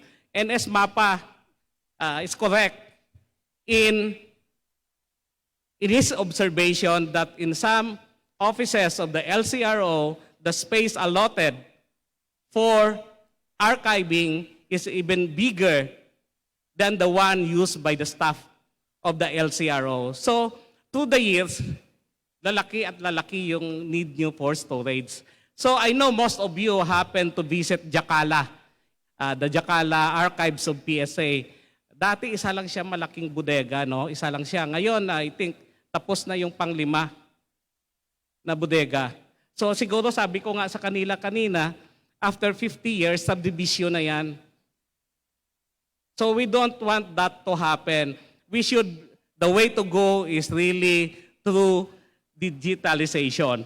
So we have also additional laws or legal framework like the Local Government Code of 1991 in which malaki yung impact niya for all of you now, civil registrars. Because before, yung civil registration was lodged in different offices. It could be the Office of the Treasurer, the Office of the Municipal or City Planning Office, the Office of the City or Municipal Health Officer, or even at the Office of the Treasurer. So makikita mo dati yung effect niya. I know, si Ma'am Lutzi, alam niya yan. Makita mo yung dati, walang civil registrar, treasurer, andun sa treasurer. Sabi niya, mag-register kayo ngayon, ikaw dito yung So yung pagsulat niya, dinidikta lang, wala ngang form eh. So ngayon, nagsasuffer na yung owner ng document dahil mali-mali yung mga spelling. So but, because of the Local Government Code of 1991 which mandates that the position of the municipal or city civil registrar must be mandatory in nature within all local government units. That is why it was professionalized, and during the time in the 90s, civil registration system in the country improved by leap and bounds. So, nandito na tayo ngayon. Hindi kayo nag-iipon. Hindi tayo nag-gather as a group to discuss policies so that we could come up with uniform implementation of all the laws regarding civil registration. Lahat siguro ay some of you here maybe hindi pa naka-retire nung time ni TPA who really siya yung spearhead ng pag-form ng mga civil registers groups, gatherings to discuss issues regarding civil registration. Of late, ito na siya yung Act 11055 of the Philippine Identification Act. We have now a Data Privacy Act of 2012 which really impacts on the operation of all civil registry offices. So I know I have visited many local civil registry offices, and most of our offices, due to resource constraints, are not really compliant with regards to Data Privacy Act of 2012 in terms of exposing the physical copies of our civil registry documents. That is why the way to go really is not to continue doing paper-based registration, but ultimately, I want to live to see that the preparation of the birth certificate or any other civil registry documents would be digitalized, paperless. And of course, we have very important laws or issuances pertaining to PhilSys is AO 162, the acceptance of the PhilID as a single proof of identity and age, and of course, MC number 25, which mandates all government agencies and offices to integrate their processes with PhilSys, including a database and registers. So dito ko siya nakita yung papaano siya ililink, no, ang process of assigning the PSN, if not really at the office of the civil registrar or at the point of capture at the facility, but pwede siya sa back-end process ng PSA because of our current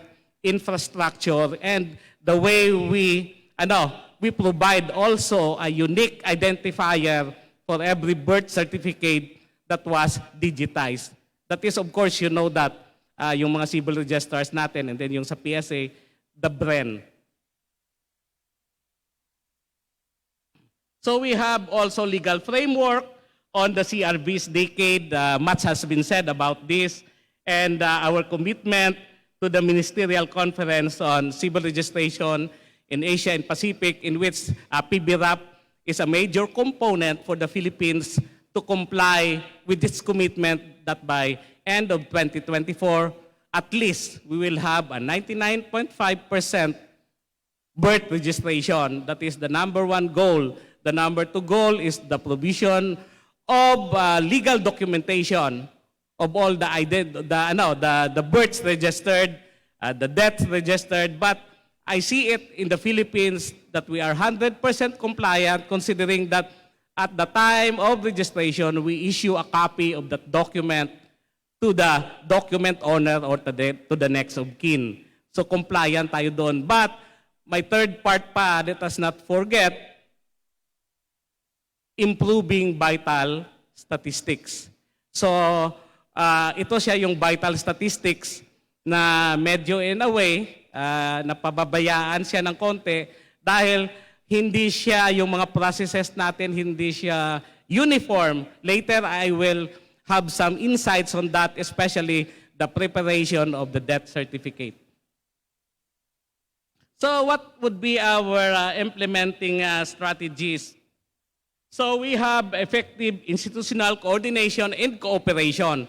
Of course, coordination-wise, the PSA, the civil registrars has a very close and deeply rooted good cooperation efforts. Not only the cooperation of all the civil registrars is not only anchored on civil registration, but many activities of the PSA were facilitated by the Office of the Municipal or City Civil Registrars.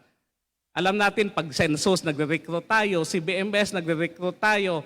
Many of you are greatly involved in helping PSA in those undertaking, including the PhilSys. So sa mga civil registrars, salamat. Maraming salamat.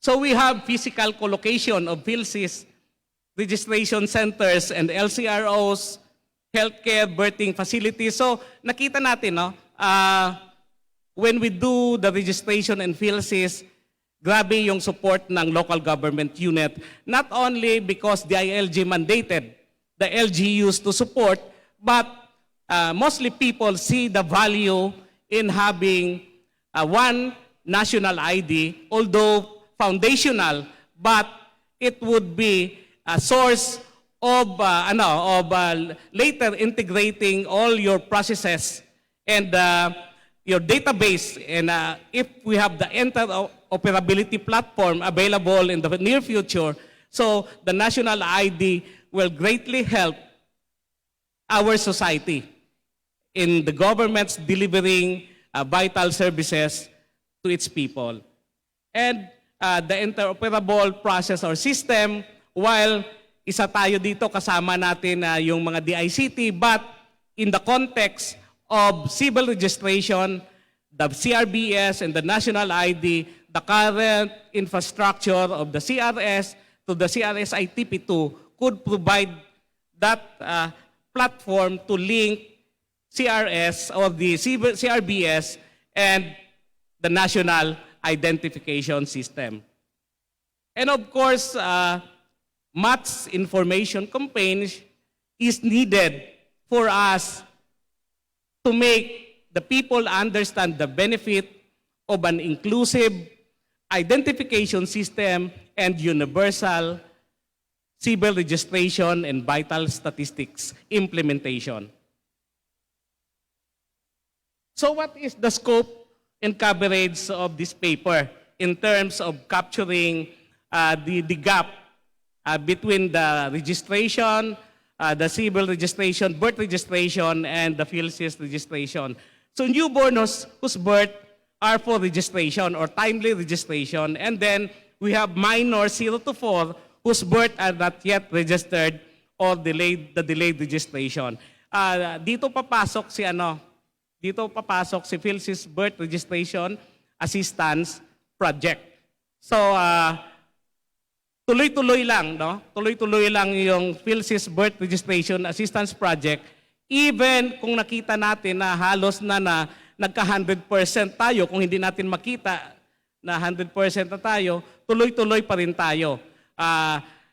But we are on target based on the presentation of NSMAPA. We are on target to achieve that goal. Kasi yung pinakita niya na mga around 300,000 na identified na walang birth records, and then now ongoing yung pagpo-process niyan at different levels from registration to forwarding to a PSA and ultimately the issuance of the security paper of the birth certificate. Hindi pa yan pumasok. And yung sa numbers na or the data which keeps on improving, kasi nakikita natin from I think 95% nagiging 96.6% na siya. So ma-incorporate mo pa yung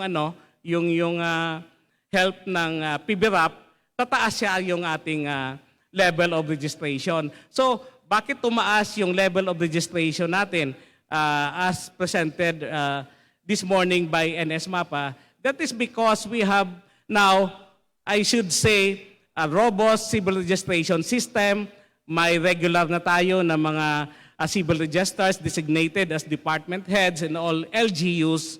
So nakikita natin na yung efforts nyo, alam ko, based on the reports you are providing sa ating mga provincial offices, sa CRS, na much effort are being done by the LCROs all around the country to improve birth registration. So doon, tad yung report ng mga mobile registration. So more so now that we have support, we supported you with forms. We supported you with forms na gagamitin sa PBRAP project that is free. And as I've talked with our APO partner, yung subsidy forms pa na sa part ng CRS ITP2 project na share ng LGU na free din na ipamimigay yun based sa number of documents, source documents issued by the CRS outlets. All CRS outlets in the country will also be forwarded to all regional office for distribution. So, yung mangyari niyan, kung malaki yung inyong issuances sa CRS ITP2, mas marami forms yung pupunta sa LCRO. And then, of course, all registered debts found in the CRS database dapat ma-link din siya. So, sa CRS ITP2 project, we will have the DREN or the debt reference number. Pag na-roll out siya. And then sa marriage, may MREN din. So, ito siya. May mga request kasi sa PSA before na to have that negative certification of the debt record. So hindi namin mabigay because that is not part or in scope of the project. But under CRS ITP2, we will be issuing the SINODET. May SINODET, nag-i-issue na ba ng SINODET? So sa ilang outlets, sa 6 outlets, I think one is the central outlet and East Avenue issues the SINODET or the Certificate of New Debt. And then through that, a debt reference number is created. So that can be used to update constantly our PhilSys registry.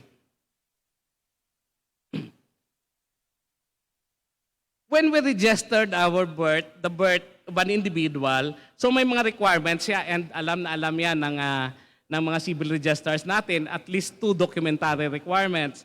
For PhilSys, ito siya yung scope na registering 0 to 4, dapat yung para ma-link siya sa PhilSys, dapat registered din yung parent.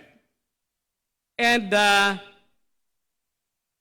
also important is the consent of the parent. So dapat may consent siya. And that consent should be captured. Maybe, dalawa siya yung nakita ko in the facility for those events that occurred in a facility, and then for events na hindi siya nangyari yung birth sa facility, the consent may be given at the office of the civil registrar. Of course, imimeri namin yan yung mga forms na yan sa PhilCris na I think sabi ko nga kay Ines Maris, dapat next year may bagong PhilCris na. Kaya ba? O nag-oo daw siya So next year daw may PhilCris. So of course, we will be capturing some demographic information of the newborn individual and yung ano doon, yung trigger, the trigger of capturing biometric information will be done when the child reaches 5 years old. So the process, next slide. The process of registering 0 to 4, registration of birth. So doon siya magsa-start, kukunin natin yung consent ng parents. And then, authentication of the parent if the parent is registered in the PhilSys. And then, we also do some verification sa office ng civil registrar na yan for those na mga late registered na 0 to 4, yung verification if indeed they have no registered birth certificate in the LCRO. And then, registration in the PhilSys can be done at the back-end process. So pwede mo siya na lahat ng BREN na generated ng newborn individual, for example, may corresponding PSN na siya. Of course, nakatie up pa yan sa PSN ng nanay. Pero nag-assign na tayo ng PSN para sa anak. And then, yung capturing ng mga biometric information when the child reaches 5 years old, and the update of that will be done when the child reaches 15 years old. So yung data and document flow. So sa facility, it could be yung event nangyari sa facility, hospitals, clinics, or nangyari siya, like we say, community births, community deaths. So dalawa siya kasi kung birth siya community, kung community birth, it's either pupunta siya directly sa LCR o to register. Some of you also have focals na ginagawa nyo, yung tinitrain yung mga barangay secretaries to report that vital events. Some even may mga tinatawag sila na BCRS, no? But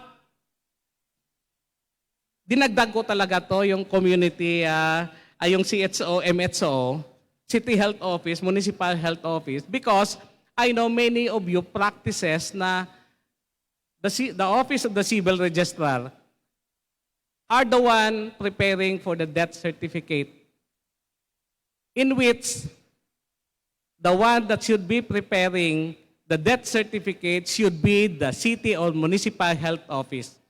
That is why, in a way, our death statistics, especially in the causes of death, suffers because of that practice.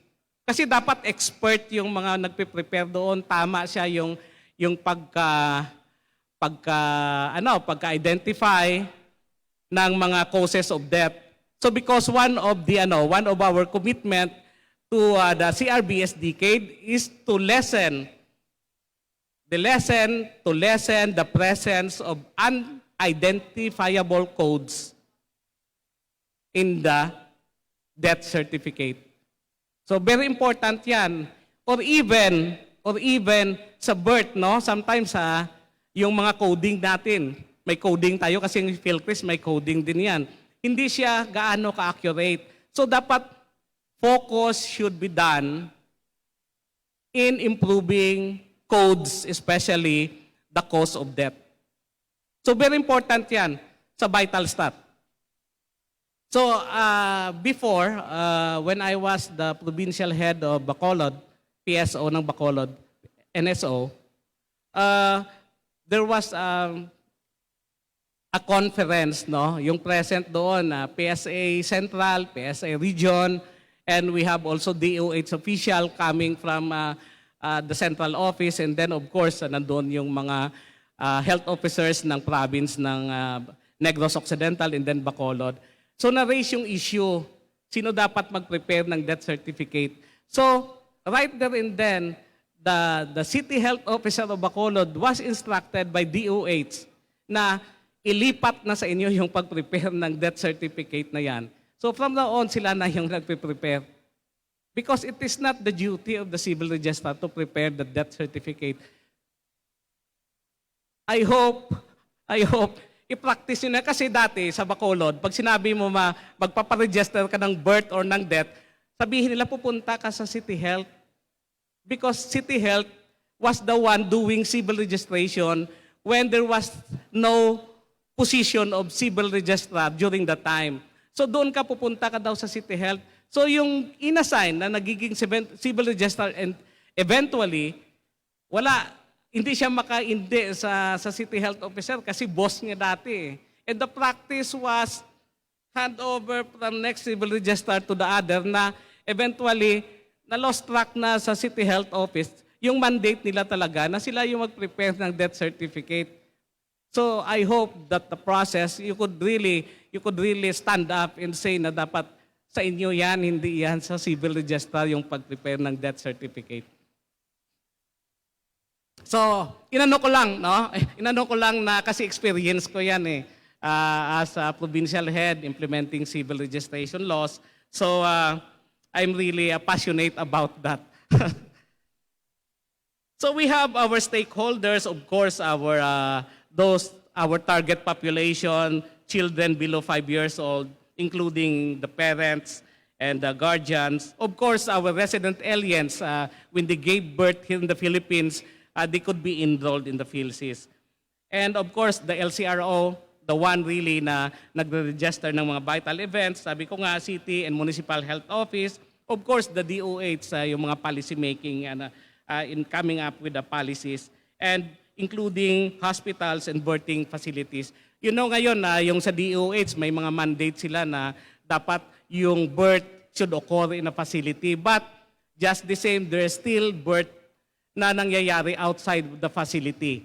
So yun yung mga dapat i-capture natin. So yung recommendation ko, the digitalization would first start in a very basic platform. Very basic platform, kahit mauna pa siya sa PhilCris, which is notification system, which is very simple. Notification system na notify si LCRO, maybe through the barangay secretary, mandate naman nila yon as stated in the local government code to assist in the civil registration activities or function or mandate of the LGU to the LCRO, i-report lang na ito may namatay, may nanganak. At the end of the month, you know, paano yung workload mo kung gaano karami. That is very simple. Hindi siya mahirap gawin, but malaki yung impact. Yung notification. Kasi kung okay na sila sa notification, eventually, it would scale up na comfortable na sila sa mga paperless. So, I'm throwing that question maybe sa CRS kay ENS Maris, and later, if we can have that notification system of vital events, yung buy-in naman ng mga local government units through the local civil registrars. So yung phases of implementation, we have, I think, magsa-start siya if we can have that PhilCris system to include that small module in incorporating the needed information so that later we could integrate or connect the BREN and the PSN at the back-end process of PSA. So yun nga, kanina, sabi ko na maraming nagre-recommend international experts na dapat yung civil registration and national identification should be lodged in the same agency. So after that, yung phases ng sa PhilCris doon natin ikabit, and then the next stage is of course how do we work it out in the back-end processing. So what are the key benefits of linking CRBS and PhilSys? Of course, efficient and better services. So through that, mas madali siya yung mga use cases. After we can distribute, we will be distributing more credentials in which we committed to issue 50 million credentials, ID credentials by end of 2022. So we are now 21 million and we commit to have the 30 million and end of 2022. So may mga plans yung PSA. One of that is the pag-coexist ng ePhilID and our PhilID, which is the card, no? So, ensuring sustainable steady-state PhilSys registration. I mentioned it earlier that dapat hindi tayo naghahanap na lang tayo taon-taon kung saan yung mga pumupunta ng 5 years old para ma-enroll sa PhilSys. So, dapat naka-establish siya na even with the current civil registration and PhilSys operation, nahahagip natin yung mga numbers of yung mga members of the population that should be enrolled in PhilSys. Of course, the real-time updating of PhilSys register to yung pag-retire ng mga PSN ng mga namatay na. Very important yan kasi gagamitin ng mga institutions who provides pension, beneficiaries, and yung leakage na nagbibigay tayo ilang buwan bago mataga sa pala, napatay na yung individual, and they keep on sending those pensions. And of course, fast issuance and efficient use of the COLB and COD to the BRIN and DREN and PhilSys number. Sa PSA kasi sa akin malinaw na siya kung paano pag may pag may card, PhilSys, may PSN o derivative niya or the alias, which is the PCN, and then may brand siya na specific, like sa CRS outlet, yun lang yung i-call niya. Payment, processing, issuance. So isang use case na yan, no? Isang use case na yan. So, yung ibang institutions, because of the CRS ITP2 could even, yung mga viewable online, mas mabilis na siya. Mas mabilis na siya yung processing using civil registry documents lodged at the database of PSA. And of course, timely and accurate CRBS data. So what are the challenges? I have outlined some challenges, and number one, outdated legal framework, Act 3753. Much has been said about this. NS MAPA, Attorney Malagar discussed our outdated legal framework. Resource constraints. You know, when we will be digitalizing the entire civil registration system in the country, there is a disparity really in all the government units. All the government units are classed from, yung class number 1, ano nga yung pangalan niya? May category, no? First class, second class, third class, fourth class, fifth class. So, yung 4th to 6th class, medyo may problema yan sa resource requirements dahil konti lang yung kanyang revenue.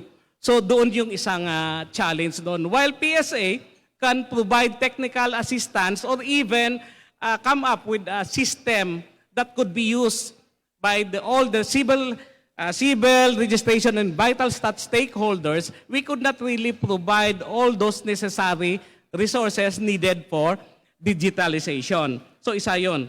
And of course, sometimes yung mga, kung hindi natin natataga talaga yung timely registration, nagiging challenge din yung high cost of delayed registration. If I would qualify in some areas lang, kasi there are areas or there are LCR or LGUs that do not charge additional cost for delayed registration. So not to mention the challenge of out-of-town registration, and for some LCRO, I have to say this, but yung ibang LCRO, yung kanilang requirements, may term ako dyan, kilometric. No? Kilometric requirements. Under the law nga, dalawa lang yung requirements eh. But you have the discretion. Kung nakita mo siya na hindi siya substantial, pwede ka magdagdag ng isa, dalawa, para makita mo na siya talaga yon, substantial yon. But hindi naman na kilometric, na-atras na yung tao sa pagpaparehistro. And of course, important also is a lack of awareness among people, so we would really should intensify all stakeholders' approach in educating the public the benefit of a universal civil registration system and an inclusive identification system. In conclusion, aligning efforts of all stakeholders to a digitalized process is a key in establishing a universal and sustainable CRBS and PhilSys. Linking and integration will allow efficient and fast delivery of government services, reduce costs for the bureaucracy, and facilitate inclusive provision of social benefits to all citizens through an inclusive CRBS, and will establish PhilSys steady-state processes that includes a regularly updated PhilSys registry. So with that, maraming salamat sa lahat, and once again, good afternoon.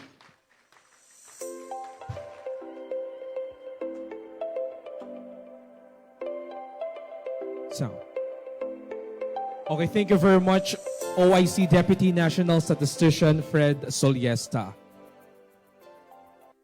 And now, ladies and gentlemen, our next speaker.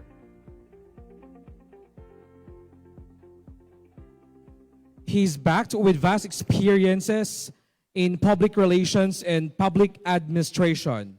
He started his professional career as editing assistant in the reality TV show of GMA7 Extra Challenge in 2004.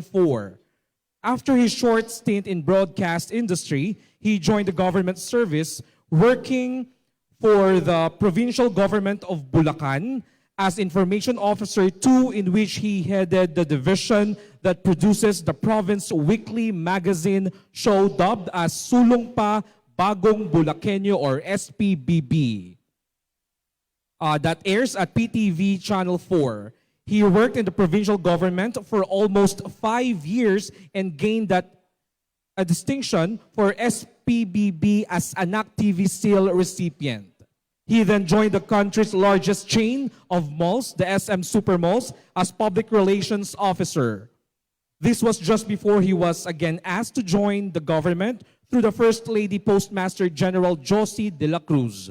Working in the post for almost a decade, he has launched various national projects like the Sulat Mulat Postal Awareness Caravan, an advocacy campaign of the Philippine Post to revive the art of letter writing among the youth, as well as the simultaneous National Letter Writing Day, started in October 9 in 2013 in time for the celebration of the World Post Day. He joined the Philippine Statistics Authority in 2019, currently is working on the Philippine Identification System as officer in charge of the Government Sector Use Case Division.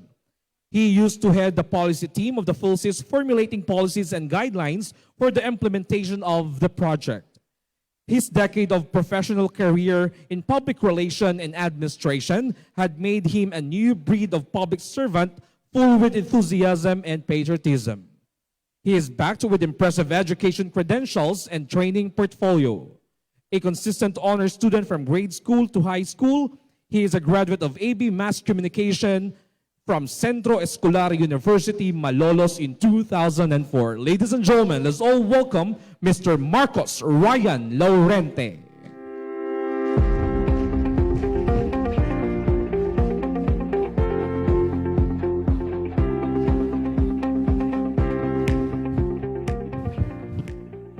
Good afternoon everyone. Magandang hapon po. Magandang hapon po. Gising pa po ba yun ang nasa likod? Okay, ayun. Nakikita ko po sila. So allow me to take up my my mass. Medyo mahirap po magsalita while on mass. To our OIC Deputy National Statistician Fred Soliesta, DNS Minet, and Chancellor Malagar, and other officials and employees of the Philippine Statistics Authority, and my fellow public servant, pleasant afternoon to each and everyone. So allow me to run you through with the compliance of Memorandum Circular 95 Series of 2022. So this was born, wala po ako doon sa program originally, but we did po a Philippine Identification Summit last week. And marami pong mga local civil registrar ang nag-approach po sa amin and saying and asking for help with regards to the compliance of MC95. And as a responsive agency, the PSA po deemed it necessary na magkaroon po ng sort of talk about compliance with Memorandum Circular 95. So, but before I go and delve into the compliance of Memorandum Circular or MC95, bigyan ko lang po kayo ng quick perspective of how a digital foundational ID helps a government. So in India po, when they launched the eKYC using the Aadhaar, yung kanila pong national ID, yung kanilang pong financial inclusion jumped from 35% to 80% in 2017. Ganun po kalaki yung naging role ng digital foundational ID in the financial inclusion or the financial sector po ng isang bansa. For social protection, when Pakistan was hit with a great flood in 2010, marami po ang nag-apply ng assistance, social assistance po. But when they use the national ID in identifying their beneficiary for the aid, they were able to save 248 million US dollars po. Ganon karami yung na-save nila kasi na-found out nila na madami yung nag-a-apply ng ayuda doon sa isang place at doon pa sa isang place. So may duplicates. So ganon po kalaki yung na-save nila noong 2010. In Estonia naman po, when they launched the digital ID, they were able to enable 99% of their transaction. Malaki po ang naging role ng digital ID sa kanila, and they were able to save 5 days of their residence ng transaction time with the government. So, just like what our panelists earlier explained, yung pong digitization ay malaking bagay po para po sa ease of doing business natin, as well as doon sa mga civil registration natin. In Thailand, when they implemented or used the national ID in their insurance coverage po for their health care. In 3 years' time, they were able to reach 98% coverage. So ganun po kalaki. Now that we have the Universal Health Care Law, it will be a big help for our for PhilHealth to use or to bank on the national ID for their project.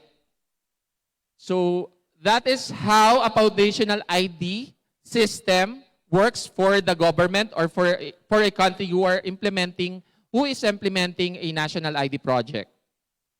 So now for PhilSys po, if you will look at the two simple function of PhilSys, dalawa lang po. One is to create a credential for the registered person or all Filipinos and resident aliens. Paano po to? By creating a unique digital identity.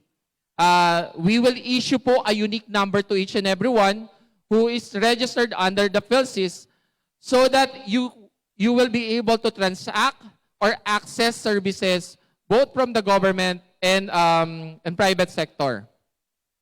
The other function of the PhilSys is to provide a reliable authentication of identity for a secure and digital transaction.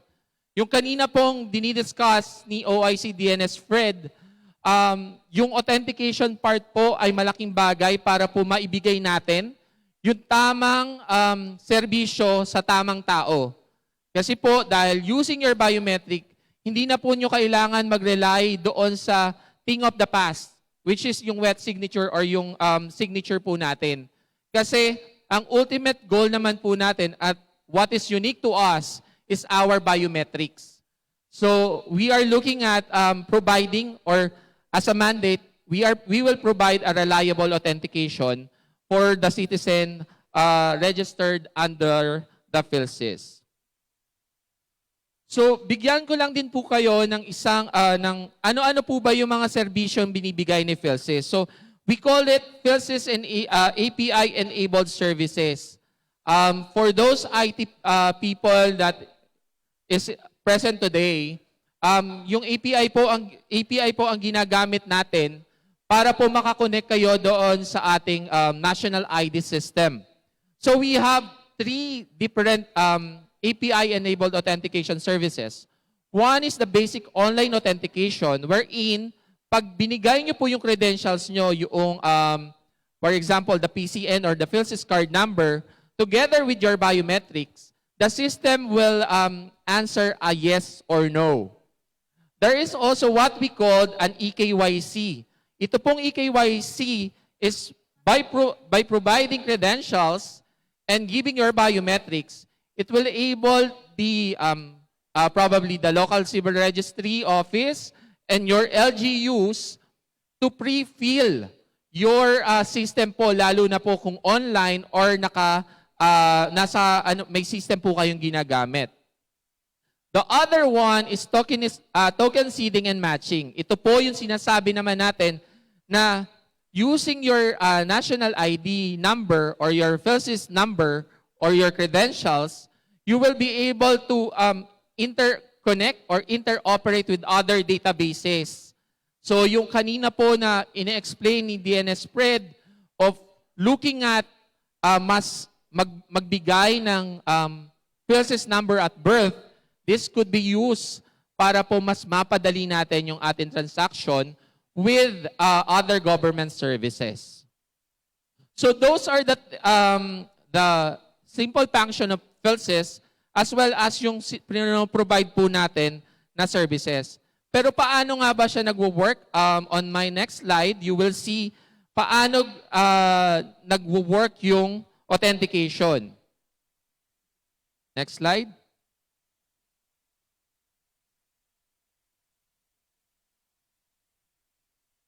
There you go. So for a PhilSys authentication to work, one, for example, a person is applying for ayuda or applying for business permit on your locality, what he or she needs to give is his or her credential plus her biometric. So gagamit po tayo ng mga biometric authentication devices para po tumawag doon sa ating PhilSys registry.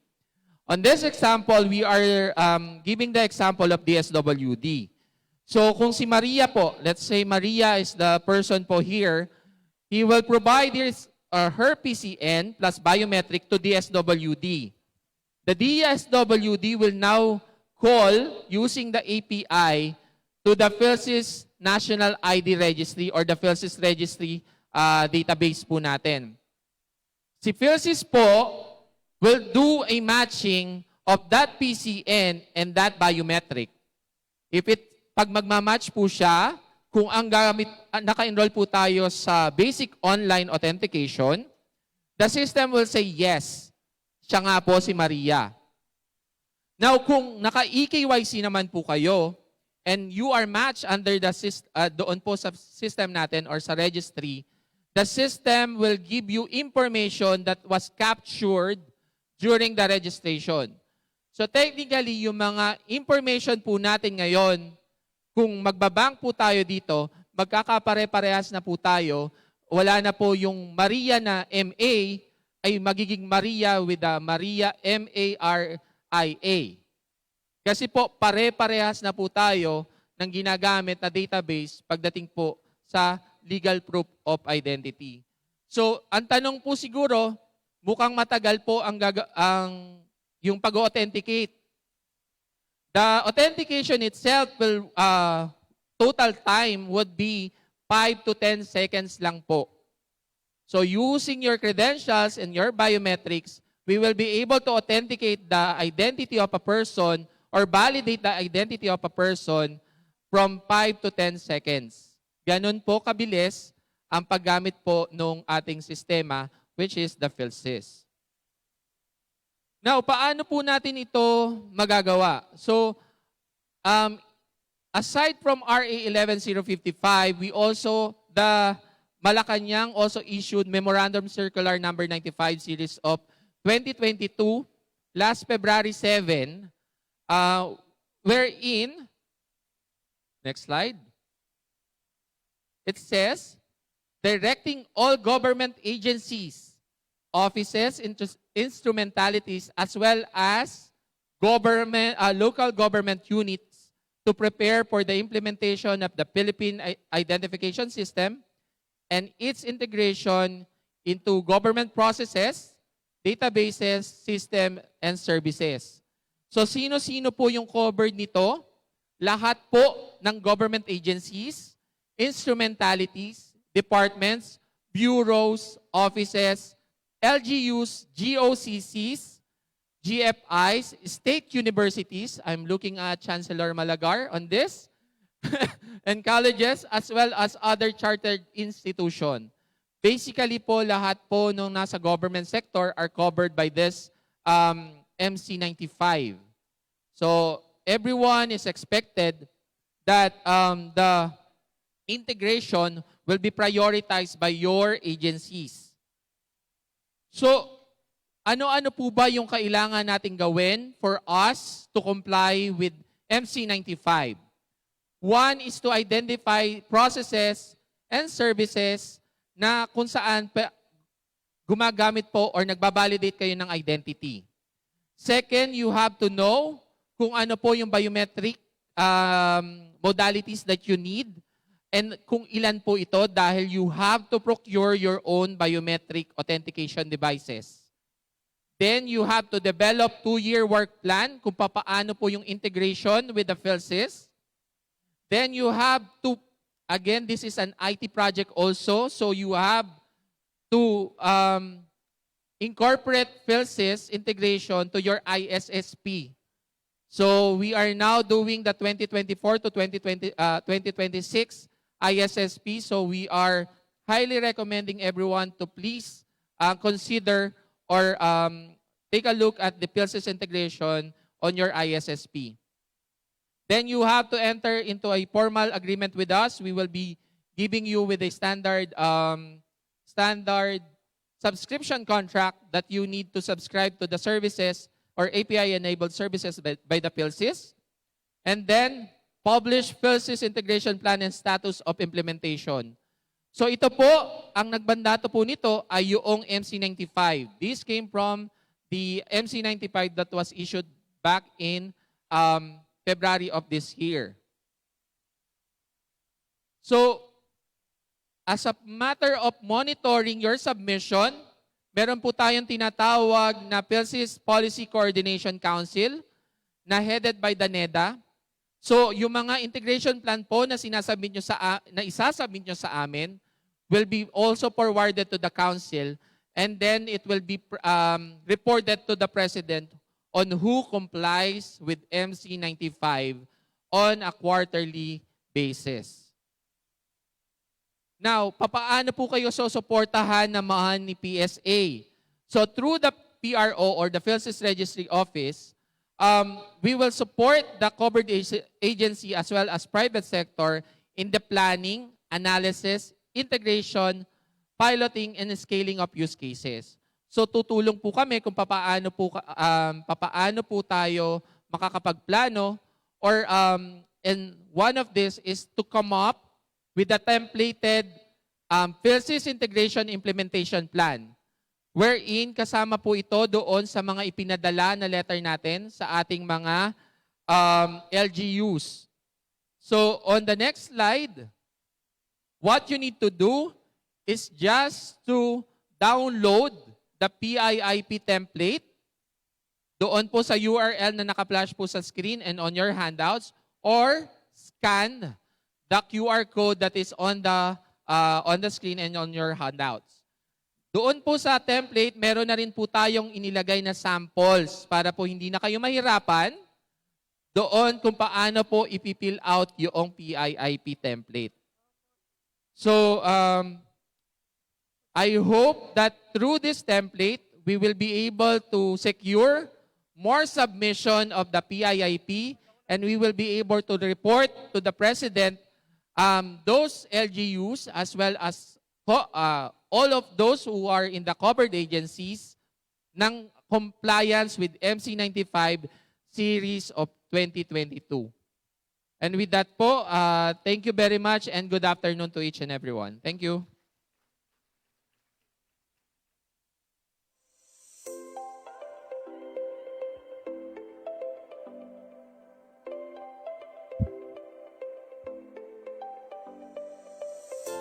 Thank you very much, Sir Mark.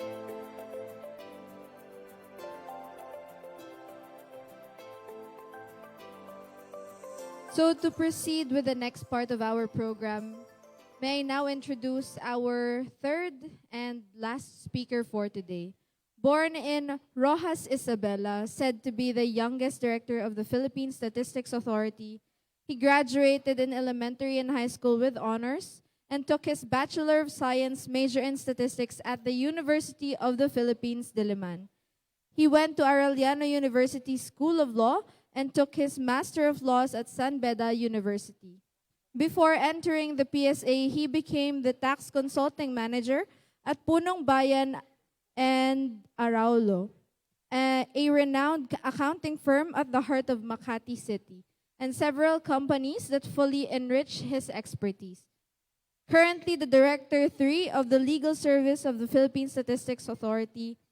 Ladies and gentlemen, may I welcome Attorney Eliezer P. Ambatali. A warm round of applause, please.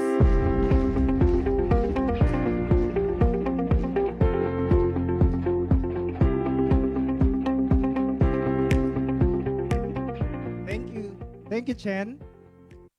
Good afternoon. Buhay pa ba? Kinakabahan ako kapag kaya... Hi. Yeah. Kinakabahan ako kapag kaharap ko ang mga local civil registrars natin, no? But before I proceed with my presentation, I would like to acknowledge and honor our dignitaries for today. I would like to begin with our very own USEC Dennis Mapa, our former USEC, the National Statistician, and our former Dean at the UP School of Statistics. I call her Dean Lisa Bersales.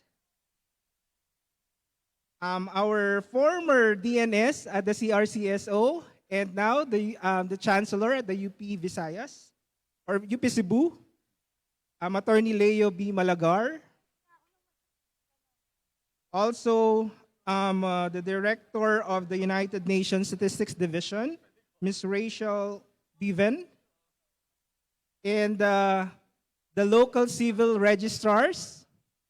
I know that it rings a bell kapag naririnig nyo ang aking pangalan. Headed by our beautiful Ma'am Lucy Flores, our PSA officials, Ma'am Minette, Sir Fred, Sir Sok, and all other officials. To everyone, ladies and gentlemen, good afternoon. So before I begin, I would like to throw some figures because as I have been introduced, I was a statistician daw. But it has been so long that I have practiced statistics, so I don't know kung meron pa natitira sa akin. As of August 31, we have already received 82,271 petitions, no? And out of that, we have already released 65,253. This is a 44.36% of all the received petitions from last year at the same period. The average processing time now of your petitions is around 64 days. So that means, as a statistician, Ma'am Minette is here, that if this is an average, 50% of the 82,271 or around 41,136 petitions are processed exceeding 64 days. So I'm very sorry for that. Okay. So moving on, there's a bit of a problem, no? I acknowledge that there's a bit of a problem with the processing of the petitions, considering the numbers that I've shown to you now. And that's why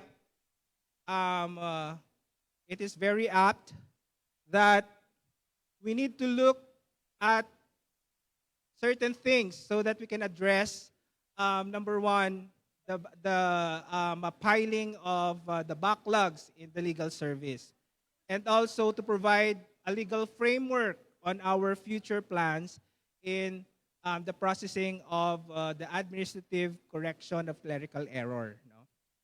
And so I would like to present to you the proposed revisions based on the workshops that has been conducted by the legal service together with the rest or some of the local civil registrars. No? So next slide, please. Okay. What is the goal of us revising the implementing rules and regulations of RA 9048? Number one, we need to revise because we need to ensure that accurate information of the civil registry documents is there by allowing a mechanism which is RA 9048 and RA 10172 take its part, no, in the processing of administrative corrections. As a general rule, corrections of civil registry documents are still supposed to be lodged in courts. However, there is an exemption, and this is the exemption, RA 9048. No? However, since there's a bit of an influx of clerical errors, no, we need to examine the rules that is governing right now, RA 9048. Number two is that since we have determined that there's a bit of a challenge in the processing of your RA petitions, we now have to streamline the processes and reduce the turnaround time of the processes. Number 3, we need to provide a legal backbone or legal framework for these plans so that, number 1, the processes are streamlined. Number 2, we reduce the number of documents that are being required for the submission of or for the determination of the administrative correction. Number 4, we need to clarify gray provisions of the law. So we have a lot of inquiries and we have a lot of confusions, and this is now the time that we make it clear. Okay, and number 5, and I think this is the pivotal aspect of this revision in this IRR is allowing opportunities for new processes, especially new technologies in the processing of petitions. And also, as ASEC or Chancellor Leo has said that civil registration should have a cultural change. So let's put more public-centric delivery of public service, and this should be addressed by the revised IRR. Next slide, please. So moving on the proposed amendments, the first amendment is a controversial amendment. So allowing OICs to act on petitions. There are two schools of thought, and actually this has been debated in most of the provinces that I've been lecturing ng RA 9048. No? However, during our workshop, it was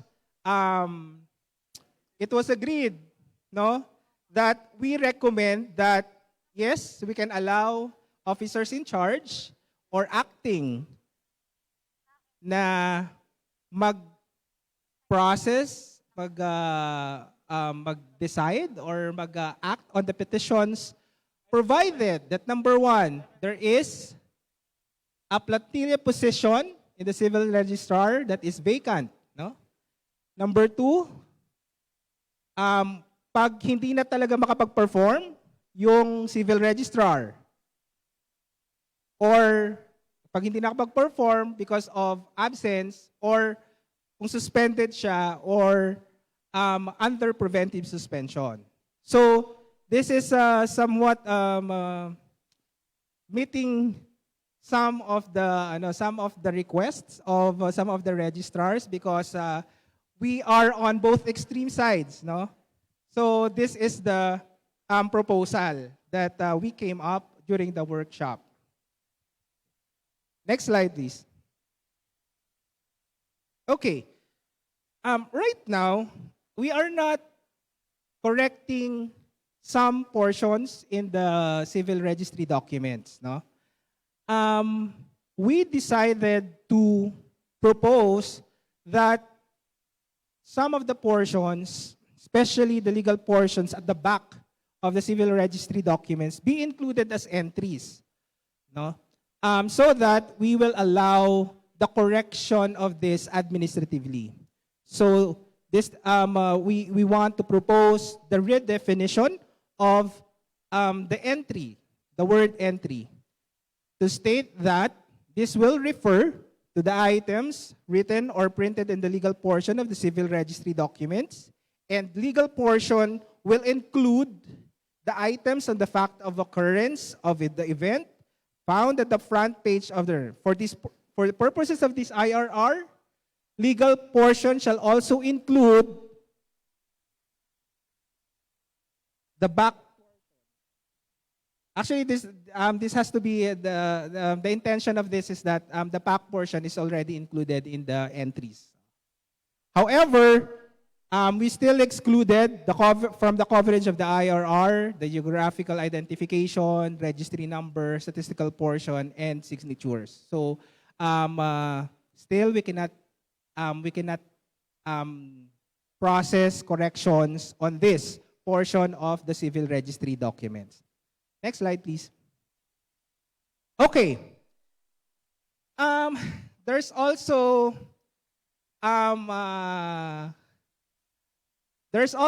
a contention on the definition of indigent petitioners. So right now,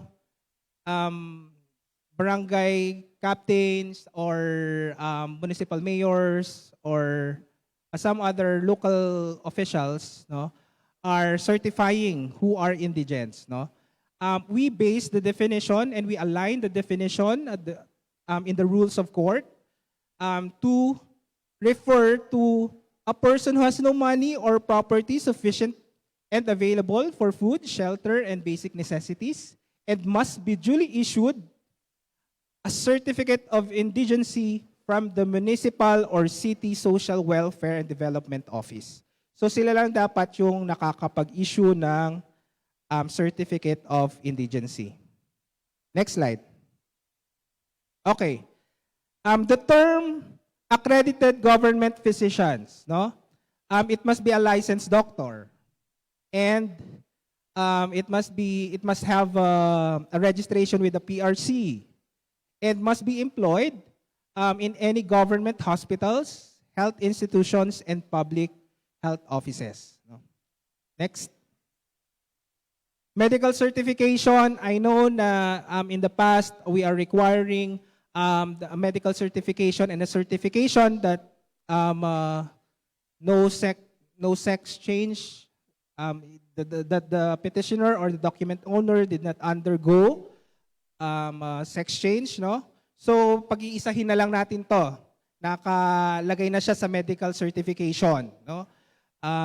In the proposed amendment, only medical certification that states that either the doctor stated that the document owner is phenotypically male or female or has not undergo sex change can now be allowed. Next. Okay. In the petition for change of sex, no, we have already issued an interim guidelines. And we want to make that as somewhat more permanent by putting it already in the IRR. We will already be allowing migrant petitions for change of sex.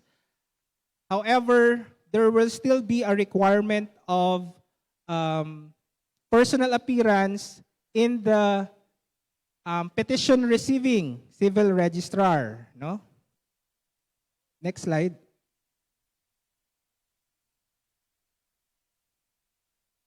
Okay, so grounds of denial for LCR and the general consulates and the Sharia court, no?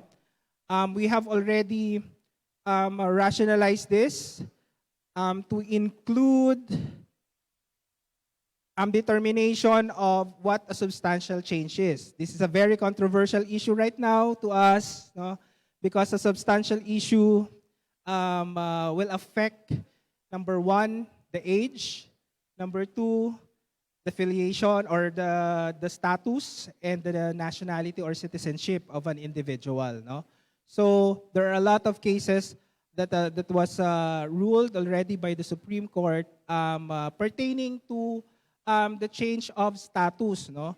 This is not merely change of civil status or from an illegitimate to a legitimate, but also a question of filiation is also included as one of the change of status. No? So we would like to highlight that at this very point. Next slide, please. Okay, so in the change of first name or nickname, we have already, we also included a rationalization of the documents, especially on the requirement of NBI and Philippine National Police Clearance or PNP police clearance. We have already allowed any or all of this. However, if that person is already dead, there were some LCRs that said that they can secure a certification that that person has no criminal record or that person is already dead, no, from the NBI, and they can clear that So instead of requiring the NBI clearance, we can now allow, in this proposed amendments, the certification from that NBR or PNP for that matter. Next slide, please. Okay. Affidavit of publication. We have already included here an allowance or permission for your publishers that will utilize new technologies such as online platforms. No?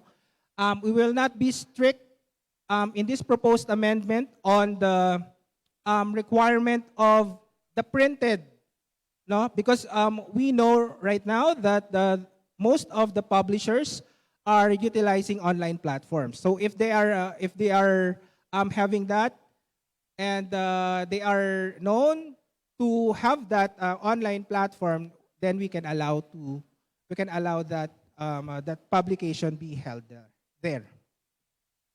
Okay, and also in this slide, we also proposed that the consolidation of multiple petitions. Say, for example, you have a CCE and a CFN at the same time for a particular document. We are allowing and we would like to propose that it would be consolidated in just one petition because sometimes these two petitions can be separated, no? Nagkakahiwalay minsan at iisa lang naman yung ginagamit na dokumento. Tapos ang nangyayari na-approve yung na-affirm yung CCE or the other way around, tas na-impugn yung CFN.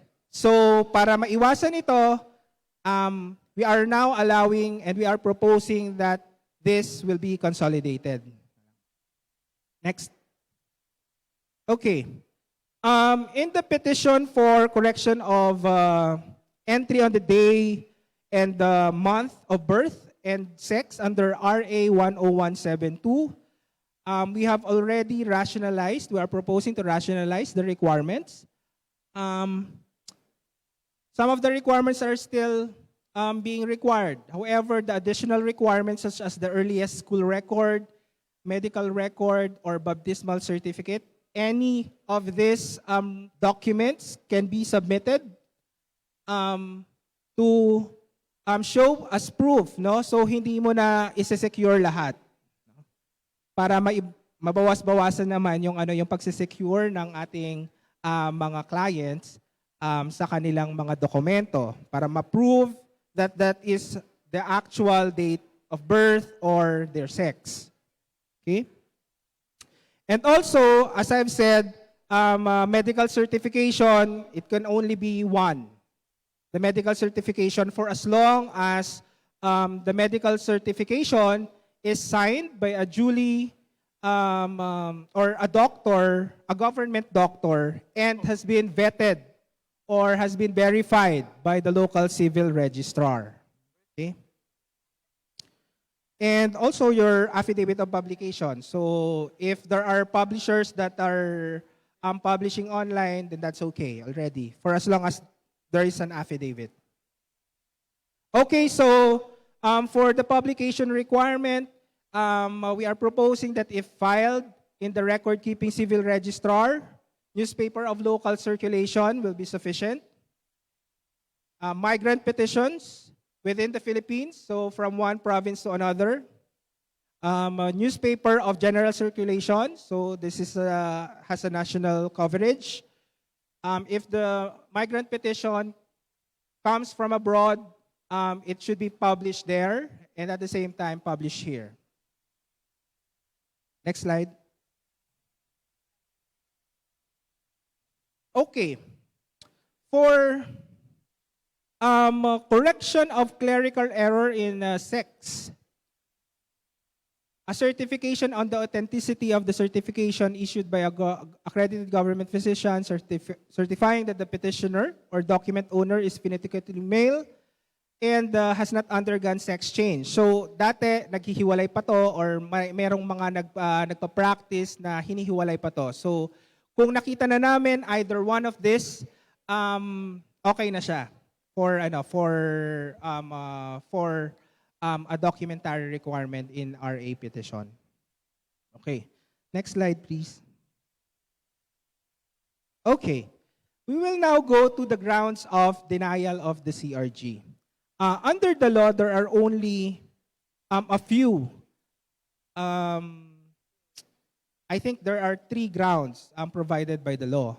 So, as much as possible, yung ground to impugn, yung mga petitions natin will also be reduced in the IRR, no? Medyo marami-rami po kasi ngayon, no? So, we would like to propose the reduction of the grounds of the denial of the CRG. Pakibasa na lang po yan. Mahaba. Next slide. However, we would like to have a legal framework on the return to sender or refusal to accept. When, number 1, there is insufficiency of documents. Number 2, there is an inconsistency or improper, incorrect, or misspelled entries supplied in the petition. Number 3, petitions lacks sufficiency in form. Number 4, there is an alteration. Number 5, it bears wrong registry number. And number 6, there is inconsistency in the prayer and the decision. Next slide. Okay, so this now comes to the proposal of the legal framework for us to have a revision of the forms. We would like to propose that one of the duties of the Civil Registrar General is to make the necessary revisions on the forms and processes through the use of appropriate technology required for the effective implementation of this IRR or this order. The CRG may refuse acceptance of incomplete or improper petitions pursuant to the rules and regulations of ease of doing business. So, this will give way, or this will pave our way towards our goal of digitalization. Next slide, please. Okay, so I now come to my last slide. So, yung last slide ko is allowing the use of technology or some revision of or streamlining of the processes. And ito yung goal natin kasi, to digitalize the RA filing system. The purpose of this digitalization is to allow the local civil registrars to file their petitions and supporting documents by online platform, no? And to use a standard form for petitions. So hindi na kayo yung gumagawa ng sarili ninyo na form ng petition. In our plan, once you entered some of the information of the petitions, you can already print the petition and have it signed and verified by the petitioner and subscribed by the local civil registrar. Number 3, verification and acceptance of petitions can be done at the most proximate PSA office, no? So, say for example, in your provincial offices, PSA offices. So, verification can be done there para malaman nyo na kung may kulang or mayroong mali or kailangang i-return yung inyong mga petitions. Monitoring of status of petitions shall also be provided. So, hindi na kayo nagtitext kay Miguelito, which is more famous than me now. Nagtitext or nagme-messenger kay Miguelito because you already know the status of your petitions using the online platform. Of course, we have to ensure that data security is there, no? And we must have to have an easy access and transmittal of documents and CRG decisions. Our plan is that you can already print the action of the CRG, no? Hindi nyo naman matadaya yon kasi magfi-feedback si Ma'am Maris kapag tinamper nyo yon. And lastly, we must have to allow storage of digital copies of these petitions. As DNS Fred has already shared to you, Jackala has been overwhelmingly filled. Yung 5 na warehouses doon ay malapit na ding mapuno. So we must have to take action, and we already have the technology, so why not utilize that? So I think this is my last slide. Next slide. Lana. Thank you.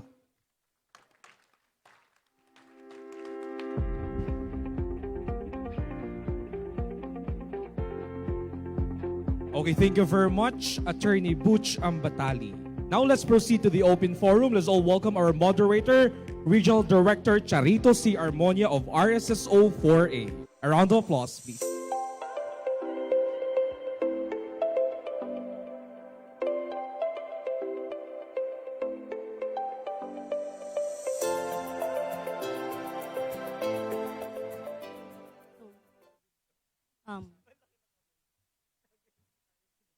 Okay, thank you very much, Jordan.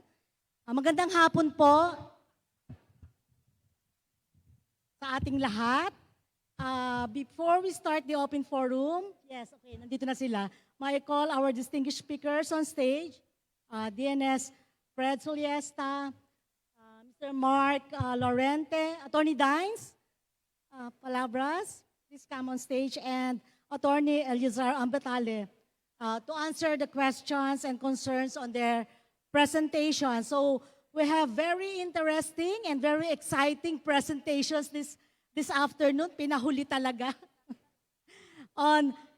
First on PhilSys and civil registration integration for registering children below 5 years old, and the updating of the PhilSys registry, and also on PhilSys implementation, the compliance on Memorandum Circular 95, series of 2022. And of course, yung pinaka-hihintay ng mga civil registrars on the proposed or the revised implementing rules and regulations on RA 9048 and 10172. So we will follow the same guidelines for the open forum. Questions shall be raised through a quick response code found in your kit or used during the previous open forums. So please state your name and the office you came from. Please raise your concerned issues or questions only to the topics presented in this session. So are you ready for the questions? Okay. Excited sila sa questions.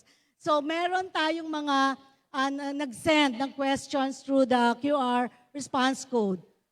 Okay. The first question is first I think this is for DNS Fred Soliesta. Hindi. Is there a possibility? Is there a possibility to resolve problems regarding application of national ID due to many errors of names and date of births? So, I will repeat the question, pero parang hindi yun. O sige, ito na lang, babasahin ko na muna, baka yun yung sunod na question eh. So, this is from Tabilog, Mr. Francisco Tabilog. To revise the requirements of the PhilSys, ASAP pa, in bold letters. Due to many problems that arises, requirements must reduce to only 2 documents, PSA birth certificate in SECPA copy, and barangay certificate that a person is a modified resident. So, DNS Fred? Thank you for that question. No? Actually, there are many documents or maybe identification that the person submitted during step 2 registration na allowed to ensure inclusivity. But if you present a passport, yung ano na yun, yung supporting documents when applying for the passport is also the birth certificate. When you apply for the UMID birth certificate, driver's license, birth certificate, dami siyang mga ma-allowed na documents or IDs na during the issuance of that, the primary documents required was the birth certificate. So I think we could not really na limit lang sa dalawang documents yung PhilSys na requirement during enrollment or registration. Okay, so thank you, DNS Fred. Next question.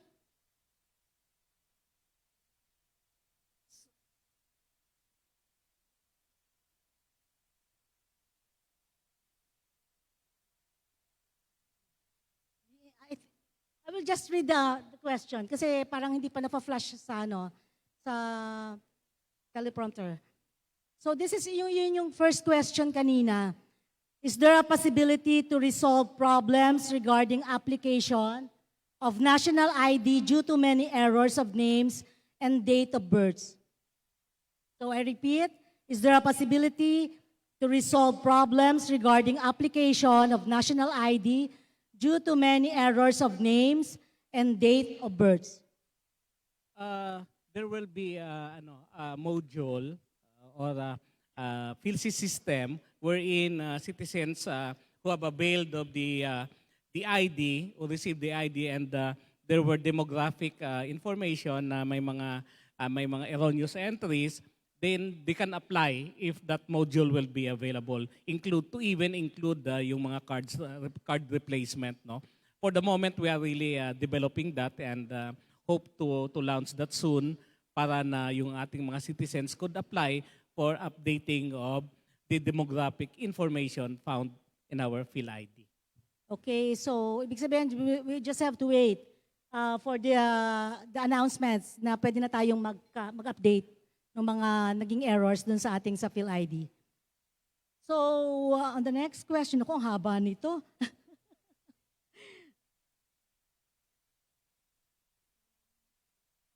Okay. So, binabasa na rin naman siguro nitong aking mga speakers, but I will read the question from Creseline Bandayril. Good afternoon po. I have concern or clarification to make, and this is the scenario. Nako, talagang scenario. I have a client who has extension name in his COLB that is placed after his last name. And he has been using this in all his documents. When he applied for visa and passport, the DFA indicate his extension name in his first name. And upon presented it to his agency, he was advised to correct either his passport or COLB to make it consistent with one another. So, ang haba ng kwento po. The DFA told him that they could not change the data because the extension name should be included in the first name. Ang nangyari, so he went to the LCRO to apply for change of first name. But the problem is, he doesn't have any supporting documents to support his petition. What advice or other way I could help my client with regards to this matter? Thank you and more power to PSA. So I think, Attorney Bush, this is for you. Hindi ko na po uulitin kasi sobrang haba po ng question. Yes. It depends. May cut-off po tayo dito, 2007, yung effectivity na ang first name po natin, yung say for example, a junior or yung the second, no, ay nakalagay doon sa may first name na, no? So kung hindi po pasok doon sa may cut-off, then there's also no way for us to correct that in our processes right now, no. So we will take a look at the cut off, no, which is 2007, I guess, no.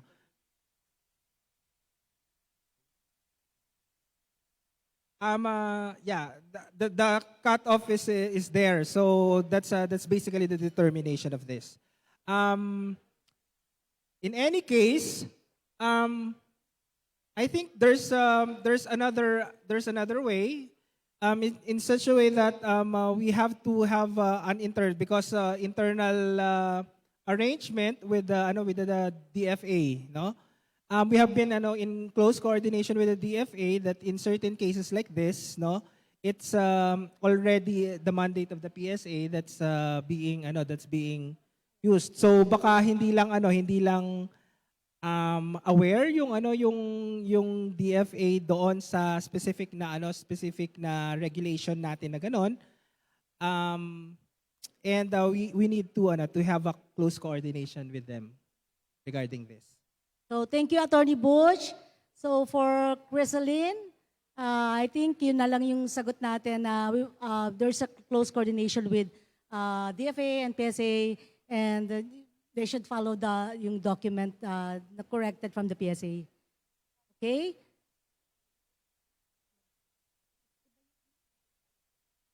So